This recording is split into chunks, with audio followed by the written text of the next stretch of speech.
ملك الناس إله الناس من شر الوسواس الخناس الذي يوسوس في صدور الناس من الجنة والناس.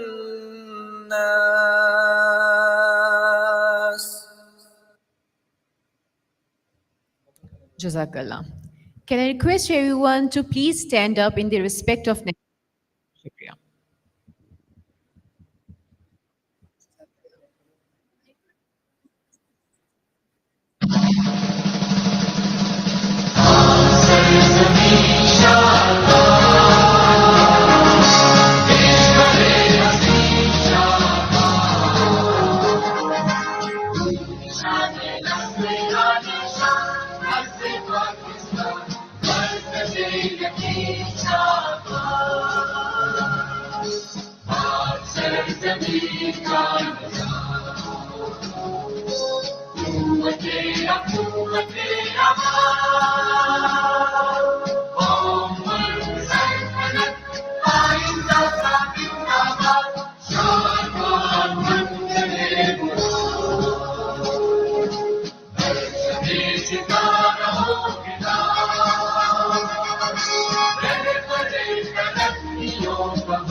Thank you so much. Moving forward, as we know that we are here for the 7th International Conference on Textile, that is Text Talk. And for the welcome speech, I would like to welcome Mr. Mazhar Mirza from Cotton Council International to come on stage and share a few words. Please welcome Mr. Mazhar.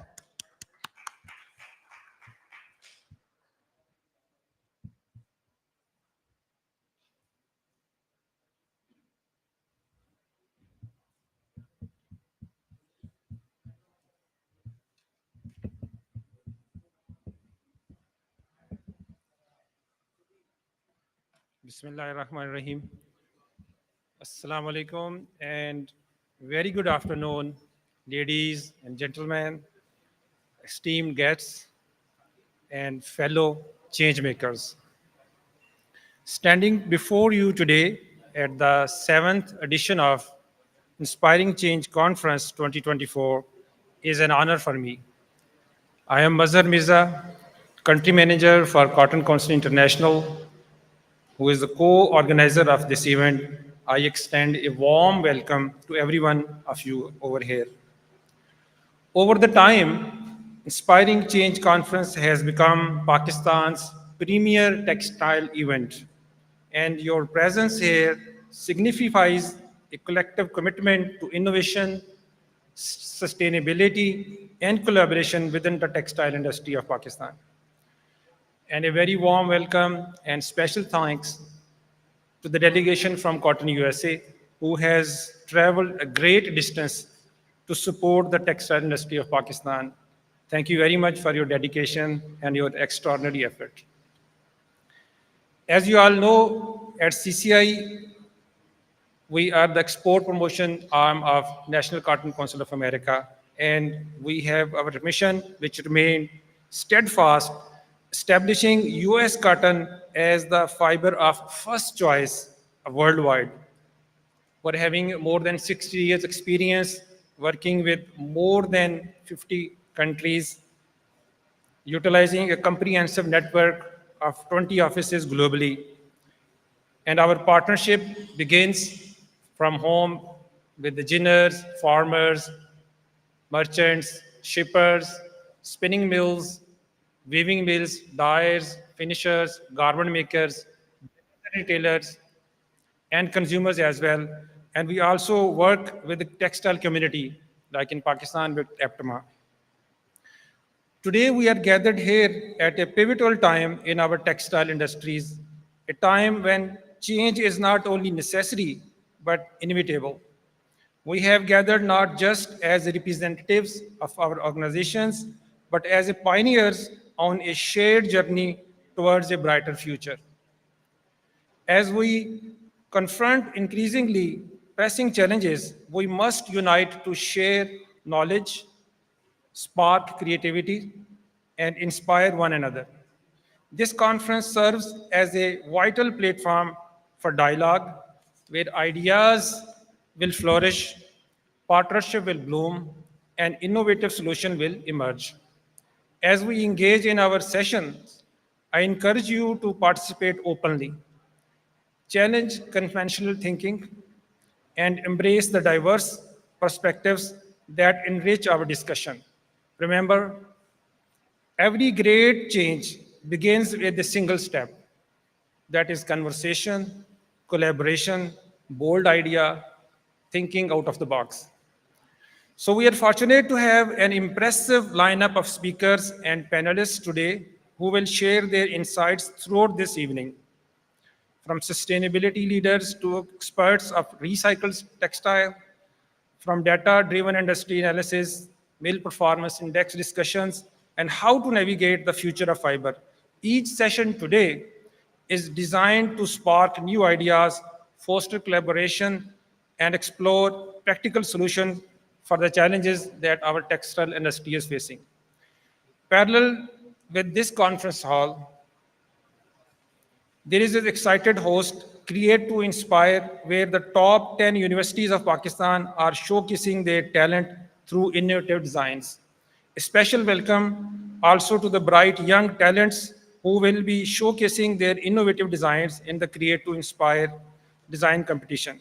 This competition has become a vital platform for nurturing a celebrating a next generation of textile designers and look forward to witnessing creativity and patience of these students.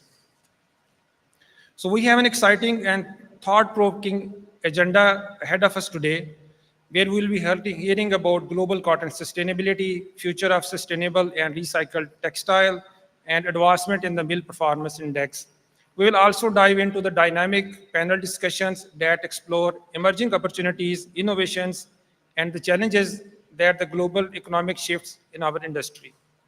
These discussions will offer a platform for dialogue, exchange of ideas, and actionable strategies, inshallah. In addition, we have something a little more interactive in this Inspiring Change conference, text quiz. So promising an add element for fun and learning to our discussions. At Text Quiz, our participants can test their textile knowledge and earn special recognition from Textalk International. So as we move forward, today's agenda, I encourage you all to engage with questions, share your thoughts with one each other, and also collaborate with each other. As we embark on the exciting journey today, I invite you all to buckle up and fill this event with innovation solutions. Lastly, but not, I acknowledge the Text Talk team, especially Yusuf Bhai and his team, their efforts to take the industry forward and inspire the change.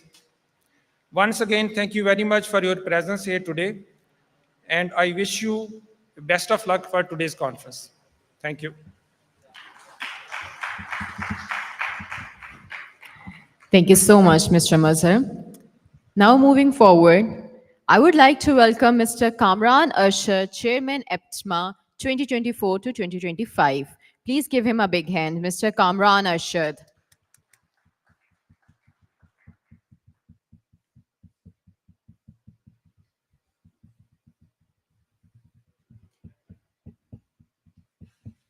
Thank you. Thank you. Ladies and gentlemen, I would like to extend a warm welcome to all the participants for attending today's Text Talks. I would like to commend Team Text Talks and Mr. Yusuf Fareed, and I'd like to express my deep gratitude for organizers for holding this vital platform of collaboration and dialogue Your commitment to the textile industry and to driving positive change is commendable indeed. And with this event being held annually and coinciding with whenever Team CCI is in town, I think it's wonderful because then it becomes more inclusive, because not only do we get to uh, understand our issues, changing trends, globally changing trends, but also a different perspective from the other side of the world and where they see global cotton, American cotton as a share, and different sorts of cottons. So I think that's commendable, and especially the timing for this all. I'd also like to welcome an old friend, Mr. William Bettendorf, sitting there.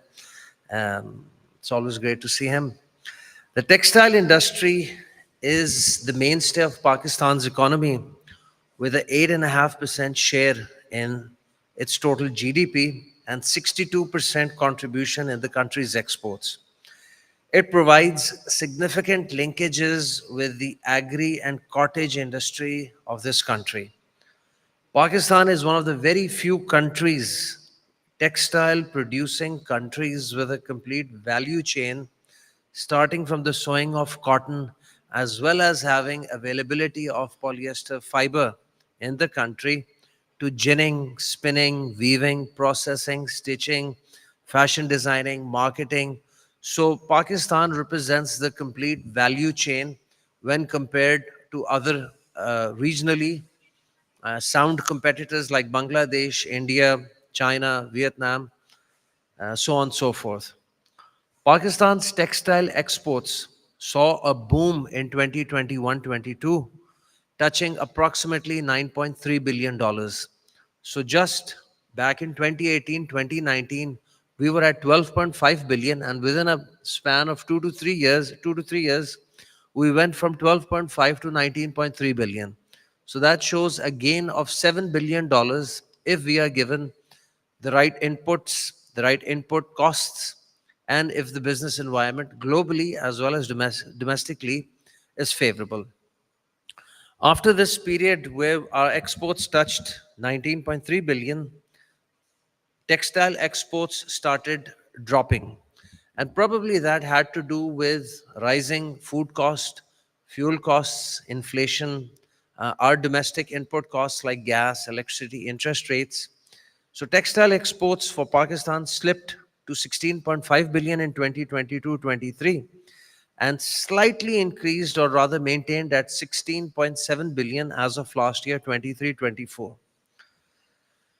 Textile exports in the first 2 months of the current fiscal year have touched $2.9 billion, exhibiting a surge of 5.37% as compared to the same corresponding period of last year.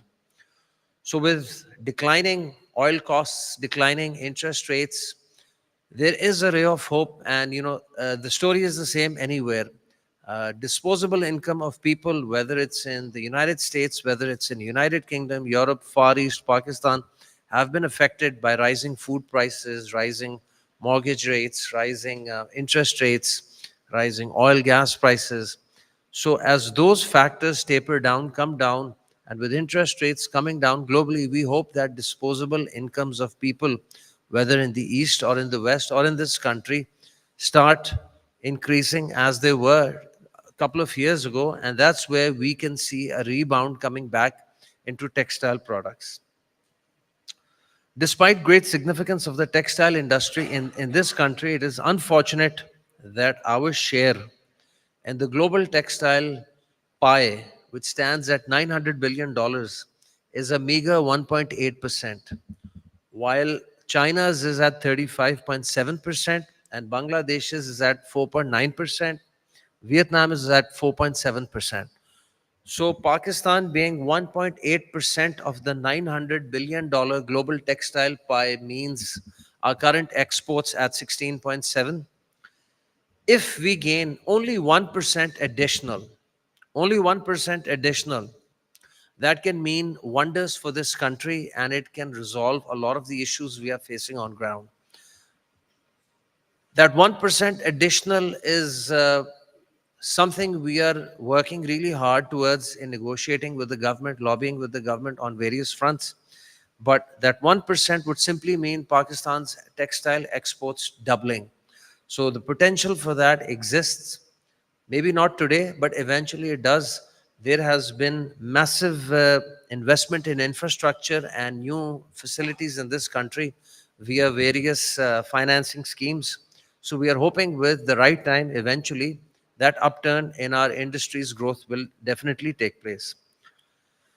Pakistan's textile industry complies with almost all international compliances like ISO 14001, UN Global Compact, RAP, World Fair Trade Organization, Oecotex, Social Accountability, SA 8000, STEP, major international brands like Levi's, Gap, Sears, Wrangler, Nike, Walmart, Macy's, all have some sort of a presence here, as well as European brands too, and they are sourcing from Pakistan. And in the ever globally changing landscape of the US China trade wars, we feel that we are set to get more of this share when global environment improves from a fiscal perspective. Pakistan's textile industry has duty and tax-free access to the European Union due to the GSP Plus that was granted to us back in 2014 and extended beginning of this year, and to the China market as well under the free trade agreement. Besides, our textile industry has already invested almost $5 billion dollars in the balancing, modernization, replacement, often known as BMR in industry lingo, as well as in capacity expansion and setting up new capacity within the last 4 to 5 years. All these factors give us huge potential to increase our exports if our energy issues are resolved and interest rates come down. We can confidently forecast our exports to increase at a pace of 2 to 3 billion dollars per annum, provided our energy issues and our interest rate issue is addressed and we are given tariffs in line with our regional competitors. We have time and again um, struggled with the government and made them aware of something called regionally competitive energy tariffs, which is the weighted average basket for natural gas as well as electricity, and what those costs are in India, Bangladesh, Sri Lanka, Vietnam, China, and that we should have similar costs as well. If we are given those similar cost structures, there's no reason why we can't perform. Similarly, there's a huge potential for taking our exports from the current 16.7 billion level to double that in the next 5 to 8 years, provided all these factors are met through the stitching revolution. In view of all these factors, Pakistan has huge potential to uplift its exports going forward.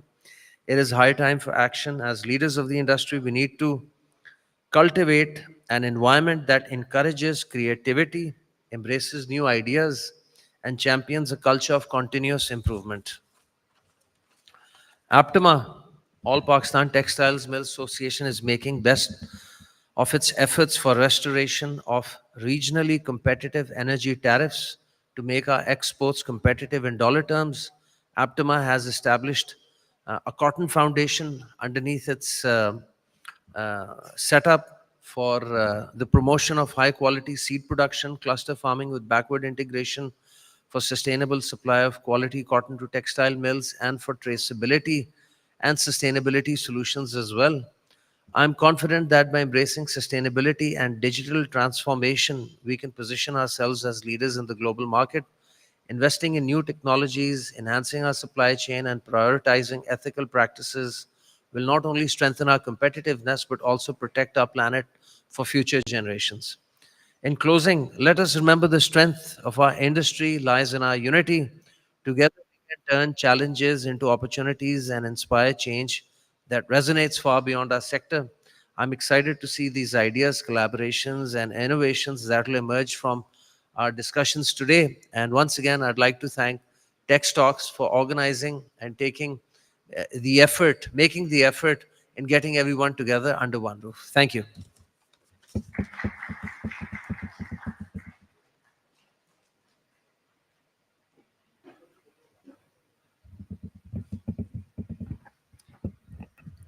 Thank you, Mr. Kamran, for the thought provoking insight. So as Mr. Moza has already revealed that how exciting and interesting Is this the clicker conference on will the be, podium? without any further ado, let's move to our first presentation. And this presentation is all about cotton connection, analyzing world cotton sustainability by Mr. William Bettendorf, Director South Asia and Supply Chain Marketing quite sick. of Cotton Council He's- International he held USA. his hand and he Please was welcome shaking. Mr. William on stage.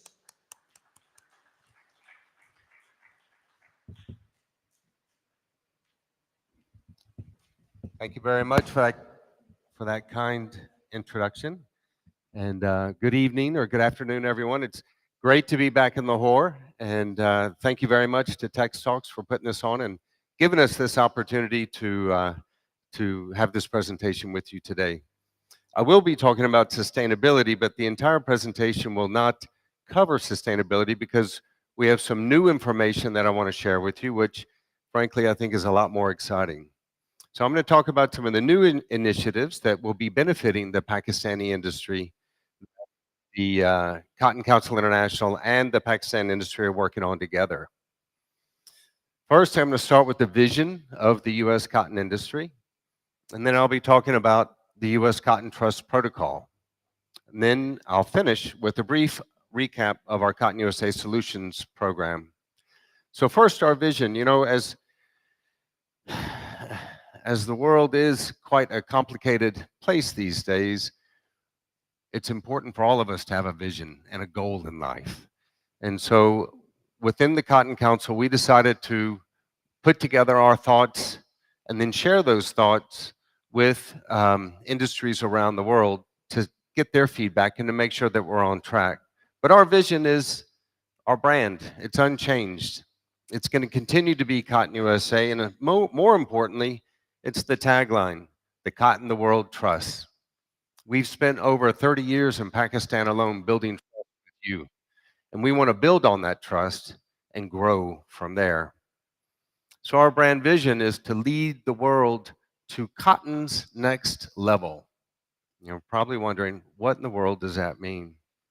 So for the US cotton industry, that means that we're going to go from simply being a supplier to being a premium partner of yours. Yes, we've got superior cotton, but when you buy US cotton, you're going to end up having a superior cotton experience with us. Our products and services are going to become integrated support systems, not only to help the cotton that's coming into the factory door, but also to support the products that you're selling going out the door. And we're going to provide not just mere offerings, but we're going to provide benefits to you. Our plan is to create a superior cotton experience so that when you buy one bale of cotton from the United States, you get a lot more than just cotton. You're going to get services, you're going to get data, and you're going to get intelligence. And no other cotton producing nation in the world provides that to their customers the way we do. We presented this idea to the Pakistani textile industry about six months ago in May. We invited 25 of the CEO, president, owner level executives to join us for an executive workshop held in Bourbon, up in the mountains. Beautiful, beautiful location. And we discussed together the market opportunities and the challenges. More importantly, it wasn't just a discussion, but on both sides, we agreed to create action points. Not just have a meeting and then go away and not do anything about it, but actually to generate some productivity out of this. So I want to share a few of these with you. The first one, and the action points. So we had action points for the Pakistani industry, action points for the American industry, and then action points that we're going to work on together. So this first one was proposed by the Pakistan industry, and that's to create a clearer textile policy going forward so that the industry gets the support of the government and maximizes its full potential. The second activity that we agreed to work on together, both together, is to remove the fumigation requirement on US cotton imports into Pakistan. That law was created in a day when it was needed, about 40 or 50 years ago. But today, with modern harvesting technology, modern ginning technology, it's not necessary. And Pakistan is one of the few countries in the world that still requires fumigation of US cotton.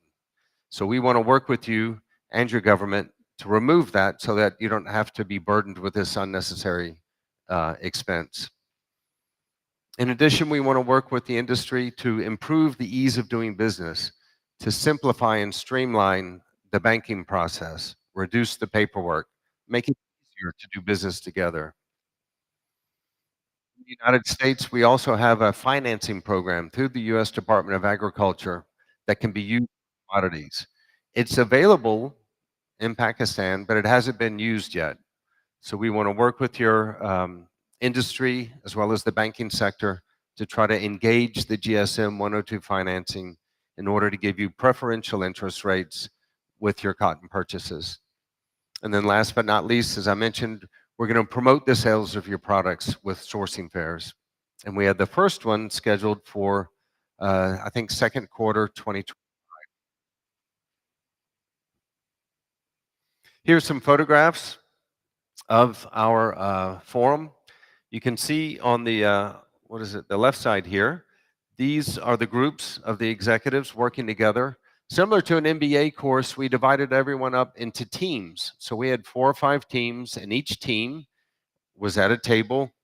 They listed the challenges and the opportunities that we have in the industry, and then one person from their team presented those results to the entire group.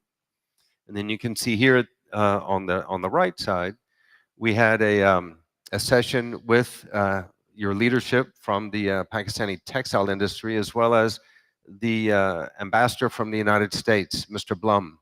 He was very generous. He gave us 2 hours of his time, joined us for this meeting, was in full engagement with everyone in the room, and agreed going forward that he would give us his full support to succeed in launching these initiatives. Next is the U.S. Cotton Trust Protocol. Many of you are already familiar with this, but for the new people in the room, this is our cotton sustainability program. It's been developed with the U.S. cotton growers, and it also has a full traceability platform attached to it. It's different, and it's unique. The reason I say that is because we have verified data on 6 key metrics, environmental metrics that have been recognized by the United Nations Sustainable Development Goals, and we verify the data that is built into the protocols program. It's combined with transparency and traceability using the U.S. permanent bale identification tags, as well as technology provided by Textile Genesis. That's a blockchain system. The combination of these 2 items gives you a very unique and best-in-class program that no other sustainability program and no other country offers the world today. Benefits for the mills manufacturers are pretty clear. They become affiliated with the program. They are members. They can use the Trust Protocol branding, the logo on your websites, as well as all your marketing materials. And if you're a U.S. Cotton Trust Protocol member, then you are entitled to receive free, no charge, technical support from our technical solutions team. The scaling of this program has, well, it's grown incredibly. The program is under 5 years old, and already we have over 2,000 members that cover 40 countries. We have at least 40 brands or retailers that are in the program, and approximately about a quarter of all of the acreage in the United States, the farmers who manage that land have joined the protocol. Together, they cover about 1.7 million acres, which equates to over 2 million bales of protocol cotton in the program. And almost half of that cotton, 48%, meets and is part of the Climate Smart initiative that was launched by the Biden administration recently. Pakistan is an important member of the U.S. Cotton Trust Protocol. You have 129 companies that are enrolled in this. 38 of those companies have already established buyer-supplier relationships with the brands and retailers that are looking for protocol cotton in their supply chains. And they tell us they're looking for more suppliers in Pakistan. So you're in a great position. These slides just show a few of the logos of the Pakistani members of the protocol. Thank you all very much for your support. And as I mentioned, we have over 40 brands and retailers. You can see here that they're huge names. Amazon, I think they're the largest apparel retailer in the world now. You've got Levi's, Macy's, Tesco, the British supermarket chain. And our newest member is Carhartt down there in the lower right corner. The brands and the retailers have embraced this program. They're using the logo on their hang tags so that when their customers are looking at the merchandise at retail, they see that it's a protocol product. The brands and the retailers are also including information about the protocol in their annual reports. You can see there on the far side, that's annual report by Ralph Lauren and as well as J. Crew. So they've embraced the program. This program is also, it has credibility. You can see here the organizations that have accepted the protocol as a valid program. And we also have our best-in-class providers in the form of Control Union. They're our audit organization. I mentioned Textile Genesis and the Field to Market organization, which generates the data. Cotton USA Solutions, as I said, is available to any member of the U.S. Cotton Trust Protocol. It is our technical servicing program. It's a little over 5 years old, and already they've met with over 500 mills and manufacturers around the world, 20 different countries. This is the team. In the middle, you see Jörg Bauersachs. He'll be speaking with you later, and he's got 7 experts that travel the world to support our customers. We have 5 key services that we offer. The first and most popular is the one-to-one mill site visit. That's a one-to-one consultation, again, free of charge. We have the U.S. Cotton Academy. That's an academic program that we offer to up-and-coming textile executives. We have our Cotton USA Mill Exchange program, which brings mills together so that they can exchange ideas and best practices. We have our seminars, of course, and the U.S. The Mill Performance Index, which Mr. Bauersachs will talk about in just a moment. I want to highlight the Mill Exchange program because we just had one last week. 10 people from Pakistan joined that. They came from 7 textile companies here. And what we did was we brought them to Turkey. In Turkey, they met with 4 different textile mills that are heavy U.S. cotton users. In fact, I think each of those mills was using 100% U.S. cotton at the time. And we provided the opportunity for the Pakistani mills to talk with the Turkish mills and understand why they would invest in 100% U.S. cotton product lines. So it's not just us telling you it's a good choice. You're hearing from one of your peers about it. So in the mill exchange, they start at the mill. You have an opportunity where the mill will give a presentation about who they are, what they produce, what types of machinery they have, etc. And then they have a factory tour for about an hour or so. They go anywhere they want, ask all the questions they want, and then they come back together at the end in the briefing room and have a final question and answer session. And then always the obligatory group photo. So I said this is an exchange. Pakistan went to Turkey, and next month the Turks are coming to Pakistan, and they're going to visit the Pakistani mills. So it's a great opportunity to exchange information and learn from one another. So these activities that I mentioned, they all form together to create what we call the Cotton USA experience. It's a continuation of our efforts to differentiate U.S. cotton because, as you know, there's a lot of competition out there. And as we know, Our friends, especially from West Africa, Brazil, Australia, they're coming to Pakistan and they're trying to sell their products to you. And what can we do to compete? We don't have the cheapest cotton out there. So we compete by making us different and adding value to every bale of cotton that you buy from us. Again, no other cotton producing nation in the world does that. So we want you to work with us to reach new levels of success with U.S. cotton. And we're so excited about this new initiative that we've actually created a video. We like our videos at the Cotton Council. And so bear with me just for about a minute, and I'll share this new video with you that helps to demonstrate our excitement about our programs. There's the level where most competitors play. Then there's the next level. Cotton USA is leading the charge to Cotton's next level with a dynamic playbook for experiencing the Cotton USA difference. Featuring enhanced services like Cotton USA Solutions and the U.S. Cotton Trust Protocol. Combined with tools like the Cotton USA Mill Performance Index, dynamic networking events, and an all-star team of 60 reps in 20 countries committed to elevating leading-edge programs and experiences like only Cotton USA can. The stage is set with exciting opportunities to help your company reach new levels of success with U.S. Cotton. Rise to the next level with Cotton USA.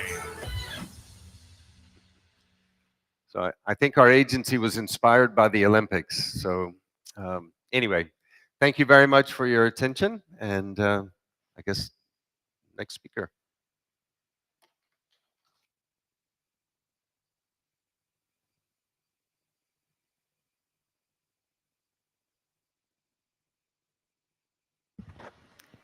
Thank you so much, Williams. It's always delightful listening to you. So now, the next presentation, it is about future of sustainable and recycled textile. And for this, I would like to welcome Mr. Rizwan Afzal Chaudhry, Chief Operating Officer of Lucky Core Industry on stage. Please welcome Mr. Rizwan, everyone.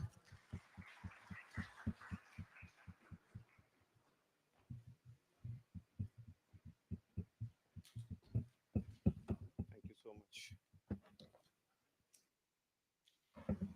Good evening, everyone. Um, First of all, thanks to the Text Talk organization, committee, Yusuf Saab, for again having us. And it just gives a great opportunity to connect, to learn, and to refresh what's happening in the world today. So my full appreciation for organizing this summit again and again every year. So I am going to share with you something on the polyester side of the world. So we know this is a cotton-rich industry, but nonetheless, polyester is an essential blend that is required to make polyester cotton and other products. So last year, I shared with you how things are looking for us in the upcoming years, the future, what does future holds for polyester fiber industry in particular, because we have reached a point where sustainability is not just a good word to have. It's something that is the license to operate now. And very quickly, things are moving forward in the direction that I think we should have moved long time ago. Now, the pace of the change is so fast that within a year, we have seen a lot of changes in the industry and in the textile future with the brands taking new directions. So I'll share with you quickly what we presented last year. So we talked about there's no planet B. Obviously, we don't have a choice. This is what I'm trying to sort of re-emphasize, that we don't have a choice. We have to make this planet work. And there is a growing concern amongst brands that unless they take care of their waste, their probability of sustaining on a longer term is going to be compromised. And this is where we sort of envisioned a new direction for us and new direction for the textile industry last year. Now, the problem is now becoming much bigger in terms of the scale of the issue. So this will just give you a quick idea that 92 million tons of textile waste gets dumped every year. 92 million tons. And this is equal to, while we only recycle 1% to date, and this is like one large garbage truck every second getting dumped into the landfill or in the marine life. And just to give you an idea how much that is, within a day you can fill 2 Empire State Buildings with the garbage that comes out of textile waste. So as the technology and know-how is improving, the concerns are growing and the actions are now happening on a much faster pace than we anticipated. So this is pushing the textile communities across the globe, Europe and US already. This is the most recent thing that has happened. Extended producer responsibility. So you are responsible for your waste. Unless you collect and recycle your waste, your license to operate will be in jeopardy. And this has happened already in California. California has approved something on those lines, and this is how most of the things we have seen start from small pockets, and then they start to become much bigger. There was a discussion yesterday in UK on the recycling of textiles, and it's becoming global, if you like, very quickly. And we have to learn from what happened in the PET bottle industry. There is a regulation in Europe and America that you have to have 25% recycle PET in the bottle if you want to sell. 2025 onward, no brand can sell in Europe or US without having 25% of recycled content in their bottles. And this is the extended producer responsibility that has been mandated now. And this is what is going to happen with textiles. And for bottle to bottle, for this to happen may have taken a decade. For textile to textile, I think we only have a couple of years. At best, 4 to 5 years. Before that, you need to demonstrate that you are doing enough recycling your own waste. So we know Textile Exchange. They're already talking about it. They're saying that our industry has our own waste to take care of. Why should we continue to recycle PET bottle? Bottle to fiber is not necessarily upcycling. So right now, recycled fiber coming from the post-consumer bottle is probably the hottest thing going today. But on a longer term, I think it has a shelf and expiry. Because when bottle producers will take the bottle waste, there won't be enough left. So we are looking at a horizon of maybe 3 to 5 years. And then beverage producers as an industry does not have enough raw material to recycle to make it happen 25% by 25. And by 2030, they need to move to 50% recycled content. So before 2030, that's our view, there would not be enough polyester PET bottle available to produce fiber. And hence, we need to find alternative solutions. So as we've been sharing this in the last year as well, we have a number of new and innovative products. One of those that we are going to, well, we talked about it last year. This year, we have something. and you would have seen a standee outside.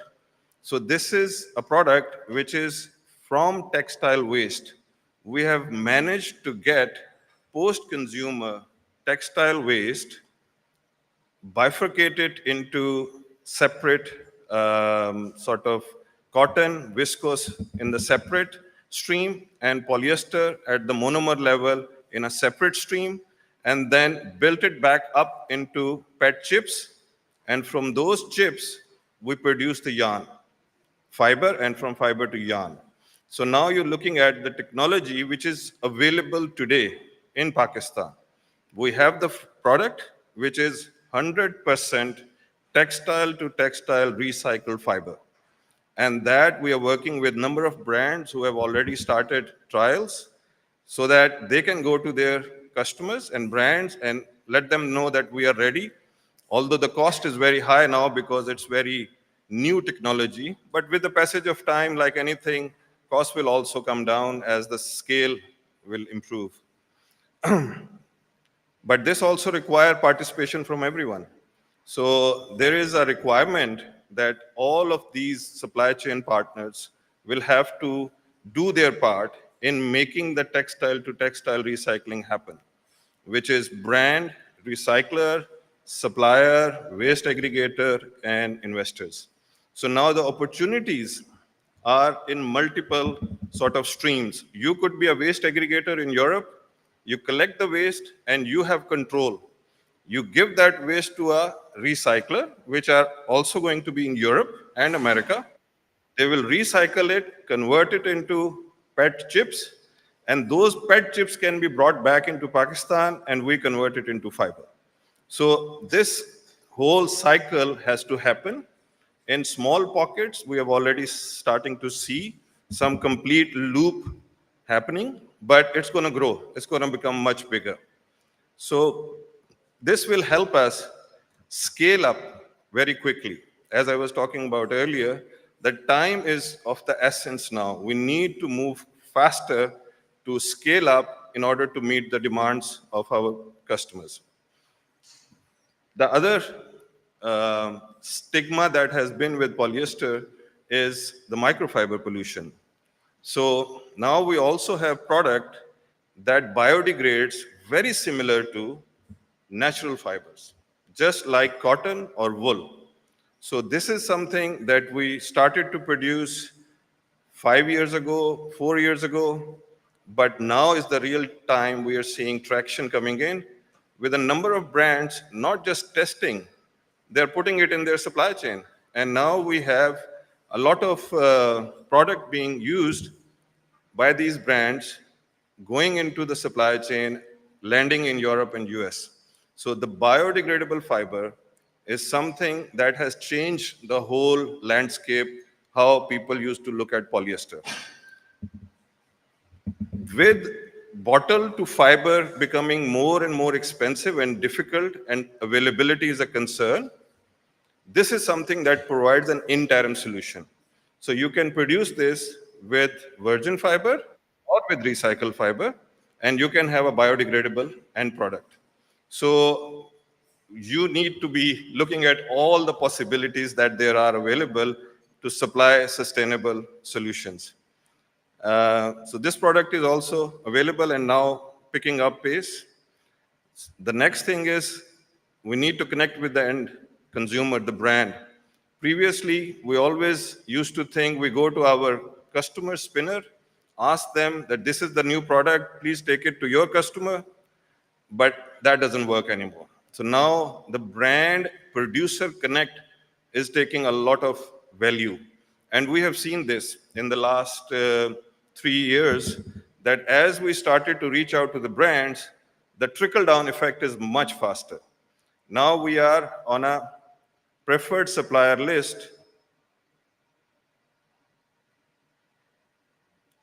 Sorry.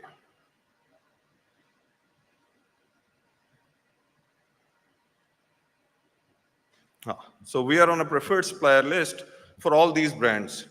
They have done our social compliance, product audit, everything has been completed and we've been put into their supplier list. And now we're actually negotiating price with the brand. So we are talking to them, they're giving us feedback on what is it that they can actually incorporate into their product, where is the bottleneck, and if anything we can do as a fiber producer to help them make that change in terms of pricing, in terms of quality, in terms of whiteness, etc., etc. So this is something else that need to work. Next is, how do you make sure that your claims are justified and can be tested? For that, you need to have traceability. So we provide traceability through a third-party tracer, which provides both physical and web-based traceability all the way from production to the end garment stage. So you can test the garment at any stage to see whether it contains terylene clean inside in the product, and you can have a lot of savings by stopping the forfeit, the counterfeit products. So this is something else that brands are really appreciating. We are producing fiber with fiber trace tracer without any upcharge. So that's something we are doing in order to inculcate sustainable production of recycled fibers. Life cycle assessment is also important. This is a license to operate. Again, by 2025, you would not be able to sell unless you can authenticate your claim that this is the carbon footprint you have reduced by making this product through sustainable sources. So this is another thing we have managed to do very quickly, and now we are set to take advantage of any opportunities that come in the polyester fiber arena. So when we talk about all the initiatives that we have taken, so you have textile to textile, then you have a biodegradable solution, plus you have traceability incorporated, and you authenticate your claims through life cycle assessment. So this is a recipe of success in terms of the most sustainable fiber that is available today. So just sit back and think. The product, the fiber, is coming back from textiles that are used. This has been incorporated with the biodegradable ingredient. It has a traceability built into it. It demonstrates that it reduces carbon footprint. What else can we expect from a fiber? And this is the strength of polyester, that it can be recycled multiple times, and hence we should be able to take care of our waste in a longer term. Sorry. But sustainability in the textile, sustainability for our business, we also have to take care of sustainability of where we operate. So we are part of a lot of initiatives that has taken place in the last couple of years. The one that we are really proud of is the work we are doing with Abru Foundation. And in the last 1 year, through the collection of waste that Abru Foundation was able to collect on our behalf and we purchased from them, we are able to put 1,500 more students into school. From the collection of waste to going to school, where they are provided with food, shelter, education, and all their needs are taken care of. So that's something that we are really, really proud of. Thank you. And in the process, we have recycled 850 million bottles. 850 million bottles we have recycled, all coming from local sources, everything from Pakistan. We have not imported a single bottle to date.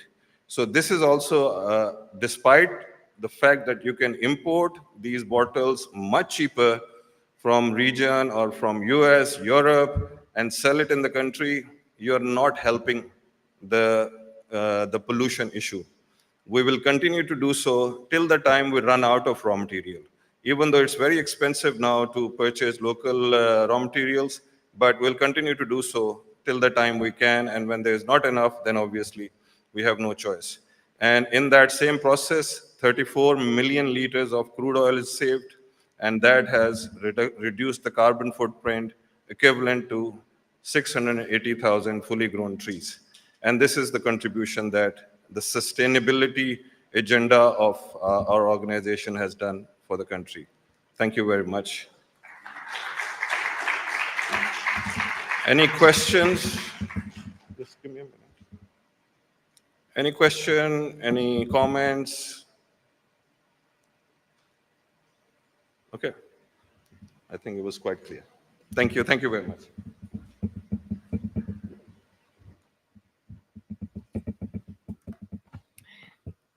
Thank you so much, Mr. Rizwan. Now we have another very knowledgeable presentation for you, and this is about Mill Performance Index, Achievements and Data Analysis by Mr. Yoch, Technical Team Head of Cotton Council International USA. Please welcome Mr. Yoch, everyone.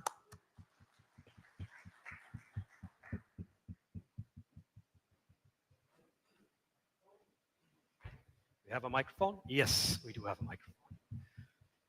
Thank you very much for the introduction and welcome. Good evening, ladies and gentlemen. I'm very happy to be here again speaking at Tex Talks. Thank you very much. I hope where's laser? Yeah. Tex Talks conference last year. I skipped that one, but I was here 2 years ago, and we are. I'm in the country again since Monday. We did a survey already, and we spoke on Wednesday in Karachi, and today we are here. And I want to come back quickly before I start my presentation. I want to come quickly back to Will's mentioning of the mill exchange program. This is a very, very interesting thing where Pakistani mills, and we had also some guests from Bangladesh, were visiting, thank you very much, visiting Turkey. And the first thing, and some of the participants, I think they are here amongst us today, and the first thing that they were asking when they entered the factory was, where are the people? So, and my presentation is also about labor productivity. You will hear labor productivity. You will see where Pakistan stands in terms of labor productivity in our MPI Mill Performance Index program. And also you will see where Pakistan stands in machine productivity. Well, let's start. My presentation contains a short introduction of the MPI program itself. So many of you know the program very well, participating already, but for those that don't know anything about it, I have at least a short introduction. Usually I have a presentation of its own to really introduce all the functions and features of this program. It takes too much time, so I go quickly through it, that at least you have an idea what this program is all about. And then we're coming to the main part of my presentation, the analysis of data, Pakistan versus the rest of the world. And finally, I have a summary. But let us start in the spirit of video clips. Will, right? Olympics. I have another one to add. And this one goes like this.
Wow, quite powerful, isn't it?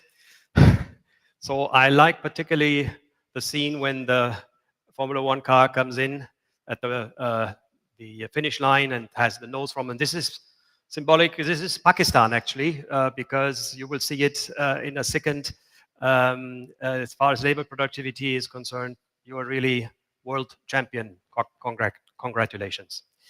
Now, let's have a look at the benchmarking program itself first. As I said, short introduction. So what is this all about? The MPI is something similar like the USTR statistics. The USTR statistics is a benchmarking program. I don't need to explain it. If you want to know, as a spinner, if you want to know where your quality level is, you go into the USTR statistics, and then you put in your IPIs, and it will tell you whether you belong to the 5 best spinning mills in the world, or you rather belong to 95%. That means everyone can do it. So the USTR statistics is the accepted benchmarking tool in the industry, and we want to create something similar like USTR, but not for quality, nothing to do with quality at all. We are going for operation. So we are measuring 5 KPIs, and we let you anonymously, nobody knows who is who, only what people would see with a country label, PK for Pakistan, for example, nothing else, no mill names or something. And it lets you compare your performance in those 5 KPIs with your mills in your country and also other mills worldwide. Now, let's have a look at it. I'm getting confused now with the things here. Right, so this is the dashboard. We call that the dashboard, and you have seen in the spirit of this movie, right, a lot of tachometer, speed, performance, competition, and talked about the 5 key performance indicators. They are right here: material yield, we have machine productivity. This is on article level. We have efficiency management on unit level, labor productivity, energy management, and the whole thing works for ring and rotor. You see this animation switches back and forth. And just to explain, the big number in the middle, that would be representing the ranking. So here this mill ranks 52, but you don't know how many mills participating. So it's always better to look at the percentile, 46% or 50%. And the percentile has to be read in the reverse way like USTR. USTR, the lower the value, the better your performance. But in our case, the higher the value, the better. If you have 100%, you're number 1. So, and then we have here the US cotton simulator, US cotton ratio simulator. And with that tool, this is actually why we came up with such a thing, why we provide such a tool for you, because now with the tool and with the data that the participants key in, we have hard facts, proven data, fact or proven data that shows that the higher the US cotton ratio is in a given blend, the better the performance, the better the ranking. Now, if you click on one of those tachometer, you would go down into the next level. And the next level here, we talk about yields. So we break down the yield. This is, some, for example, comb. We break it down in hard waste and winding, comb and oil, card waste, blowroom waste, rest waste. And then you can compare where you stand in all these categories. And of course, the total yield in this case would be 73.1, and the mill would hit 61 percentile. And that is also very important because we have an apple-to-apple comparison. This is a filter box where we are comparing only the same material clusters with each other, or also when it comes to labor productivity, of course, we compare only mills that are working in the same average count cluster than their peers. You cannot compare a denim mill with an average count of 12, for example, with someone who is on the fine side with a 40s. They're totally playing in a different league. Also, what we separate are the so-called drugstore mills and the Formula One mills. A drugstore mill, and that shouldn't sound disrespectful. A drugstore mill is a mill that produces 1,000 of different articles, all sorts of blends, millions of counts. And the Formula One mill, and we have Formula One mills in Pakistan. I have seen a mill that produces 1 article on 32 machines, just like that. 5, 6, 7 articles. So this is a Formula One mill, and also Formula One mills need to be compared with Formula One mills, and the drugstore mill need to be compared with a drugstore mill. Well, and this is the lowest level of the program, and this is for me as a spinner the most important and the most interesting data that I get out here. For example, the white bar represents my mill.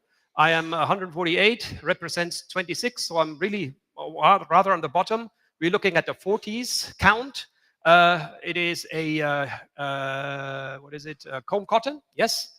The twist factor is 3.6, comb cotton 38 millimeter. My ring, I'm in Pakistan, 16,300 RPM, only 55 ends down. Okay, 32 meter per second traveler speed. But I want to know What are the front runners doing? What are the mills doing that are number one? And you can see here the number one in the system at this moment achieves 23.9 gram per spindle hours at 100% efficiency, 100% efficiency. 40 count, of course, 3.5 is the alpha value, 36 millimeter ring, 23,900 spindle speed, 40 ends down per 1,000 spindles hours, and 45 meter per second travel speed. This is all that you need to know. All that you need to know. And then you see where you are and where you want to go. Because where do you want to go?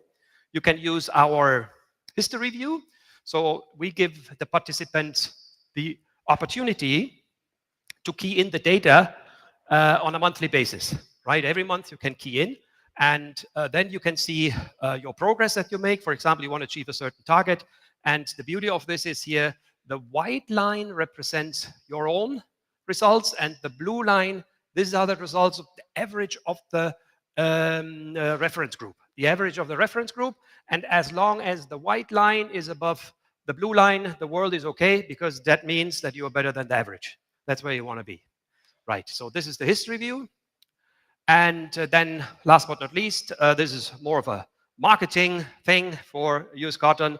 Every 2 years we have the summit in the US. This time it's in California, very soon in November.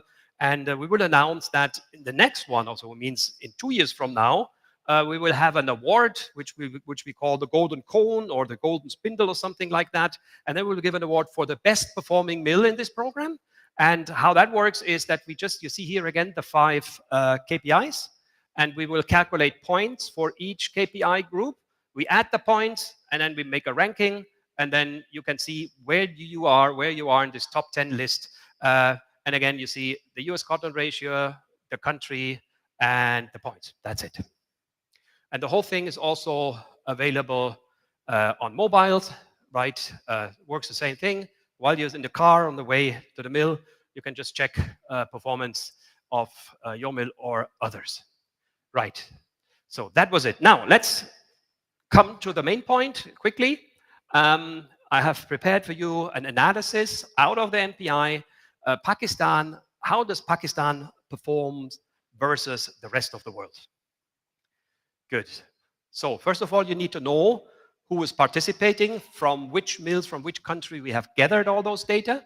And then you see here the mills, there's a list. Pakistan is number 1, 34 mills out of 49 units. I mean, a mill may have 2 or 3 units, right?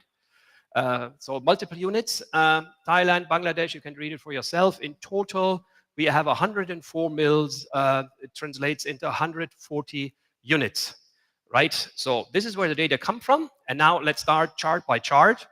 Easy to read.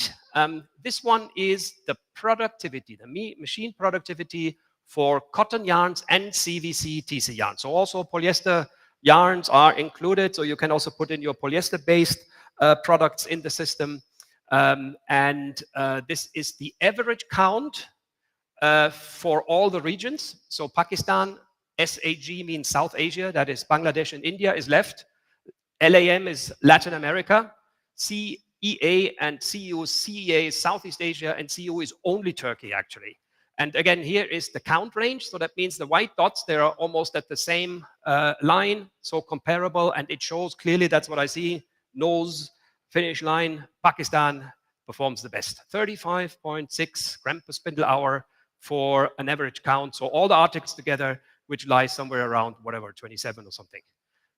SAG, 30.44, and Latin America is the lowest. And this will be a pattern. You will see now, watch Latin America. Next one. So we break it now, we break it up a bit more. So this was total average count. Now we break it into average count clusters. So this one is 16 and coarser. Average count is something like 15 here, yeah? Then we have 16 to 24. We have 24 to 32, and then we have finer as 32. And then again, you see the average count here. And what we compare now is Pakistan versus the rest of the world. In all categories, ahead. 38% more productivity, 22%, 12%, 12% more productivity. Now we break it further down. We go to article level. Now we have a look at 12 carded, some strong articles, 20s carded, 30s combed, 40s combed, again, rest of the world. easy to read, 60% more productivity. Great, 60% more productivity in Pakistan, 24, 26, and 21 for the finer counts. And now, last but not least, we break the regions further down that you can see where does Pakistan stand versus not only the rest of the world. This is a big area. So we break it down into SAG, South Asia, means this is your value compared to Bangladesh and India combined, Latin America again, and Southeast Asia and Central Europe. Again, Latin America, the lowest, and this reflects a 20s carded, by the way. This is the value for a 20s carded. Again, Pakistan with the highest output in gram per spindle hour. Well, now this is 30s combed, again by region, same story, Pakistan best, LAM the lowest one. This is a 30s combed. And what else we have? Finally, a 40s combed, same picture, 20.2%, 20.2 gram per spindle hours versus 18, 15, and 17. Now, where is that coming from? Of course, clearly coming from the ring. And now this is the surprising thing. If you look, that was so surprising for me when we started to also go in the region in Latin America, that we found that these guys are using rings that are way, way too big, at least for this, a 41 ring in average for 32, finer than 32. Wow. Whew. Yeah, so I mean, Pakistan sits at 32 in average. Of course, there is no 32 millimeter ring, but it's the average. So that means you're using 36 millimeter rings and 38 millimeter rings. Also here in this region, Pakistan with 38 average, 39 millimeter average ring, and here we have a 43. Only in that particular part, the rest of the world means this is mainly, there's a mill from Bangladesh that uses a 40 millimeter ring for all the course counts for whatever reason. That brings the thing a little bit down here. But these values are more representative, more reasonable. And again, you can see clearly that Pakistan is using the smallest rings, and Latin America, they're highest ring. Now you may ask, why are they doing that? I guess the reason is when I talked to them, they said, okay, we are more flexible, and also, the machine manufacturers, they're not encouraging them to go for a smaller ring and squeeze out, because that needs really a lot of experience, knowledge. It's not so easy to run 24,500. You need to have the right cotton, you need to have the right settings, that you are able to run that fine count of 40s with that high speed is not so easy. Nobody can do that right away. So it's an easy way to go for a 40 millimeter ring, 42 millimeter ring, and then spin it with 17,500 or whatever. Right, so let's have a look at the average spindle speed. Average spindle speed, Pakistan is 16,300, 13,700 for the rest of the world. Average count, again, is picture here, the white dots average count, talk about 25 or something. And then we have average spindle speed for combed, 18,700 versus 15,900. And that, of course, paired with the twist multiplier and the ring diameter gives you your output. Now, let's talk about quickly yield. Now, the whole thing shows us an opposite picture. The yield of Pakistani mills compared to, the rest of the world is this one here. It's a bit confusing now with this orange. The orange bar shows the average ratio of US cotton. So that means you achieve 86.3% yield for carded, with using 15% of US cotton in the blends, usually, in average. And the rest of the world achieves 89.8% yield with an average of 47% US cotton in the blend. And that's clearly, Pakistani cotton yield, I don't need to explain, you know that yourself. Then we have combed yield. Pakistan is running at 70%, 70.3% yield with 32% US cotton. That means also clearly in Pakistan you use the US cotton or imported cotton more for the finer combed count rather than for carded, which makes perfectly sense. And also the rest of the world is running at still higher with 72.2% in average and 41% of the US cotton share. Then energy consumption. Now, again, Pakistan higher consumes more energy than the rest of the world. In the fine count, 35%, you can see that here, and it's also easy to explain because of the speed, right? Now you may think, and I talked to some of you already, mill owners and mill managers, what is better now? Still squeezing and pump with 14 cents per kilowatt hour, or reduce, right? Save energy costs. Now, the thing is just simple. The extra revenue that you are making, right, with pumping, the extra revenue you're making, is there enough meat to cover for the extra electricity that you spend? I think yes. And I haven't seen any mill here in Pakistan yet that purposely reduced the speed because they said, I make more money if I reduce it and I save on energy. And by the way, I hope that this thing with the energy cost is solved very soon in your favor. Right, so this energy cost. Then we have HOK. HOK means working hours per 100 kg. How many working hours a mill consumes to produce 100 kg?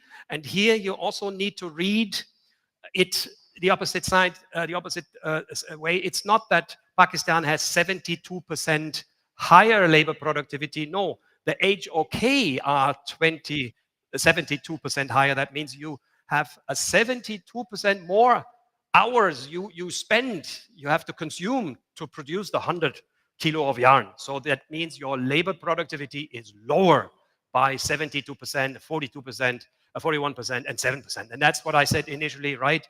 When we went into the Turkish mills and people were saying, where are the people? And of course, in Turkey, labor costs, we ask, these are all the data that you are able to ask your peers in the other countries when we do the MEP, Mill Exchange Program. We were asking, what is your labor cost now, cost to country in Turkey? And they told us $1,200. And you yourself, you know your cost. Pakistani mills, they answered them because they were asking, and you, in your country, what is the cost there? And then they said 185. And they were like, oh my God, okay, good. So it was interesting. But here you see this is also clearly demonstrated with the labor productivity. Now, I think that's almost everything. Oh yeah, last thing is efficiency. Efficiency is, that's a production efficiency, 94% for Pakistan, SAG a little bit better, 82% in SAE. Production efficiency is just based on the ring spinning frame. So how much comes out from the ring spinning frame? Deducted all the losses, downtimes, doffing, travel change, preventive maintenance, and so on and so forth. And now we come, that's the next point. The next thing is OEE. So OEE, the calculation is you take your production efficiency and multiply it with a factor that represents your spindle usage. So say you have 50,000 spindles installed, you use 50,000 spindles, factor is 1. 50,000 spindle installed, you use only 30,000, 20,000 are shut down for the moment, then the factor would be 0.8. And then you can see the results. Pakistan best, 92, together with Latin America. So Latin America is good with utilization, OEE, 87. And the worst is Southeast Asia. That comes mainly from mills in Indonesia and Thailand. They really, during those bad times, they shut down. You know, they have 50 machines, 20 shut down for the moment, plastic over it. Sad to see. This is now TEEP. This is the last slide. TEEP means total efficiency, total effective equipment performance. And this is just multiplied the OEE with the ratio of the working days available in a year, 365. If you run 365, it's 1. 365 the year has. If you run only 350, then the factor is not 0.92 or something.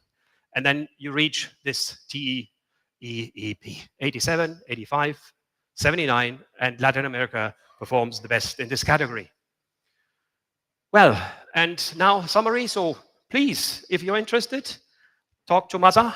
We're more than happy to sign you up. We don't leave you alone with entering all the data. I send one of our team members to you in the mill. It takes a day, right? And then after that 1 day, work and key in the data. You need to configure your machines and everything.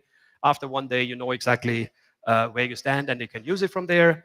And again, why we did it, what is in it for US Cotton, and that's this. Because, as I said earlier, because of the hard data that we get now, we can prove that with a higher percentage of US cotton in your blend, you have increased labor productivity, better running conditions, less ends down, higher yield in combed and carded yarns, higher machine productivity in gram per spindle hour. We talked about that. And this is also coming, of course, from higher spindle speed. So with this, I think I'm at the end. Yeah. Thank you very much for your kind attention. And if you have any questions, I'm more than happy to answer. Thank you very much. Ah, of course. Of course, Mr. Tariq. Is there a microphone? We need a microphone. I can't hear you. I can't hear you. Microphone.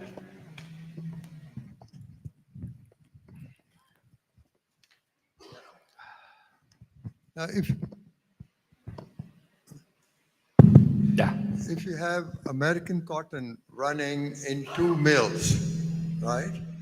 And this in one mill, they're using a very high, having a very high RPM on the machines, and the other one isn't, right? Yes. But the cotton is American with the same specs. Would it give the same specifications on the yarn? Oh no, this. I mean, I'm talking about quality. Quality. This has all. I mean, you know, the conditions of the machines also have an influence, especially on the yarn quality, right? You're asking whether the yarn quality is the same cotton specification, 2 different type of machine, speed even the same? No, everything else is the same. The quality of machine is the same. Uh-huh. The quality of cotton is the same. Yes. But one is running slow speed and the other one is really going fast. Would it have the same quality specifications? Should be same machines. If you say that the But machines are the same, higher speed. One is on a very high speed. the machine that has the higher speed versus the other one will show an inferior yarn quality. That's it. You have to, you cannot have both the 5 cents and the bread bun. So Okay. we've seen that with higher speeds, you have to trade something, especially hairiness. Anything else apart from hairiness? Yeah, I think that the IPIs as well. I think NEPs, thin, thick, will also be higher with the speed. Yeah, you see, as you know that we have a very high energy tariff rate in this country, and slowing down the machines to get, let's say, get rid of hairiness or other qualities, it really doesn't make any costing sense. We lose a hell of a lot on fine accounts if you really reduce the speed. I would not reduce the speed either. So if I were in this environment, I would run a mill here. I would also run, but I would need to calculate. It can be calculated easily with the financing department. Yeah. What is better? P&L, you will see what is your turnover with your higher productivity, right? What is your turnover? And then you deduct your operational costs, right? And energy will be higher, but then you still see whether there is, what is your bottom line doing? Yeah, but I think all other factors, if you really cost out all the other factors, unfortunately, because of a very high tariff rate, we still gain by running it on high speeds. Right. Right. Okay. Yes, please, sir. Thank you. I have a question related to a lot of increase in lyocell consumption here in Pakistan market. As we were discussing that US fiber is mostly used in final counts, have you seen any decrease in consumption of US cotton in Pakistan market in the last couple of years, having said that increase of lyocell fiber? No, we haven't made that market research. I can't tell you anything about that. Absolutely no. Okay. No. And my second question is, as we have seen the yield figures over here, yield, yes, you have shown only 3 and 3.5% difference versus local cotton and the US cotton. As far as the trash figures are concerned, our local cotton is much inferior as compared to US. So the difference should be, in my point of view, much higher. Sir, don't forget, I have to say this now, unfortunately, there's also Brazilian cotton that you guys are using. So this average where it's showing only 15% US cotton ratio and 3% lower yields, so 85% must be something else. But it's not that these 85% are all Pakistani cotton. I cannot tell you because we're not asking for non-US cotton. What is the share of Brazil? What is the share of Pakistan? What is the share of Greek or whatever? So, but 100% there is a big portion of other imported cotton in there, which is Brazil. And, you know, with Brazilian cotton, I stopped talking here. Fair enough. Thank you. You're welcome. All right. So I think we have to continue because I think we've run a bit of, two more. I don't know, you know, Yusuf, tell me how much. I Well, my question is that generally there is a perception, and in the garment industry, people don't prefer US cotton from durability point of view and from the shade variation point of view. They prefer Pakistani cotton. What is the genuine reason behind this? Talking about shade variation, right? Yeah, that's my favorite. Yeah, that's our favorite topic that we talk about. Pakistani cotton, look at the map where Pakistani cotton comes from. Very small region, right? Growing conditions, all the same, more or less, not much variation. So the cotton comes out, soil conditions, weather, similar. So it comes out more or less the same. Now you look at the US cotton belt. 6,000, you know the better, 6,500 miles or something from east to west. Totally different soil conditions, weather conditions, everything, right? So now it depends on what you buy. If you buy green card, based on green card, and you give the merchants a very narrow range, like I want only Texas cotton, right? I want only 36, 3, 35 or 36 or whatever.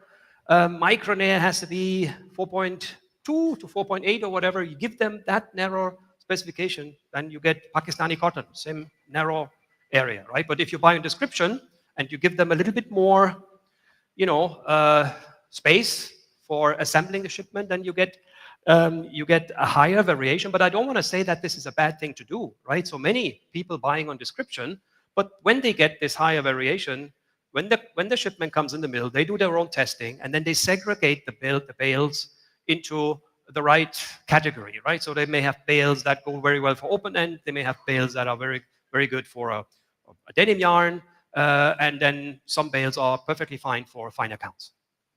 Does that answer your question somewhat? Hello. Okay. Hello. Yes. Where are Yeah, we? here. Here. Here. Ah, whoa. Huh? Right there. Yeah. This is me, Mohammed. I'm representing Pakistan Hosiery Manufacturers Association. I'm the chairman of that association, which represents all the garments factories in Pakistan. Mm-hmm. My question is a little educational one. Great orientation you have given. In your slide, you were showing SAG, and repeatedly you were saying India and Bangladesh. Yes. Could you enlighten us with how many spinning mills are there in Bangladesh? It was actually on the slide. I don't know it by heart, but it was in one of the slides. But I think the mills from India and Bangladesh combined are probably 20, 22 or something like that. No. I just think I wanted to request you to single out the Bangladesh. Single what? Bangladesh ones. Bangladesh. I think Bangladesh was Bangladesh, but it's good that you asked this. You know, now I showed you we have 105 mills. This program stands and falls with the number of mills participating, right? And today we are at 105. Our target for the end of next year, 2025, is to have at least 250 active mills. So we need to grow the number of participants, and only then the program becomes more and more meaningful. Thank you. And our program also will grow. That's a difference to Uster. If you compare to Uster, Uster is a static thing. They collect every 5 years, they collect samples, they test it, they put it in Uster 2013, 2018, 2023. Nothing happens in 5 years.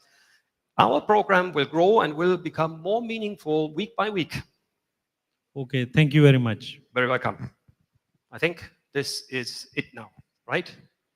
Good. All right. Thank you very much. And then with this, I give that back. Thank you.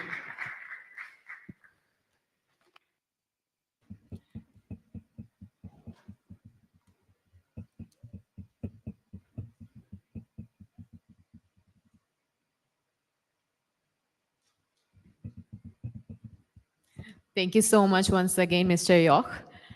Now it's time for our first panel discussion of this conference. And this panel discussion, the topic of this discussion is Tearing the Pot, Flavorful Solution for Navigating Challenges and Future Opportunities in the Field of Fibers. And to moderate this session, I would like to call Mr. Mazhar Mirza from Cotton Council International. Please on stage. And our panelists for this very interesting session are Mr. Carlos Gracia, Director of Sales, Plains Cotton Cooperative Association. The next panelist is Mr. Boss Stephenson, Senior Vice President, Omni Cotton. Mr. Cameron Austin, GM Birmingham Marketing. And Mr. Asif Inam, Chairman, All Pakistan Textile Mill Association.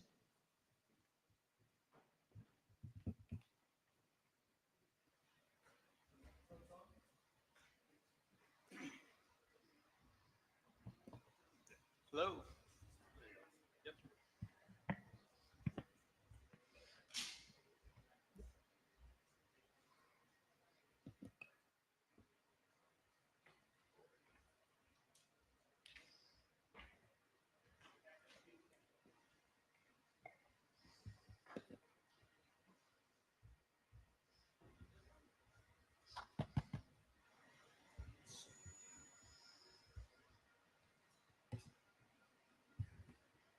Bismillah ar-Rahman ar-Rahim. Assalamu alaikum. So are we going to have Mr. Asif Inam also available on Zoom call with us? Well, yeah. Assalamu alaikum Asif bhai. Thank you very Sorry, much. तो appointment आ गए थे तो मुझे निकलना पड़ा था. Chalo, thank you very much for being with us. So, inshallah, we will have a nice discussion from your experience as well. Asif Saab, just a short introduction of him. He is just finished his tenure as a Central APTMA chairman and very well expert in cotton business. Thank you very much for being with us. And also thank you for the US cotton merchants, exporters, your dedication to come here in Pakistan with the textile industry. So without any further, I'm gonna start. So the first thing, I ask you the question. So how have the past 10 years reshaped the global cotton industry, and what key trends do you forecast in the next decade? Well, first of all, let me see if you can hear me. Is this working okay? First of all, I'd just like to say thank you so much for having us here at this event. It's really our pleasure to be here from the US.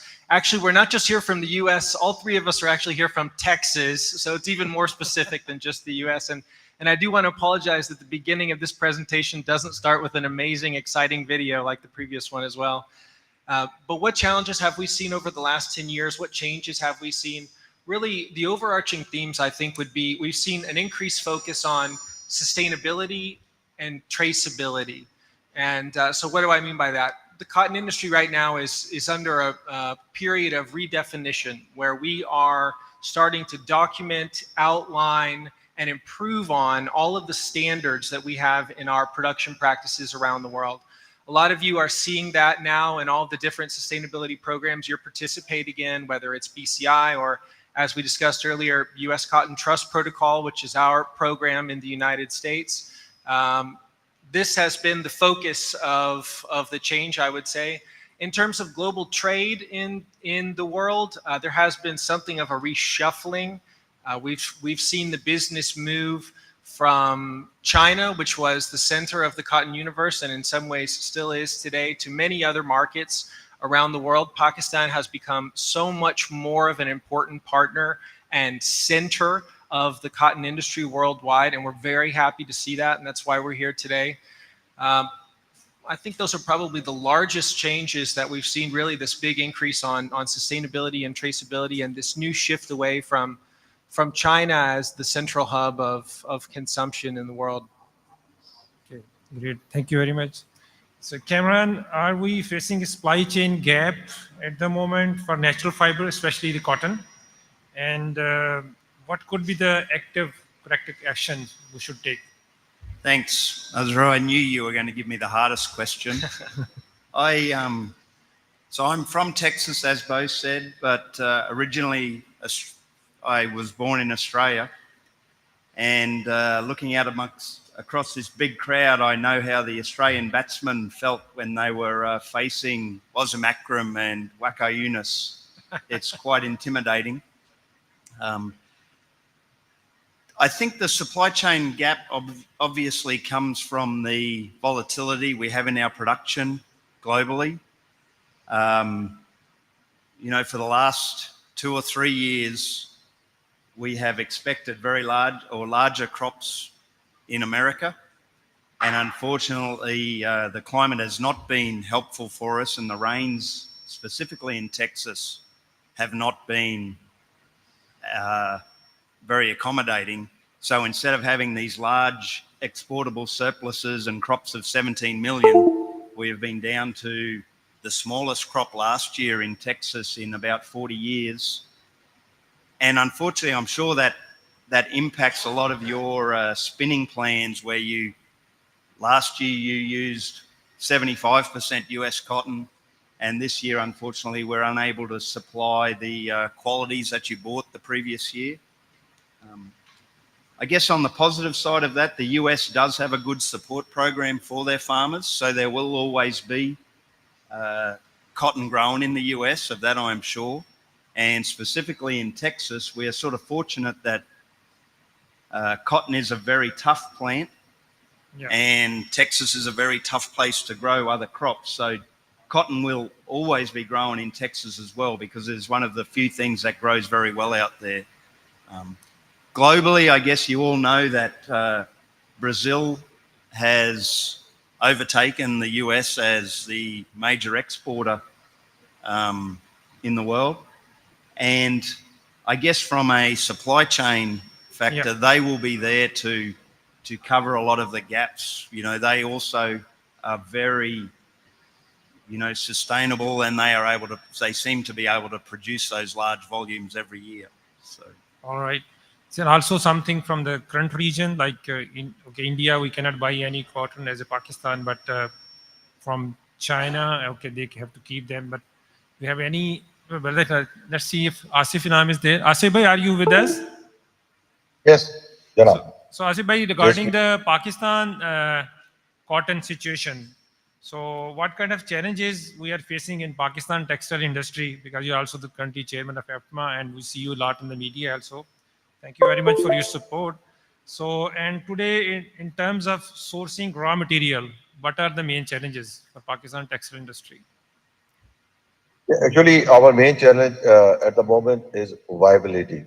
Because of the very high energy cost, especially for the spinning sector, it has almost become unviable to spin yarn. And that has, one way or the other, shown up in imports of yarn and many other fabrics even. Now, the best news, good news is that today I have received from a very high level meeting that within 1 month, inshallah, the renegotiation process with the IPP will be concluded. And inshallah, we'll be looking forward for a tariff which will be less than 9 cents. Inshallah. So if that happens, inshallah.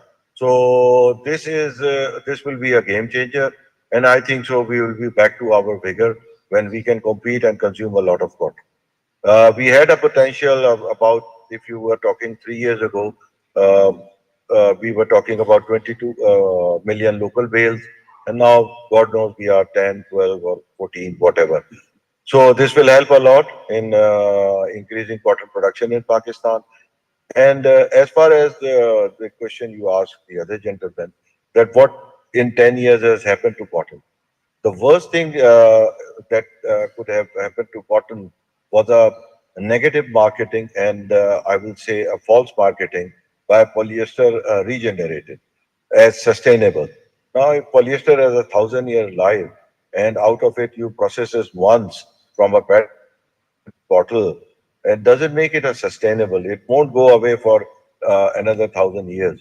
So this is a challenge that we all from the cotton industry should take it seriously, and we should defend it that they can use it at recycle, but they can't use it at sustainable because only the natural fiber which degrades and doesn't affect the environment is cotton and other fibers which are biodegradable. So, and in Pakistan, this year we have again a short crop, and if the industry revives, we see good chances of sustaining good consumption. From the domestic side, we are still lacking research and in research. Uh, uh, so 2.5 times yield about 15 years ago vis-a-vis India, and now we have seen that we are at par or despite being rent-fed. So there is a big room for us to improve there also, and where the world has gone in terms of technology, and we can utilize same technologies. It's I hope so that sooner or later this will be taken care of. Thank you.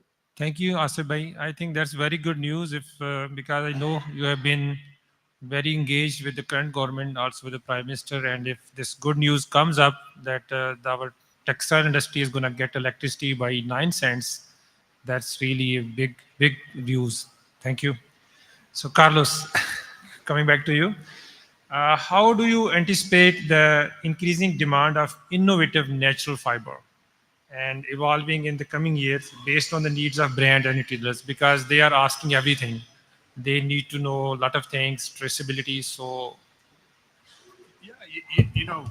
I think kind of to expand on what Bo said, I think sustainability is a big topic now, and I think that really plays into the natural fibers of the world, and especially cotton.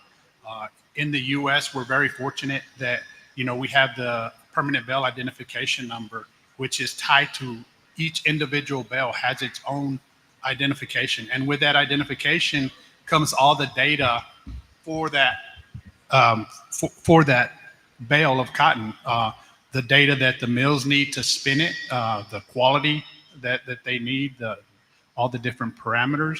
But it also has, through the U.S. Cotton Trust Protocol and other programs in the U.S., it has the data on the sustainability story, the different types of regenerative practices that are practiced on those farms that comes with those bales. The different data on greenhouse gas emissions, on carbon sequestration. So all this information that is very relevant and very beneficial to tell our story, to hopefully make it the preferred fiber in the world. And regulations around I think Mr. Asaf mentioned, there's regulations that are coming that are going to require that we look at the sustainability of the fibers that we're using, of the textile industry, and I think it plays in our favor. The biggest obstacle, as Cameron mentioned, is the volatility, because we are a natural fiber. We depend on Mother Nature. 80% or maybe a little around 80% of our crop is dependent on rain. So there's going to be volatility in production. You've seen it in Pakistan. We've seen it in the U.S., especially with Hurricane Helene now, and then as Cameron mentioned, the drought in Texas and us having a smaller crop, India having a smaller crop as well. So the volatility is there, and it obviously impacts prices. So that's one challenge that we will have to look to is maybe stabilizing our price so that there's not as much volatility. Well, that's great, but the challenge is still that the brands, and they are asked too much, and they don't probably understand really, because the natural fiber depending a lot on the rain, on the weather. Like in local crop Pakistan, we also got a lot of disturbance here. In Texas is the same. Asif bhai, are we with you? Asif bhai? So, yeah, then Bo, I'll come to you, because Sure. if Mr. Asif is not. So what is the potential of regenerative cotton farming in capturing and storing carbon? And how could this decrease the risk of climate change? Because this is something. Look, I think regenerative cotton, regenerative agriculture is just one piece of the sustainable puzzle. I don't necessarily think it's going to be the end-all solution for solving climate change or anything like that, but certainly it's a step in the right direction. There are countless farmers in the US that have begun regenerative farming practices that are getting certifications there. I think it's taking over the world, really, in some places. It's become the new base standard for sustainability in some regions. It's an interesting program because they're able to start to measure some of the carbon recapture that's happening through the process of using these new practices. But I think it's just one piece of the journey that we have ahead of us to tell the story about why cotton is more sustainable than some other fibers that we could be using. It's an interesting piece, but again, I think it's just going to be one piece of the puzzle as we move forward. Yeah, and I'd like to add, these practices that we're talking about, regenerative practices, are practices that our growers and pretty much growers around the world have been implementing for a very long time. So Yeah. it's not anything new that we're doing, especially in the U.S. It's just practices that are now coming into favor. And those practices are there because they benefit the soil, they benefit soil health. And, our growers, our family farms, they want their family, they want their sons, they want their grandsons to come and farm that land as well. So they're doing everything they can to maintain or improve the health of that soil because they want it for their future generations. I see. The great thing about that now is those practices trap carbon, and this is what the brands and retailers want. That's what the consumer wants. That's what the governments want around the world in order to battle climate change. So it plays in our favor. Yeah, that's true. I have also seen this in USA. Asaf bhai, this challenge that brands are now giving. So how do you see the Pakistan textile industry and the whole supply chain, starting from spinning, weaving, and also the garment manufacturers? So are we as a country ready for this challenge, new demands of sustainability or requirement from the brands? Yeah, actually, this is a very natural process, and so one of the few things which will favor us and our future generation. There are already regenerative farming has started. Basically, it's going back 70, 80 years when our ancestors used to practice farming. It's just like how to naturally revitalize soil and everything and use minimum of pesticides and artificial fertilizer. And I think so it's a great way to sustain, and it will not only sustain the climate in terms of carbon, but it will sustain the soil for a long term. And already work has started in Pakistan. Okay, that's good news. So if we are able to do that up to the farm level traceability in Pakistan, I think that would be a good tool to sell to the brands, especially for the garment manufacturers. So Cameron, how can digitalization enhance the traceability and transparency in the world of cotton? So what are the barriers to adopt this change? Again, brands. For the traceability. Traceability, yeah. So I guess the difficulty brands have is coming back to where the farm, where their product is coming from. As Carlos said, the good thing about American cotton is that we have the permanent bale indicator. So when you receive every bale, you see the gin, and it has a gin bale number. So that gin, you know exactly what region in America that came from. And as Carlos also said, it has a HVI class that goes with that. So with the US bale, you do get very region-specific traceability on that.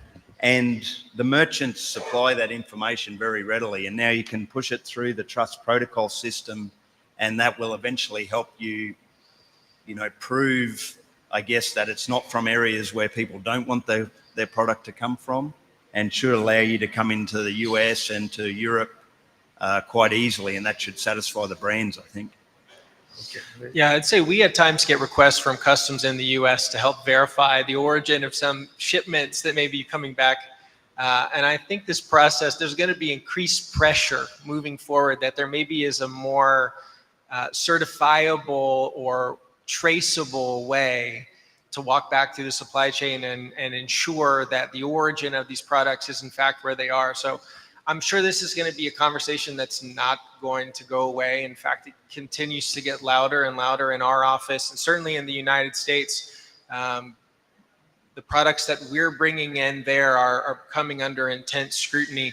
We have a program there now that allows a large percentage of some of our imports to come in a bit under the radar, called de minimis program, that's potentially, hopefully, going away down the line. And that's going to shine a light on the supply chain to a degree that we haven't seen in a while. And I think when this happens, the retailers are really going to be putting pressure downstream on all of us, down to the farmer level, to make sure that we have receipts for everything that we've bought and moved through the chain. So I think, you know, a program like Trust Protocol is perfect to set a standard for moving through the supply chain, but certainly it's going to continue to be under scrutiny.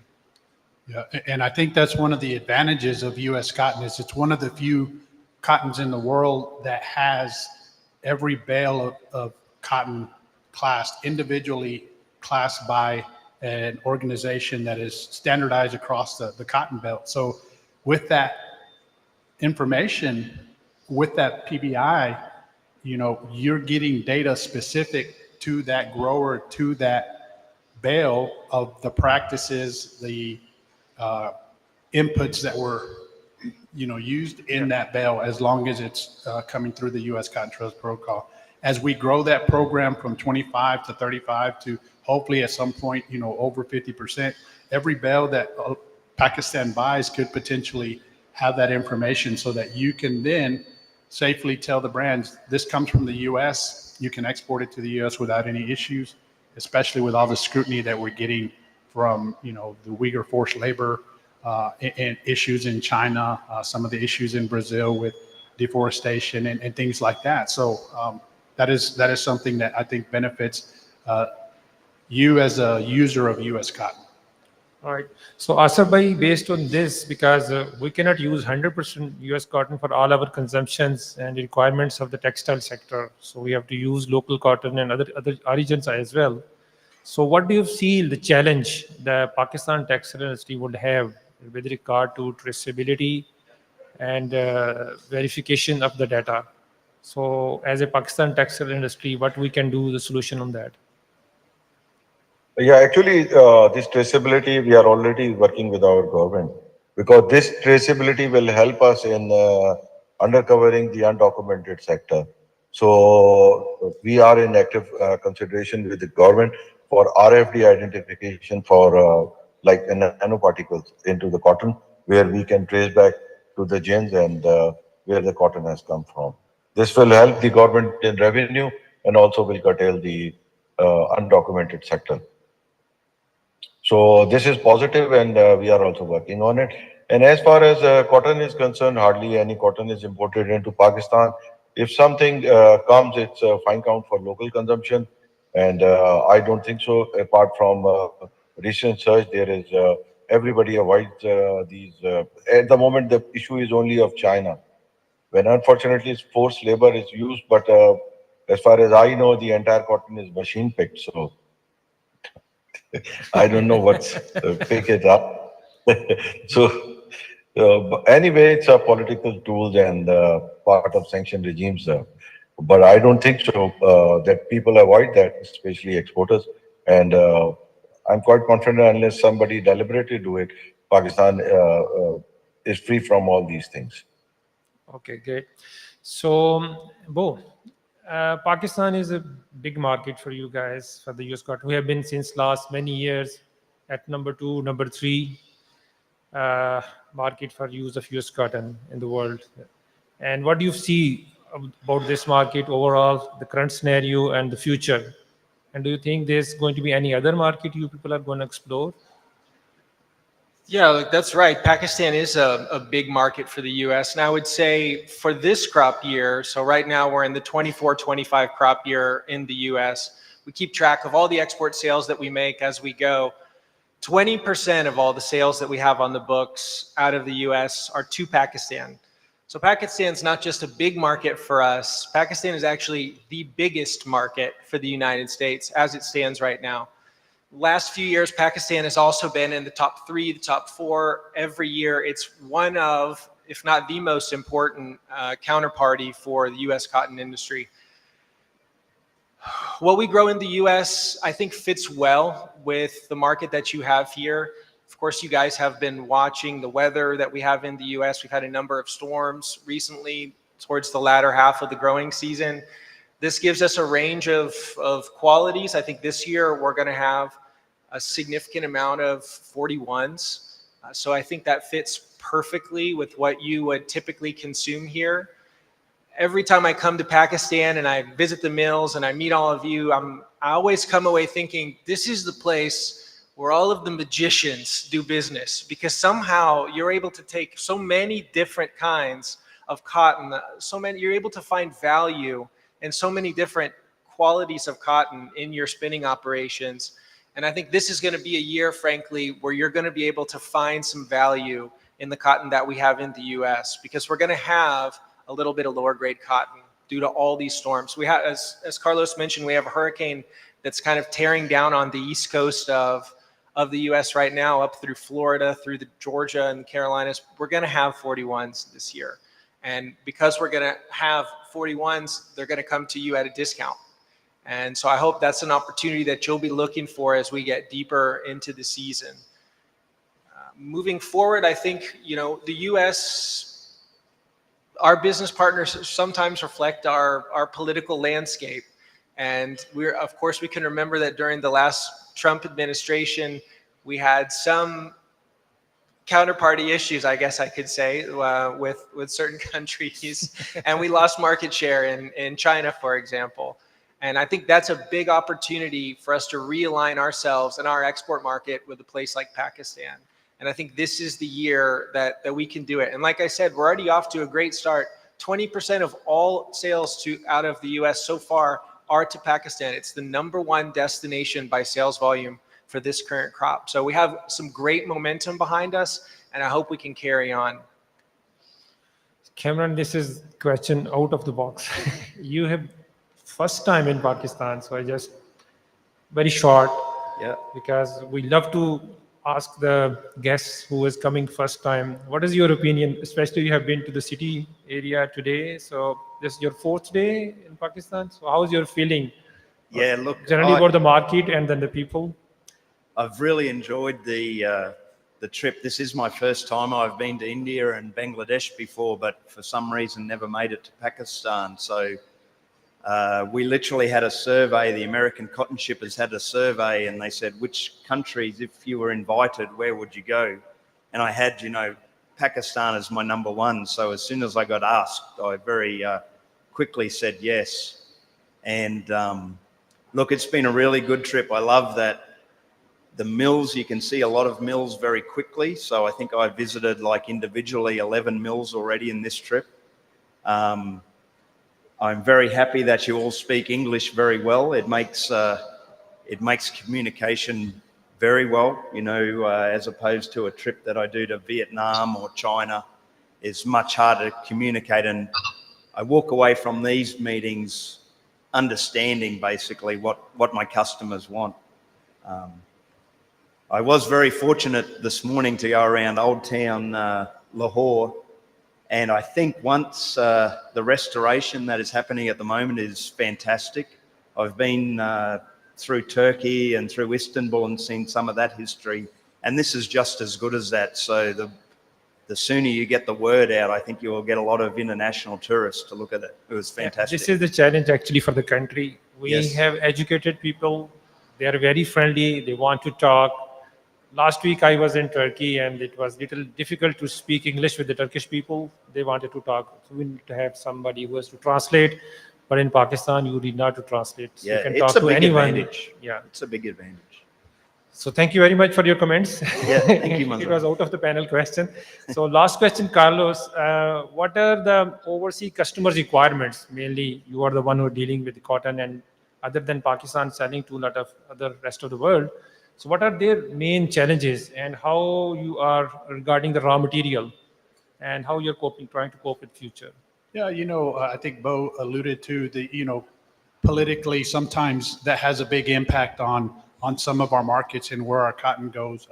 Obviously, China being the biggest market in the world, and some of the issues that we've had there politically, we're not aligned as well with them. So that creates opportunities for other markets.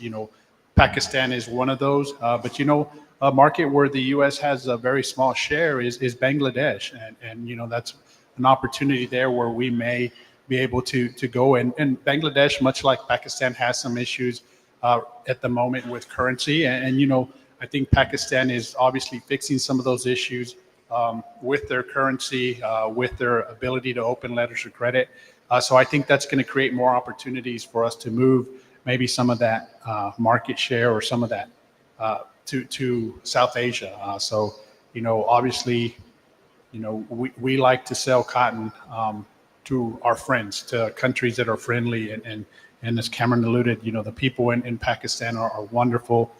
They're friendly. They speak the language for us. It's easy to understand. It's easy to communicate what we do. And every year that, as cotton being a natural fiber, Yeah. and it being different every year, we find markets that learn to use the cotton. Pakistani mills are some of the greatest at taking what we produce and making it work. At first, they have problems with it, but then once they get to use it and once they learn to use it, then the next year they're coming back asking for the same things. So obviously there's challenges everywhere, but there's also opportunities, especially in countries like Pakistan. Okay, thank you very much. Now we open the room for the question from the audience. If someone has any question from the panelists, you are welcome to ask. जी mic उधर दे दें.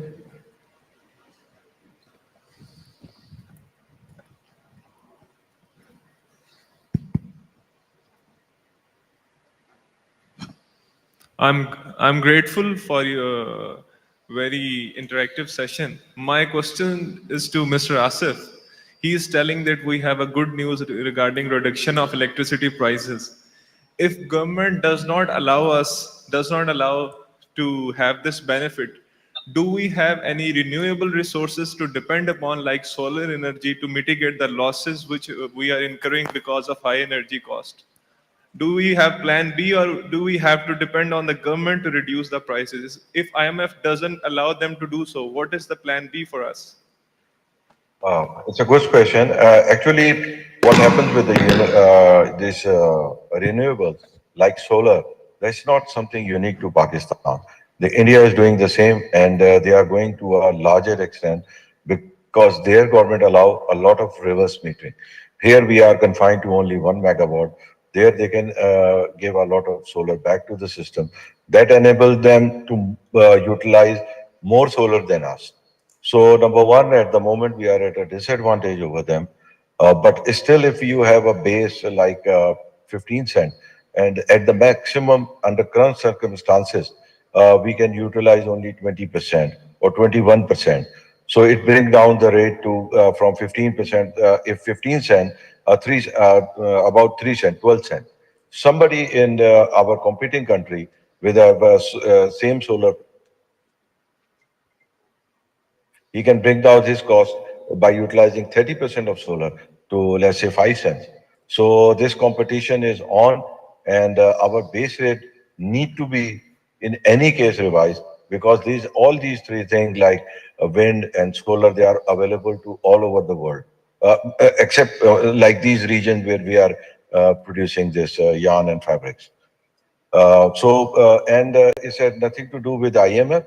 It is the result of the negotiation with the IPPs, who have done the plunder with Pakistan, and I think so. It's time for them to be rectified, and I hope so. This will come to an end, and the country will take a fresh start toward a new beginning. And as far as now LCs, etc., everything, there is no problem from the countryside. The only difference is that because of the unviability of the spinning sector, banks are shy to open the LC. So now it's the question of viability. Once the viability is revived, and I think so, we have no other issues but to, inshallah, move in a positive direction. Actually, this electricity thing, this need to be corrected. That's what, this is totally imbalanced. If we compare ourselves with the other textile countries, we are far heavily loaded on the cost with them. People are having 7 cents, 8 cents, maximum I think 9 cents. Pakistan is the only country with 15 cents, which is leaving us not to be competitive with the world. So this need to be corrected in any case if we want to be a manufacturing country. Any other question from any other audience?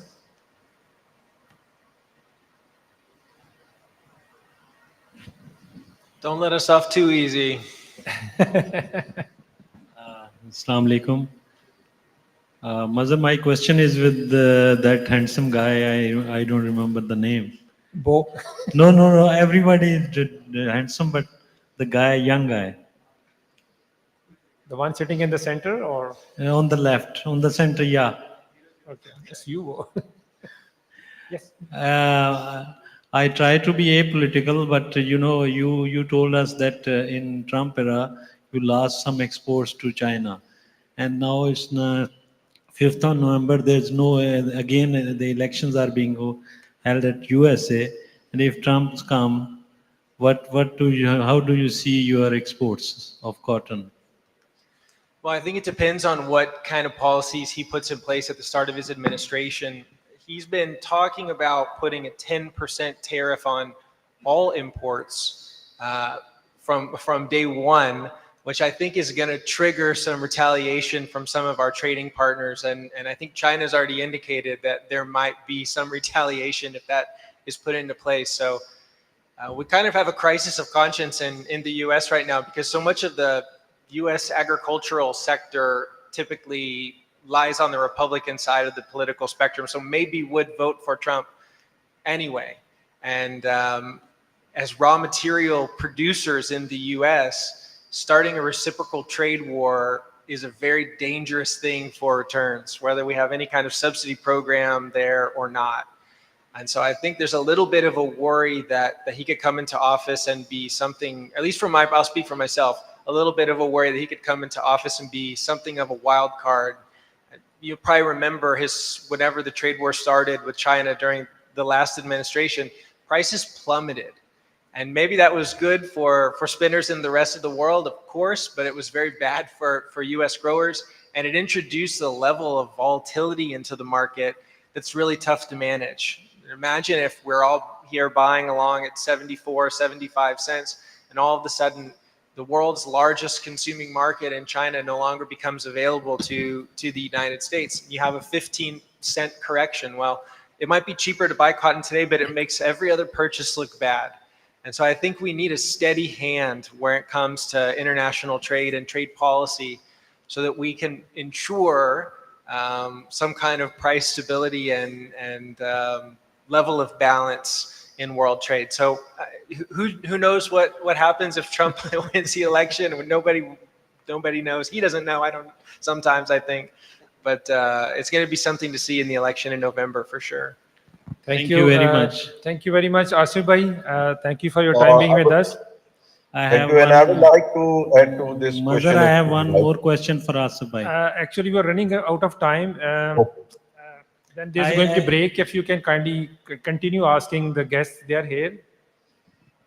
All right. Sure. Okay. Thank you. Asif bhai, ठीक है. Thank you very much. Thank you very much. Thank you. Ji. And sorry for the inconvenience. मैं एक appointment आ गया था तो मुझे आगे पीछे होना पड़ा. चलो ठीक है. Thank you. So nice of you being with us. Thank you, Carlos. Thank you, Bo. Thank you, Kamran. And I think during the break, you can talk to the audience later on. Thank you. Thank you to all the panelists and our moderator. Thank you so much. And now we will take a tea and prayer break. And we're going to welcome you again in precisely 20 minutes. Thank you.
Can I have your attention, please?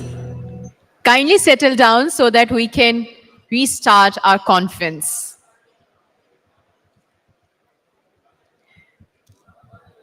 I will request you all,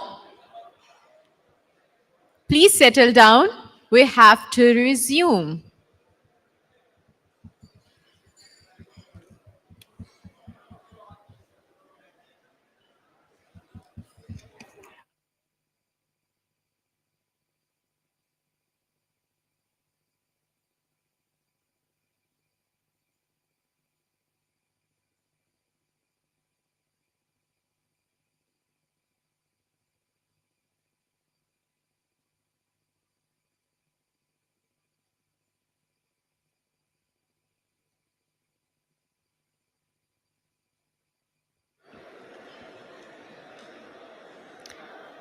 मैं तमाम guest से request करना चाहूंगी, tea break का time खत्म हो चुका है. काइंडली अपनी नशिस्तों पे आके बैठ जाएं.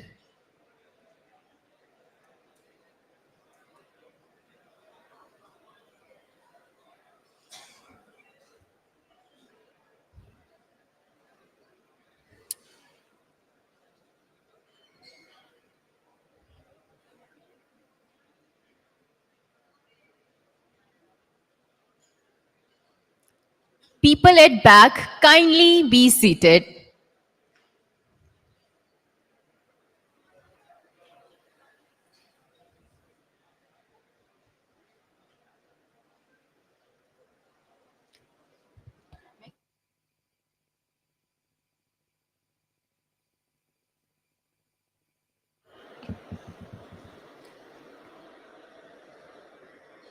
Once again, I will respect. Please be seated so that we can start.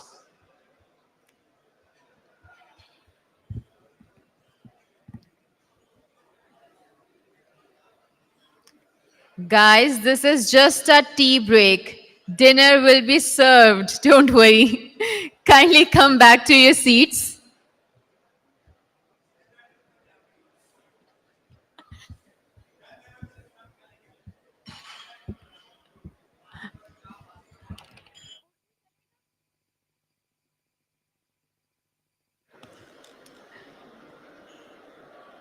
आप तमाम लोगों को मैं इतला करती चलूं कि ये सिर्फ और सिर्फ चाय ब्रेक थी. डिनर अभी बाकी है.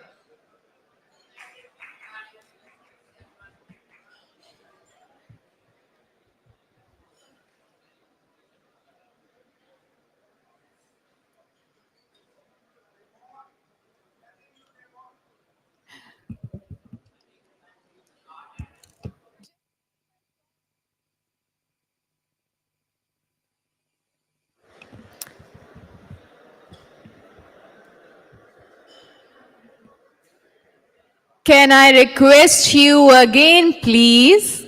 Kindly settle down. We have a very, very interesting presentation for all of you.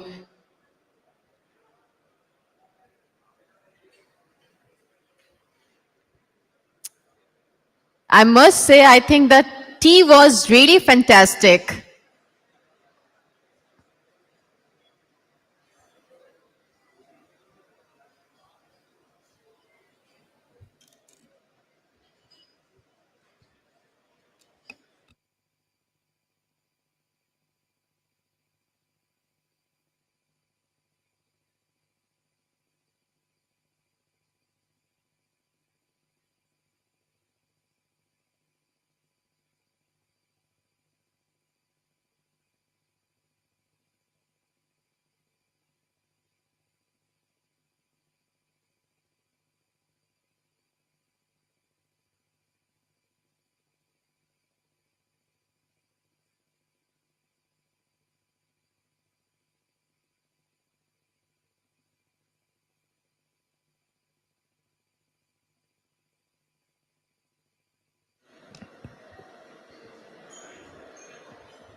So welcome back, everyone. We are here again. This is Text Talk, and it's 7th International Conference. And I'm your host, Farah Hashmi. So moving on to our next and very, very interesting presentation on sustainable future with all the reasons, seasons application by Mr. Ismail Jordan of Asia Pacific Rayan. Please welcome Mr. Ismail on stage.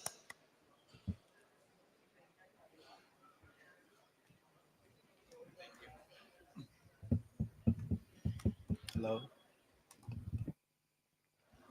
Assalamu alaikum. Good afternoon, everyone. I would like firstly to express my gratitude to TechStalk for having this inspiring change event. And I'm glad to be here at Pearl Continental Lahore. It's my first time here in Lahore, my first time in Pakistan as well. And I spent a few days in Karachi a few days ago, and I just arrived in Lahore yesterday. So it's been a great few weeks in Pakistan. Please allow me to introduce myself first. My name is Ismail. I am from Indonesia. I'm from the marketing team of Asia Pacific Rayon, or APR, and Sateri. And today I will be presenting our product of VSF, Viscose, and Lyocell. My presentation is titled Sustainable Future with All Seasons Application. from marketing and promotions standpoint. And I think I would like to start with the intro of our company first. So Sateri and APR is part of a bigger corporation. It's called the RGE, or Royal Golden Eagle. It's part of the RGE group of companies. We have mainly 8 business units, and all of our services mainly revolve around plantations. So we have April and Asia Symbol, which is focused on pulp and paper. We also have Apical and Asian Agri, which revolve around palm oil. We have Bracell, with their main product is dissolving and specialty pulp. And we have Sateri and APR, which produce viscose fiber and lyocell fiber. We are highly integrated global leaders in resource-based manufacturing, and we have total assets of more than $35 billion, and we have more than 80,000 employees in the workforce. RG Global Operations are mainly in almost in all continents. We have our global corporate office in Singapore. We have regional office in Beijing and Hong Kong and Singapore, and we also have our regional office in Sao Paulo. Our mills mainly are in Indonesia and in China. We have a plantation and nursery in Indonesia. We have 1 mill of VSF in Indonesia with 300 kilotons capacity, and we have one yarn mill in Indonesia as well in Pangkalan Kerinci. And the big one are in China. We have 6 mills of VSF mills with 1,900 kiloton capacity. We have 3 mills for lyocell with 250 kiloton capacity, and we have 4 mills for nonwoven and 1 mills for yarn. Our integration is due to end-to-end support process. Our fiber is biodegradable, so if we bury them in the soil, it will be biodegraded in about 4 to 5 weeks' time. So these are our products. For April, we have renewable plantation and wood chips, and in Bracell, we have dissolving pulp, and for Sateri and fiber and APR, we have viscose fiber, in which in turn our products are yarn, fabric, and fashion, and we have also non-woven products and households, such as wet wipes and medical masks. Now I'll be discussing about fiber landscape, again, from marketing point of view, and the worldwide situation right now.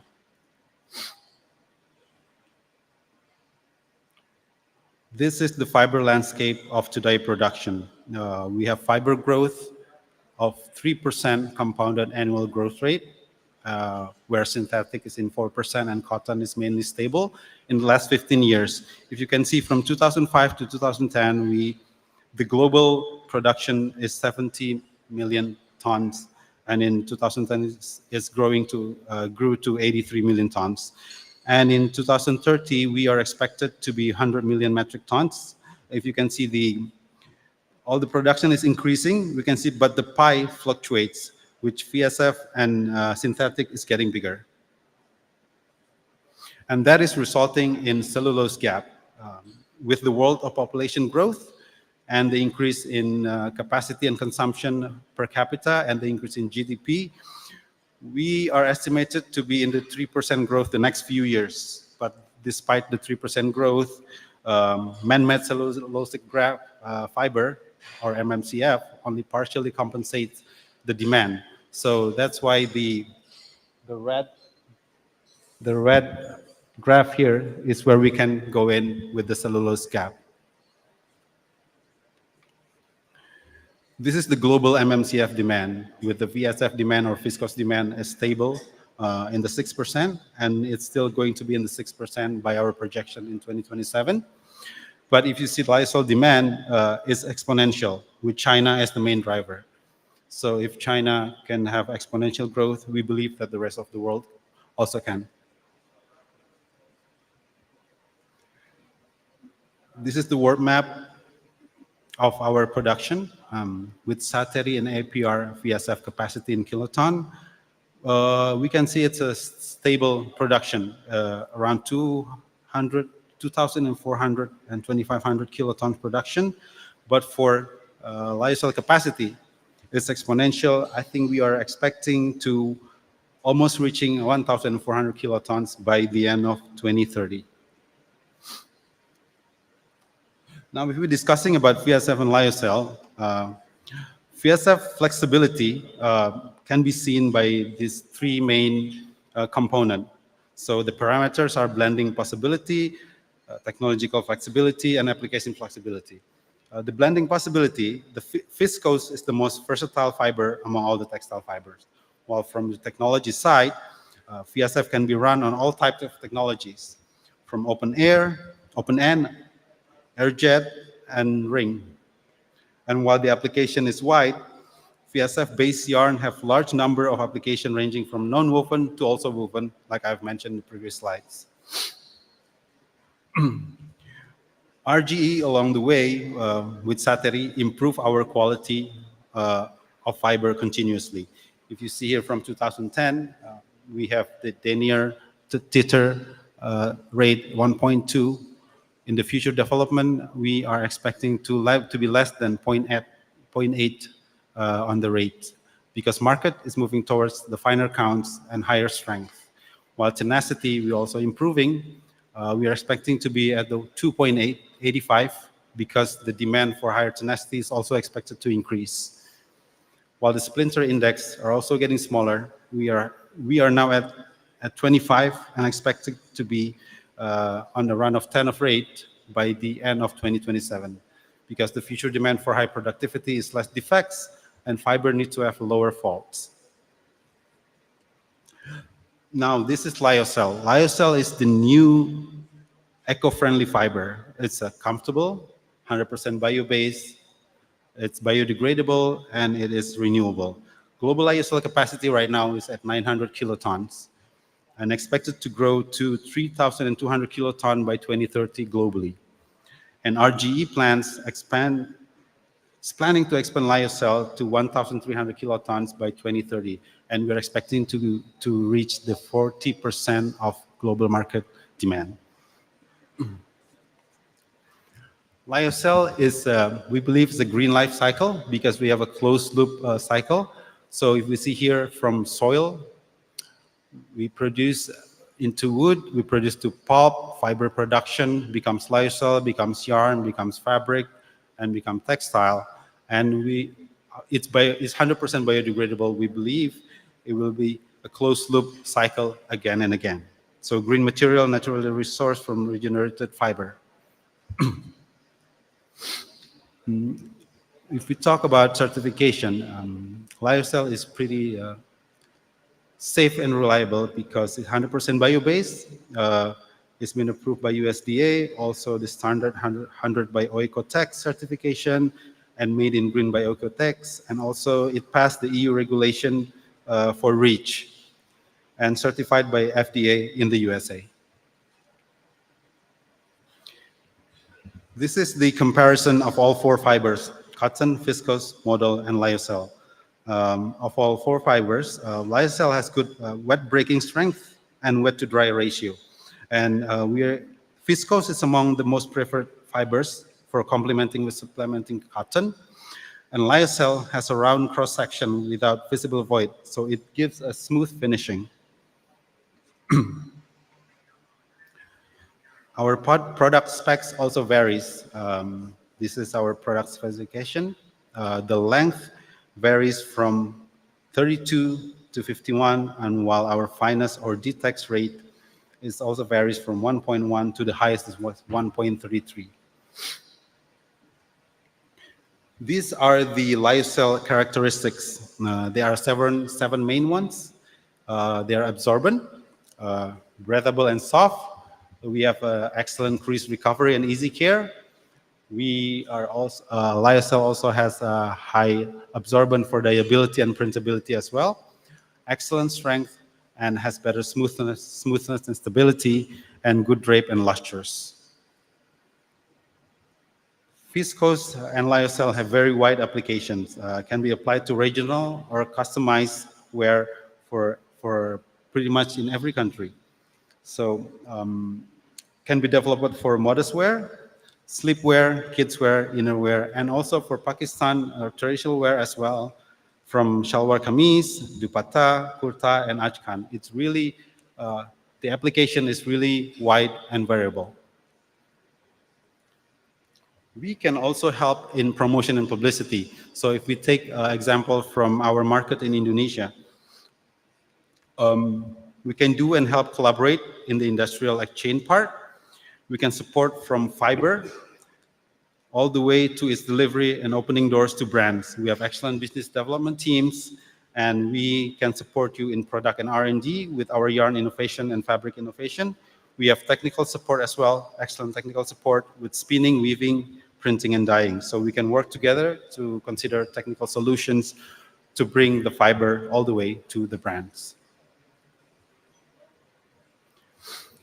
We also offer multiple promotional channels and opportunities. In Indonesia, Lyocell and Viscose, we participate in at least 10 or 11 exhibitions per year.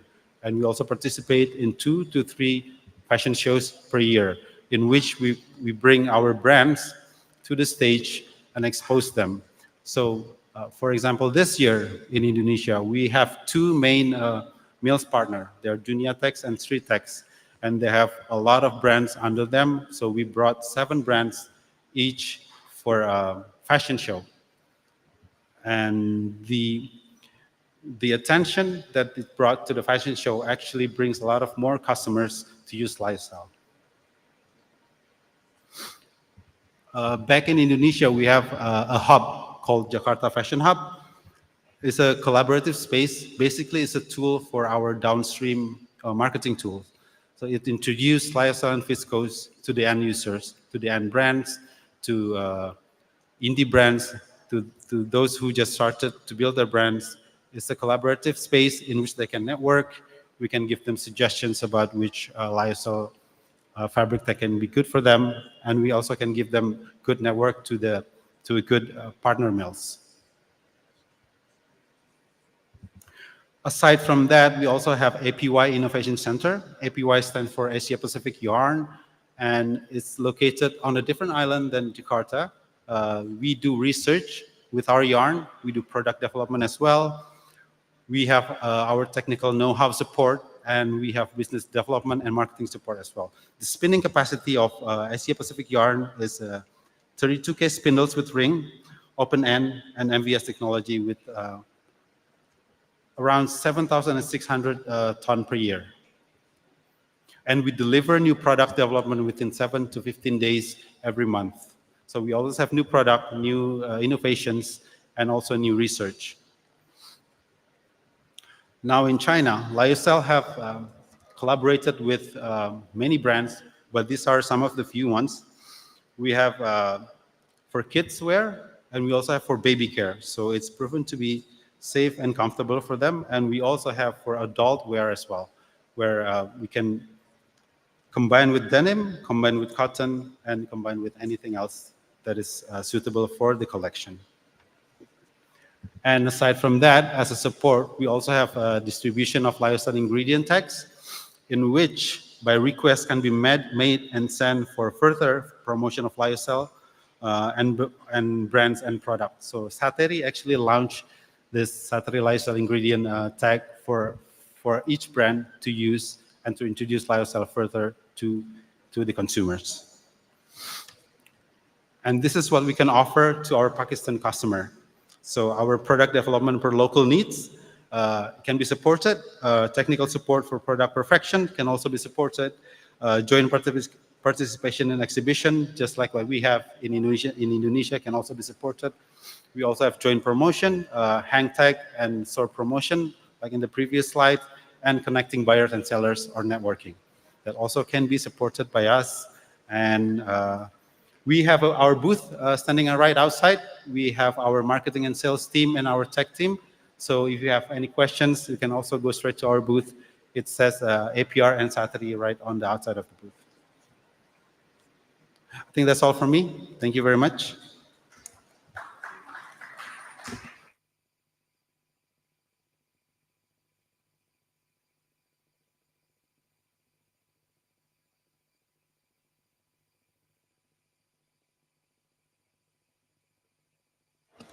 Thank you so much, Mr. Ismail, for the very detailed presentation.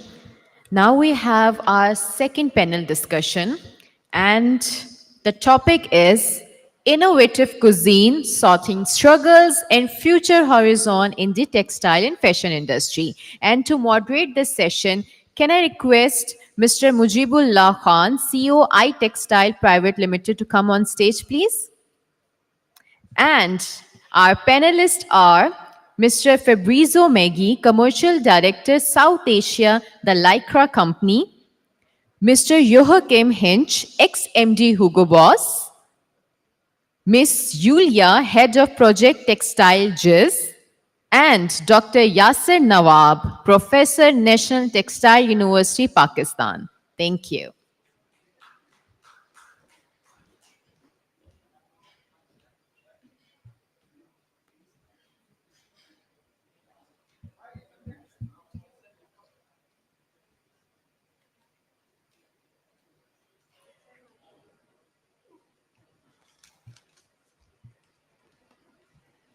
Hi, hello everyone.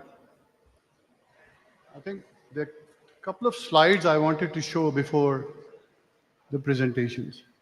Are there any? No? Okay. So I'll directly jump to the topic.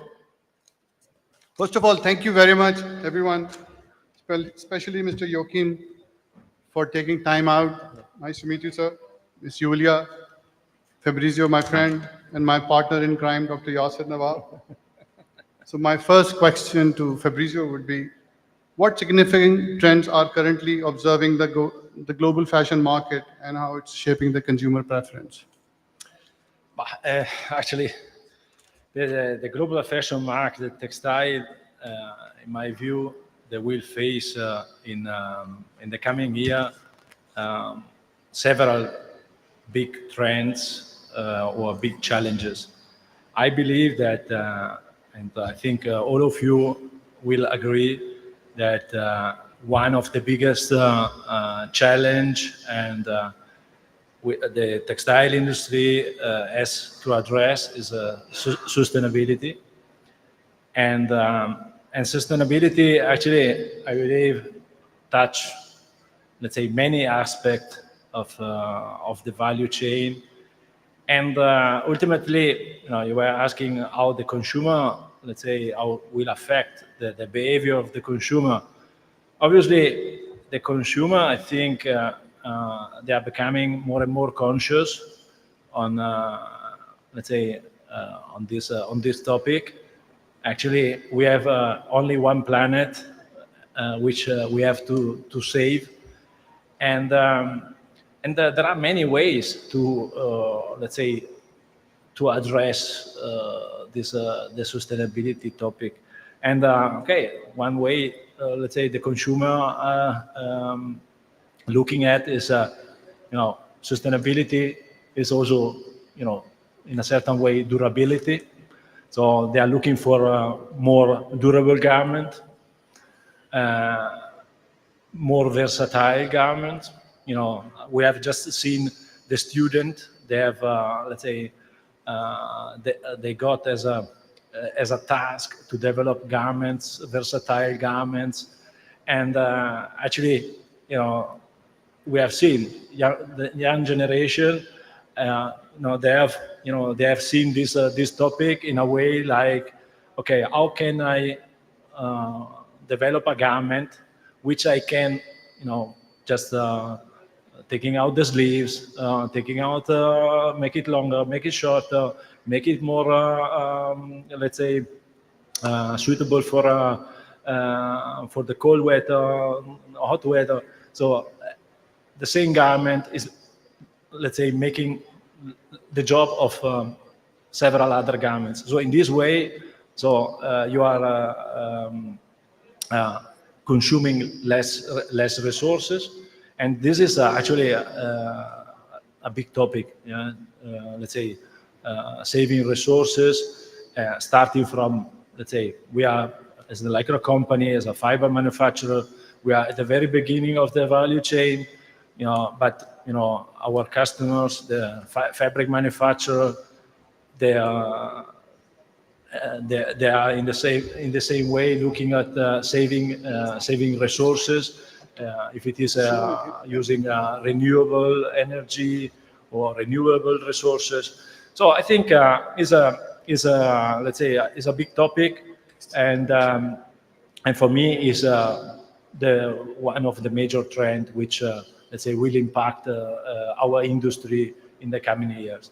All of us in the value chain, I think we have the own agenda, but I think with the ultimate common goal, and I think sustainability is the journey, and it's not something which is only for the manufacturer. Is as we said, it's also for the consumer, and each of us has to play a role in this aspect.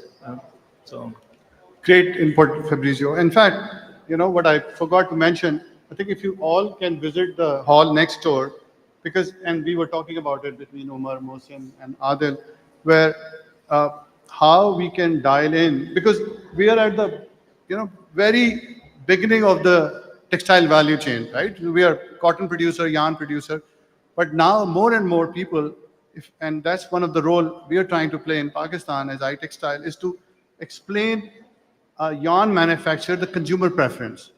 So we can design everything accordingly and in the same, the same path. And I think Yusuf Textalks has done a fantastic job. I mean, we were there for 4 hours judging, and exactly what Fabrizio has mentioned. I think we saw a jacket which can turn into a bag. So that's probably, creating multiple purpose text of your fashion will also be a great deal. Coming back to a different, aspect of it, because I think consumer preference, sustainability, and durability will be the big players in going forward. But my question to Ms. Julia would be about transparency and traceability. So given your extensive work in women empowerment and human rights, what recommendations do you have for the industry in Pakistan? Thank you very much. I would totally agree with you that the sustainability, this is the biggest challenge, which is actually which is the textile and garment producers and the supply chain faces. It's also has been recognized by the consumers in the major markets, like in the US, in the EU, in Australia, and also, for example, more and more countries in Asia also onboarding on this journey, for example, in China as well. And then we see that on these target markets, the regulation is being adopted to make sure that within the whole textile value chain, the principles of sustainability, the principles of risk mitigations towards human rights and towards the environment are tackled. And this is obligations by the law. So we have seen, for example, in Germany, last year adopted the Supply Chain Transparency Act. We have a similar act in France. We have now on the EU level the EU Corporate Sustainability Due Diligence Directive, which actually obliges the companies who are based or who have the biggest share of their business to comply with this. But it means that those regulations, they become also a barrier to for competition to the producers. So if producers, they cannot comply with those regulations, they will be out of the market. And this is the major transformation of the textile industry which is coming up. And of course, if we speak about the human rights and environmental due diligence, it has the whole set of measures which a company should take. For example, if we speak producers in Pakistan, first of all, awareness is important. The sense of urgency is important. You mentioned biggest producers, Sapphire, Unis Textiles, MG Apparel. They know about this. Yeah, they have the information, they have the connection to the brands, and they really can onboard on this journey. But if we speak about small and medium companies in Pakistan, who are the biggest part of this sector and provide the most of employment in Pakistan in the textile and garment sector, these companies first need to understand what is being required, what will be requirements coming up in the next years, and how can they implement it to stay in the business. And of course, it implies the change of the structure in the companies. For example, the compliance with the due diligence directive requires adoption of the policies on the company level, creation of grievance mechanisms, of complaints handling mechanisms, and this needs to be also reported to the brands. The diversity and inclusion should be also a part of operations. And here comes, of course, the empowerment of women and bringing more women and people with disabilities to the business, to the companies.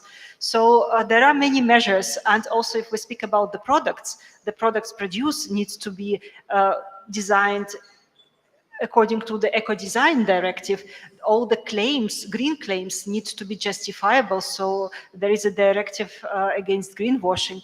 So every aspect of sustainability which a company is claiming or is going to claim needs to be also justifiable. And this creates a huge transformation. The laws are being accepted. There are few more years to adopt, but the earlier the actions taken, the more competitive the Pakistani textile and garment sector will be. And I think important is to create the sense of urgency here. Thank you. So I think I would encourage people to look at maybe extended producer responsibility, EPR, and sustainable development goal if they want to, because, and I was in Europe yesterday, in fact, meeting Tommy Hilfiger, H&M, and other brands, and I think they're very serious about it. So that it will be a game changer. And I think 2028, they will start, I think they've postponed it by a couple of years. So 2028, they will be started to seriously look at it in depth. So my question to Mr. Yoakim is that what are the biggest challenges brand faces when implementing circular practices, and how can they overcome them? Yeah, I hope that everyone can hear me. Yes, sir. Everything fine? Okay, that's fine. Yeah, then also welcome from Germany. I mean, you just talked about Germany and about what we do in terms of our laws and regulations and rules. And actually, there's a lot happening in this sector. But I would like to share, well, I don't know if I can do this, but I hope, no, I cannot share this. But I wanted to put yourself into a direction of the thought of this sentence, like there is no waste in nature. There isn't, you know. So we kind of invented waste because we invented this word of value, so to say. And when thinking this, I know it's a bit geeky here when talking about this and not diving directly into products and sustainability and whatnot. But I've been to Pakistan in this month and also in July to work with some clients. And what I see is that if people think about, or if companies and corporates think about sustainability, then sometimes because of duty. So they have a client saying like, we need to do this, we need to do that, we have to apply to European rules and regulations and whatnot. Or you have someone who really cares. So he wants to, this is like a calling saying like, I want to do something for my country. I want to be more circular. I want to do something, but some people feel it as a duty, some as a burden, some as a job, but quite often it is not really perceived as natural. You know, I do lots of Gemba walks in companies, and I walk through all these departments and I see waste, so to say, like unused value everywhere. Not just in the waste areas, like the waiting for being carried out, but everywhere in factories and organizations, in the processes and everything, I see waste. And that is bad because it puts pressure on our cost structure, it puts pressure on our material consumption. We it puts pressure on the way how and what we produce, because if we don't really know what the customer wants, we tend to overproduce. We also have seen these lots and lots of mountains of stuff in the Atacama Desert in Chile. We know that Europe is sending their 40,000 tons, I guess, per year of trash. That all leads to this one question, like, why would we think about sustainability and why would we think about waste at all? And my point is, because it is, everything has a value in nature, and everything should have a value in our organization. So when you see brands nowadays working on this and thinking about it, you see that they convert a lot of used product or used materials, like you see the projects from Ralph Lauren thinking about PET bottles and whatever, ocean plastic and something like this. So the brands start thinking on reusing and repurposing something that became, that lost its value, so to say. And that is what I see also when thinking about the end consumer's philosophy. I don't see that, for example, my kids, they would not really care about laws and regulations and whatever, but I see that they care about how they consume and what they leave, so to say. And that is what I think companies don't do enough, because they don't do it inside their own organizations for many reasons, also financial reasons, and they don't do it against their clients, which means like the brands, and the brands, they only do what their customers want or what they need. So that's my initial statement here. When I think about the programs, the capsule collection programs that are coming from brands, they are today, I feel that they are very much going towards the repurposing of raw material direction. Thank you. I think so. Basically, that's a very valid and great point, where we don't have to see sustainability as either extra cost or for profit. I think we have to. No, not at all. It's a lifestyle. It's lifestyle like hygiene. So it's like, if you want to leave something good for your next generation, you will do things, like you make more money, then at least you create a sustainable environment also for them to use that and be able to enjoy that money. Otherwise, what's the point? Also, I mean, sorry to add on that, but one of the clients that I visited, I walked into a huge hall full of stuff, and I said, okay, what's this? Okay, that's waste waiting to be transported. So in other words, they collect lots and lots of stuff, physical material, waiting to be carried out of the value creation process, so to say, and they pay for this, And I told them that when I was working at Hugo Boss in Izmir in the factory, we would have about $50,000, $60,000 at that time. I think it was 2013 or 14. We would spend this amount of money to give away the waste. Then we found someone who would repurpose our waste. Then we earned $120,000 per year for what others would reuse, so to say. So our burden became into a profit. And that is what I mean. Like we don't see enough value in these incidents.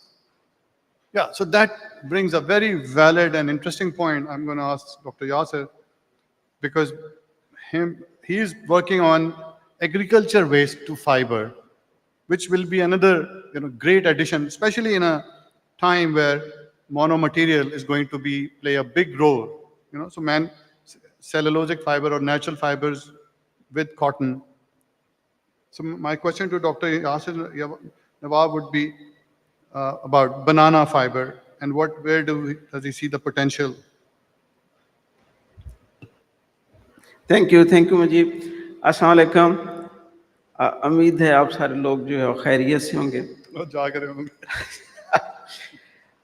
So in fact, I would like to give a brief context of what we are doing, especially to come to this banana story. So textile, as we know, is one of the resource-extensive industry. We use a lot of resources and we create a lot of pollution as well. So focus is on reduction of resources utilization in textiles. First thing, resources like materials, fibers, chemicals, then water, energy. And the second thing is to reduce pollution, to use the ways, to use the technology, to use the processes which are environment friendly. So NTU is doing, in fact, a lot of work in most of the domains, and all the innovations that we did, in fact, they are implemented somewhere in textile industry in Pakistan.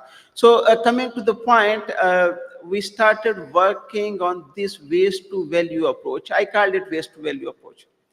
So we were working to extract the fibers or other materials from the waste, especially the agriculture waste. So banana is only the one story which is implemented and which is scaled up. Otherwise, we are working on the fibers extraction from the fallen leaves, fiber extraction from the corn peel. So most of them, they are already in the scaling up process. And one of the good thing is that these are the innovative and made in Pakistan technologies. So if we talk about banana fibers, we started working on it in 2015.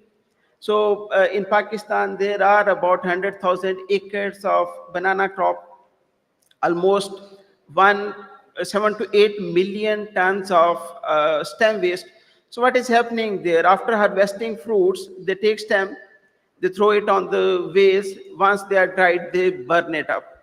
So it means they are burning their waste and they are creating pollution.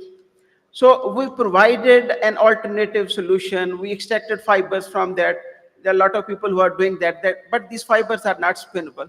So NTU, they developed a technology, our team of researchers, they developed a technology, we filed a patent, and in 2021, we had a patent to convert these raw fibers into spinnable fibers. So from 2021, we licensed our technology to make a success story to Interloop.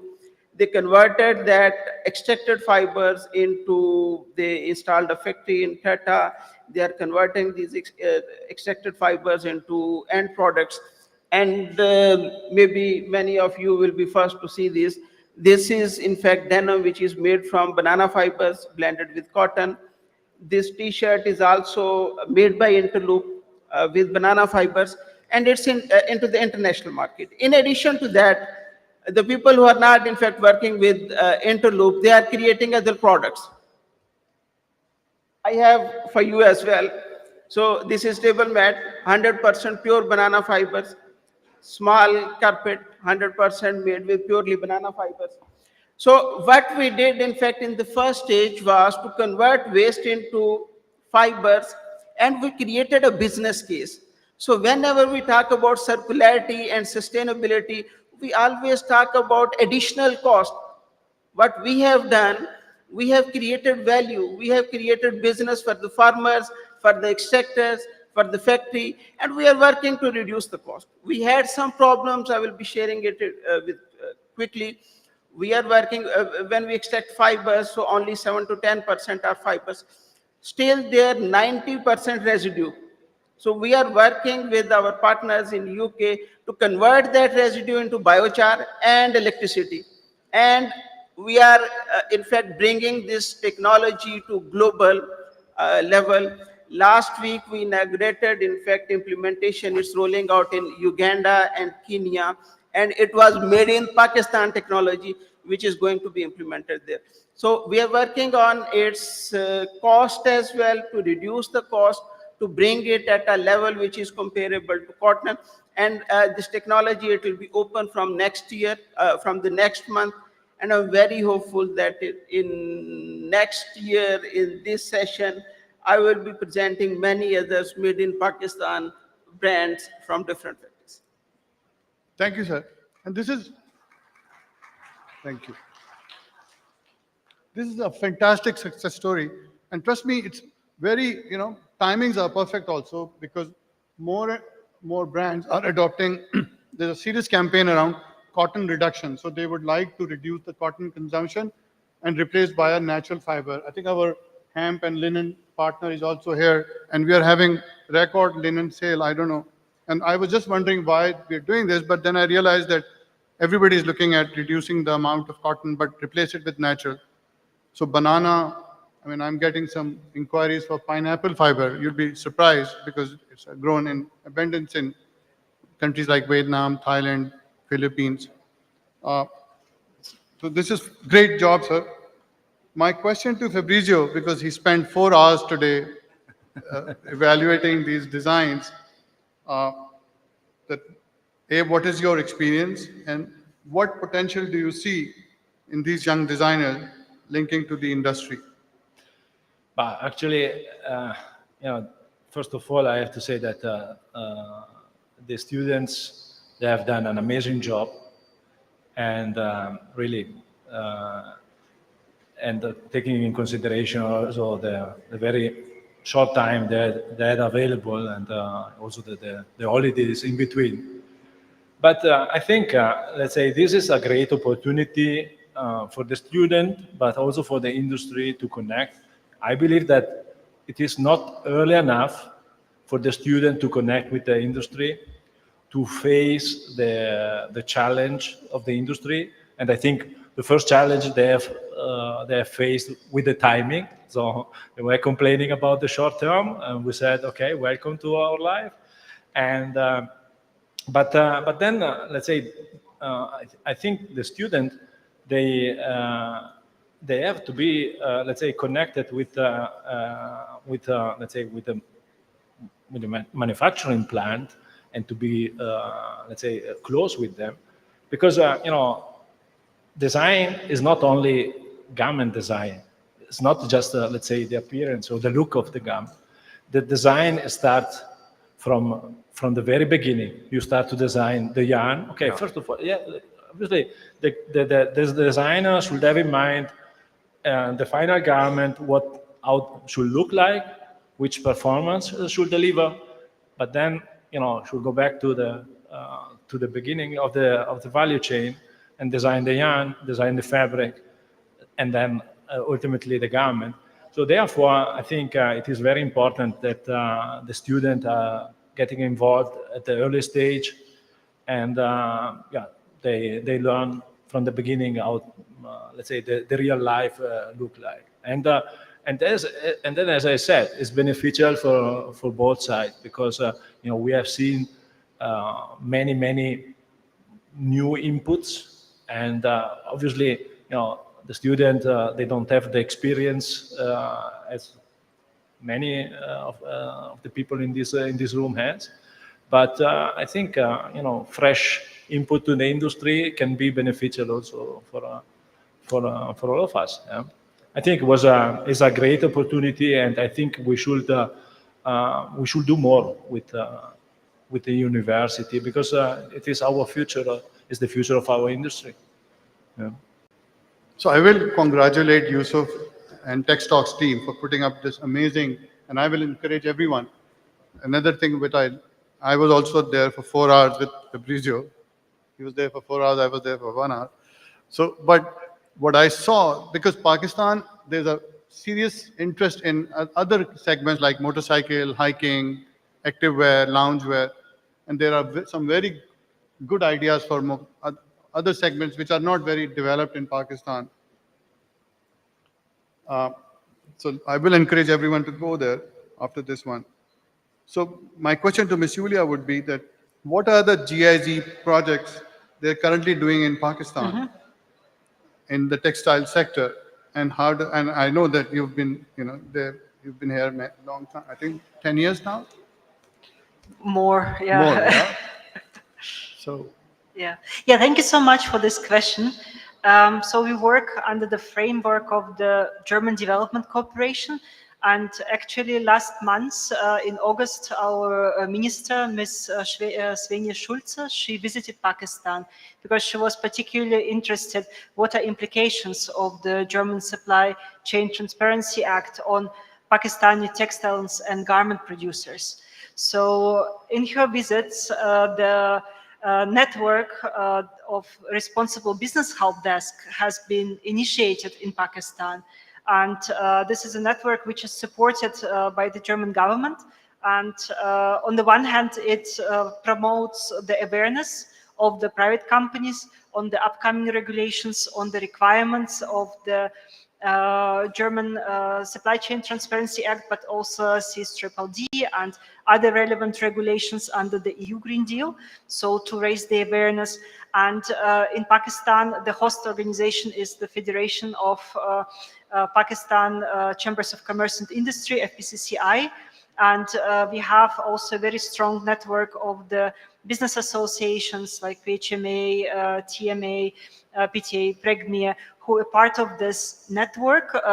We train their staff to multiply the trainings, to raise the awareness among their actors, members. And of course, we have also the academia on board, for example, NTU, NET, University, TIP are part of this network. So the German government supports the awareness of the Pakistani producers to comply with the upcoming regulations. But of course, on the other hand, it supports the sustainability. And since the last 9-10 years, we have been working on increasing sustainability in the textile sector. One of the topics is how do we manage the change? Because if you want to incorporate the change in the company, it requires dialogue. You cannot just impose it from the top down, then it will not be carried. And one of the panelists, he was talking about the culture, about the understanding, for example, to see value in the waste. And here as well, so if you want to transform a company, an institution, it needs to, every layer of this organization needs to be involved. And we came up with a dialogue approach for change management, dialogue for sustainability. So it focuses on different aspects, increasing of productivity, implementing advanced HR practices, also implementing a source-efficient process. Now we're incorporating new content to this on circularity and circularity in products and in processes. So, and also, of course, on increasing diversity and inclusion. So there is a bright portfolio of different topics focusing on promoting of sustainability, environmental standards, improvement of labor and social standards in the Pakistan textile industry, but also the initiatives focused on promoting of women employment, promoting of employment of people with disabilities. For example, there is another project which is focusing specifically on this. It's led by Mohammed Ubaid, and they conducted recently career fair specifically for people with disabilities. And I think this is a very good example to support the companies in matchmaking. Another aspect of our work is, for example, the international expertise is available, for bigger producers. But of course, if we speak about small and medium companies, if they want, for example, to implement due diligence in their companies, or if they want to create the complaints mechanism and the grievance mechanisms, they need to have support. And we also work with the local experts, with local consultants, for them to diversify their portfolio, to incorporate those topics of sustainability, of diversity and inclusion to their portfolio, and to offer it to the companies. So yeah, this is in brief what we are focusing on.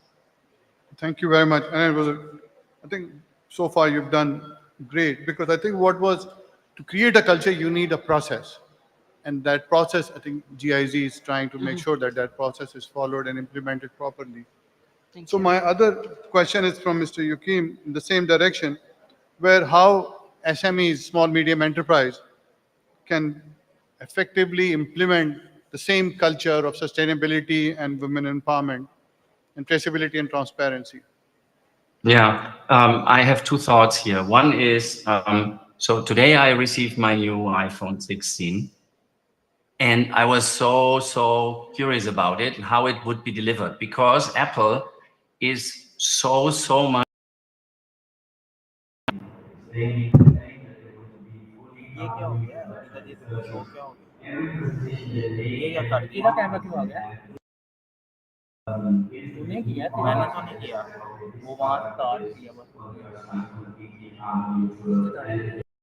यार इसने ये भी ये link किया वो देखो सही हो गया ना तो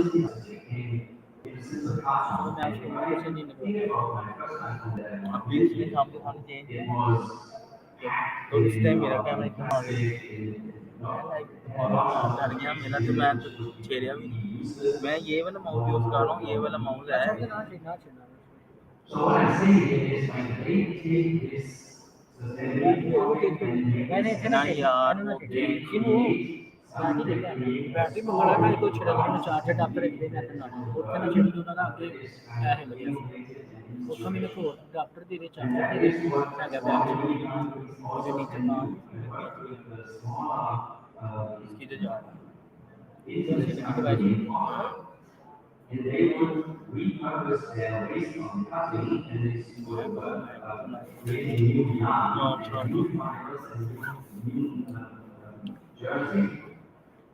And they market this jersey physically as a product that comes by 60 or 70% non-repurposed waste. So they create a product out of something that otherwise would be just. So and that's why small and medium companies एक charger use हो रहा है चलेगी sustainable product must be interested in a very noisy and very full world that we can get. ऐसी power तो लगती ना ना चाहिए या इतना चाहिए फोन खत्म हो जाएगा उसके बाद कर सकते हो ठीक दे ना कि दे रहा है मैं वो किताब दी है ना एक चीज है एक वो पे है एक वो रहा मैं कह रहा ये क्या लगे हां दो के लगे दो के दो के लगे हां the product range is more, but I just said before, the waste is more processes and the product range has to do with the overconsumption.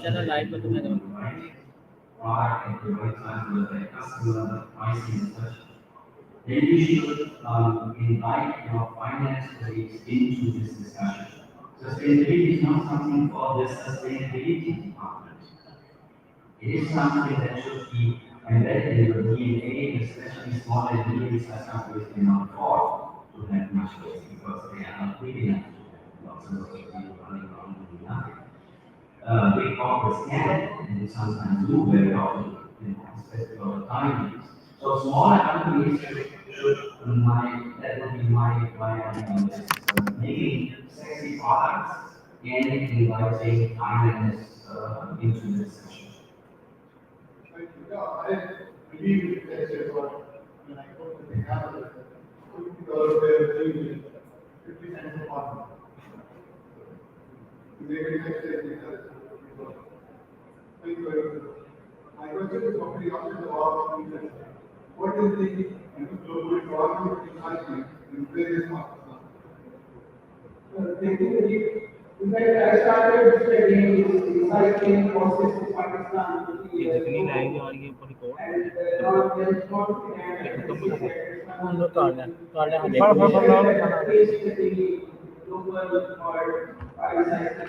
So Pakistan and India, they are not doing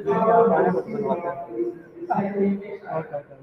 So in fact, recently Europe has implemented this system and there are and they are made based on the hypothesis and based on the assumption. So whatever we can put it in base or all projects. जब गिलानी साहब ने आना है ना तो वो live चला रहे हैं यहाँ पे समझे जलसा करने आए हैं So industry we have about 1 billion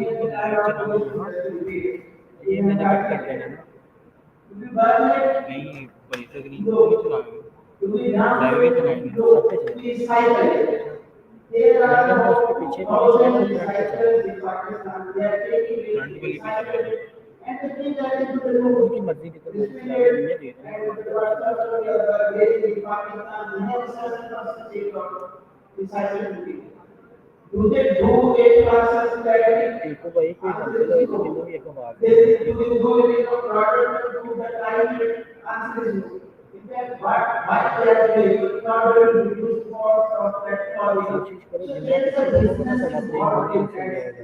हाँ जी हाँ जी पैनल सर रेस्ट नहीं है स्टार्ट हुआ अभी तो इसके क्वेश्चन चल रहे हैं वो गिलानी साहब आ गए अरुण गिलानी साहब आ गए जी जी मैंने कहा गिलानी साहब आ गए नहीं अभी नहीं हुआ पैनल फिर स्टार्ट नहीं हुआ हाँ जी हाँ जी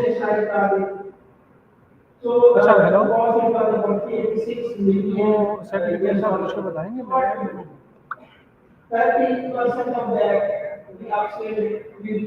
जो पार्टिसिपेशन थे फैशन बच्चे जो student So we earned money. We created a business from that business. And Rajesh was and about 100,000 workers are working there. Most of the starting work is done by so last year sustainability and the rest 70% goes Pakistan and the data we use it almost 50 billion of Pakistan. We need to go there, to look at share, to look at taking from the it's in our culture and the rest of the world can do that. So what is missing in fact for Pakistan? There is a requirement from the people of our society. They are talking about use textile clothing. There are concerns in Europe about that. They are putting embargoes on the shipments. But it's in fact out there because they don't know what we are saying. So we need to project what we are doing in Pakistan. And we should project it as a model. So there's a lot of business opportunity is here. For example, Bangladesh, export they don't have recycling infrastructure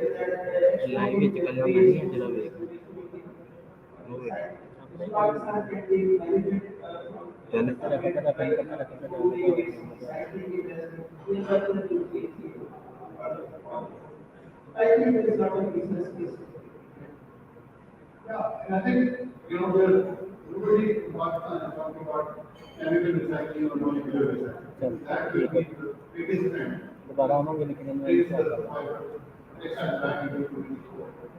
From recycling to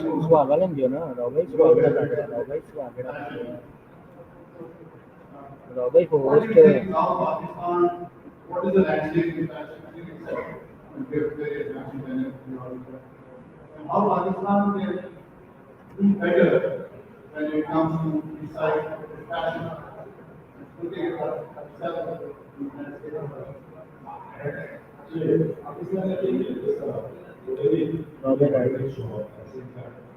Pakistan is very successful.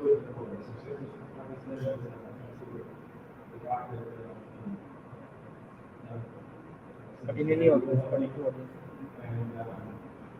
they are looking at always find a way to create value. But you have to find nothing and actually, what Pakistan should keep focus on is value creation, value to continue to invest, and recycling is one of the examples.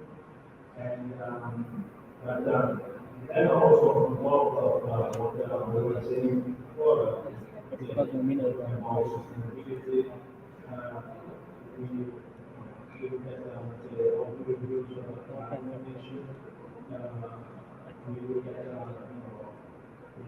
many times nowadays the times are getting shorter and shorter.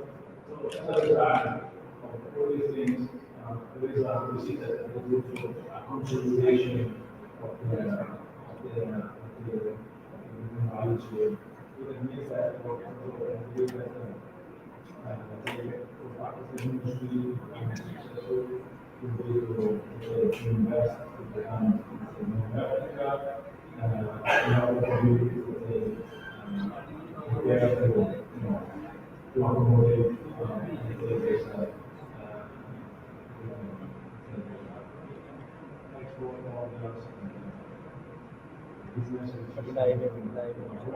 And in the way we know the processes, as you were saying before, from design, from manufacturing, from recycling, I think that this always will make the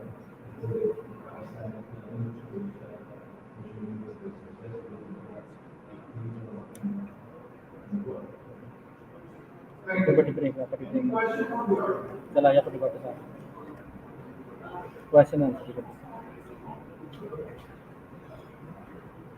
Mic is working at the side, TV side.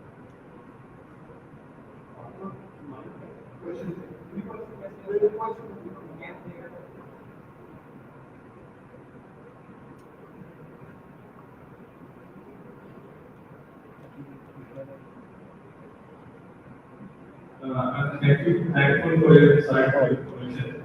My question to you is that in Pakistan we are facing the issue of dairiness in the fabric if we use virgin cotton. But if we use recycled cotton, don't you think that we have quality issues?